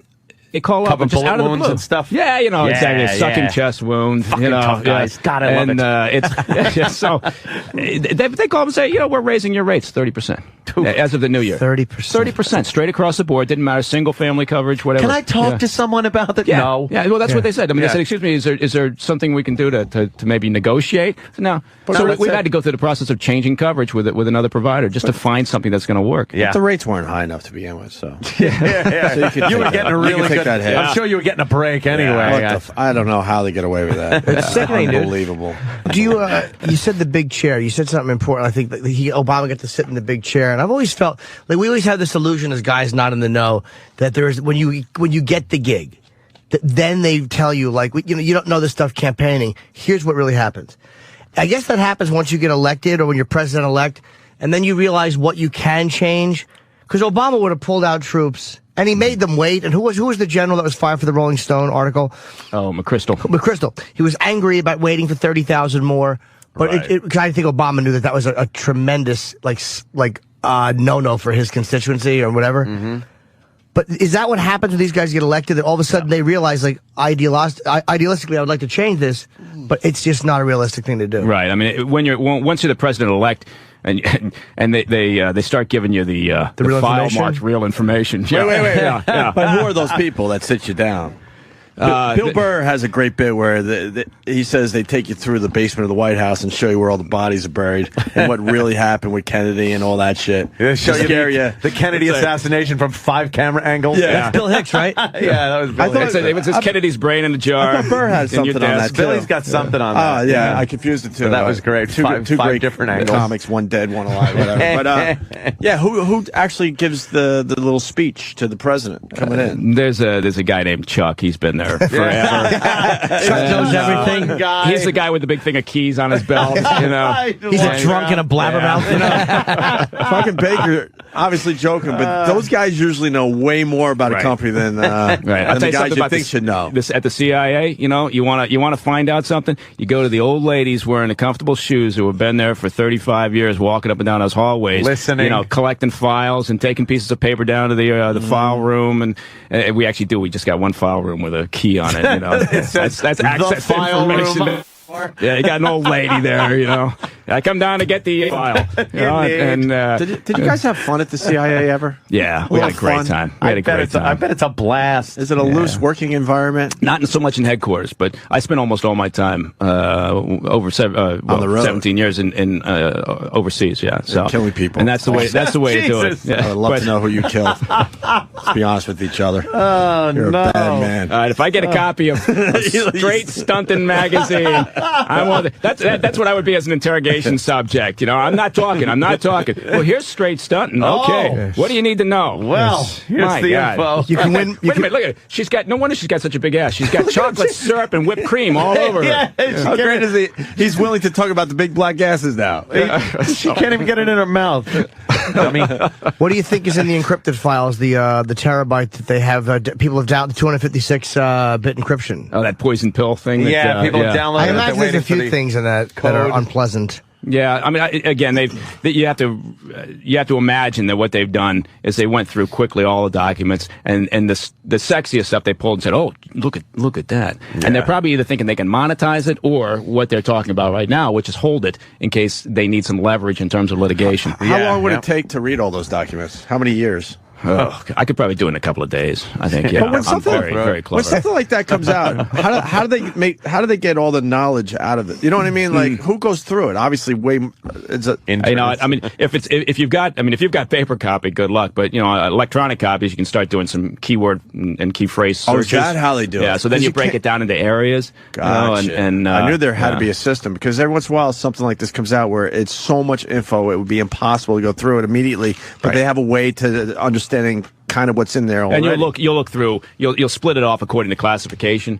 This stuff's secret. This stuff's no foreign, meaning you can't release it to foreigners. And you take that stuff and you say, I'm going to go through that first. I thought you got everyone in a room and said, okay, you read the first 852 pages and give me a report tomorrow. Right. I want a book report on this. What do you think? Oh, were you going to start something? No, I just wanted to say, does it in any way exonerate the U.S. too? Because it's like, I joked the other day about when this stuff came up, like, hey, where's all the fucking 9/11 conspirasy stuff that these morons have been bellyaching about? Exactly. Believe me, Assange would release it. Yeah. He would not sit on that. But, aside from addressing those asshats, how about, does it in a way exonerate the U.S. on any level? Like, this is as bad as it gets. It's not that bad. Like, other countries are shit too, and now Fox was reporting that. It's not talking about torture and shit like that. Right, that's what right. Exactly. That would have really been like, wow. Yeah. I just came back from a good waterboarding session. Yeah. And now I'm going to write up a cable. Yeah. Me and Dick Cheney, we had such a good time shoving that rag down his throat. But no, you don't. I think the winner in this is you're probably right. Is the State Department comes across looking pretty pragmatic, pretty sharper than you would have expected. Right? They're having some reasoned discussion. Clinton probably is the winner. I hate to say it that way, but she looks better than I think people would have anticipated because she's running a pretty sharp, pretty analytical, aggressive group there that's not really known for any of those things. Then why is she saying that? Sorry to interrupt you. Why is she saying that this is her last public office and she's embarrassed? Like, I don't understand what is her issue. She needs to get away so that she can start raising funds to run for president. Okay, so yeah, that's my theory. Really? Yeah. I think she's gonna make a run for it. I thought she said she putting wouldn't that do out there. And 12, or you think 12, she's going to yeah, wait? I think because their assessment, I think, is gonna be, you got all these people that are disappointed with Obama at this point who voted for him. And yet they feel good about themselves because they voted for, the first African-American president, so I can feel good about myself. And now you get a chance to vote for the first woman president, so you get a double dose of feeling good, right? And so she's, I'm not saying that's the only reason, but there's probably a good strategy here if she gets out in time. But having said that, she'll probably run through the State Department until 2/12. She's a lot more lower key than Condoleezza Rice was. Like, you always knew where Condoleezza Rice was and what she was doing. And it seems like with Hillary, months go by, and it's like, where the hell has she been? Like, there's never any real news or footage of her overseas talking with diplomats or world leaders or anything. You rarely see that. Yeah, she's been a team player, I guess, is probably the way to put it. Odd. Yeah. Not very confrontational, I guess. Just kind of. Yeah. Honestly, there's a lot of people I think out there that think, I wish she'd been running instead of Obama. Oh, really? Yeah. I mean, at the end of the day, I hate to say this because I don't have a dog in the hunt. I wouldn't have voted for either, but I think that she actually would have probably been tougher. I think she's tougher than he is too, actually. Yeah, on foreign policy and all that stuff. Right. He does seem to. Well, the initial thing when he went out on the Air Force One apology tour, it was just embarrassing how he was going to, clean up George W.'s. World mess by going around and bowing and shaking hands and flying all over the place with "I'm sorry" painted on the bottom of Air Force One. It really looked weak, and it was him trying so hard to get everyone like us now again. Hey, there's a new boss here. You could like us now. Right. And it just didn't play. And I think they've seen that too with Afghanistan. Not to blast off there, but everybody was expecting, okay, we're out of here now. Great. Right. And look at that. I mean, and frankly, I'm not sure that we've actually had a conversation yet as a nation that says, what really is our reason for still being in Afghanistan? After all these years, is there and talk about ungrateful. I mean, it's not just that they're ungrateful; they don't even know why we're there. They have no clue. No. They're still so broken up, and there's no unity between their people. It's these warlord mentalities that they got going over there. What are we doing over there at this point? I mean, we went after bin Laden. We didn't get him there. We got close. We didn't apparently. go after him, man. Man, there's a reason why we didn't catch him. There was a deal made. God. Oh, you're probably just sitting there going, I was just talking to that guy last week. We know exactly where he is. Now, you know what? They went in. They did a great job right after 9/11. Yeah. We should have used the lessons of our recent past. I mean, we spent a lot of time getting the Soviets out of there, right? Sure. And the Soviets got into Afghanistan, and then inside of about 3 years, inside the Politburo, they made the decision: we got to get the hell out. There's no reason for us to be here. It took them 5 years to get the hell out of there. They didn't want to look bad. Right. And they didn't know what to do about the government. How are we going to leave a stable government? Yeah. They couldn't control the countryside, so they retreated to the cities. What does all this sound like? And yet we want to stand around and say, well, we've got this brand new strategy. And it's the same thing the Soviets crap. did. Why is Afghanistan such a tough country to control? It's for a variety of reasons. Obviously, a lot of people say you'll never win. You hear that a lot. Why is that? Well, there's a lot of things that go into it. I mean, just very simple topography. It's like the mountains of the moon, right? I mean, there's trying to control a country that size with so little capability to move, and that's why there's this heavy reliance on helicopters, on air traffic. And then there's the notion that this is all they've got, right? I mean, where are they going to go? We didn't learn that lesson, I don't think, even from Vietnam. There's no place else for them to go. We keep talking about, we got the Taliban on the run, and they've got less territory. Well, good luck, Sherlock. We're going to leave there, and a year later, what do we think? They set up someplace else? They're just going to come back. They have nowhere to go. It's all the Afghans know. I mean, we go out and we look at big black asses for a hobby. They go out and fight each other for a hobby. Yeah. That's what they do. The illiteracy rate, lack of understanding as to what the hell we talk about when we mean democracy, and then, like you said, this incredible fragmented society where my only allegiance is to the elder in my village. Yes, right. Yeah. There's no unity, and the topography is just impenetrable. Right. Amazing.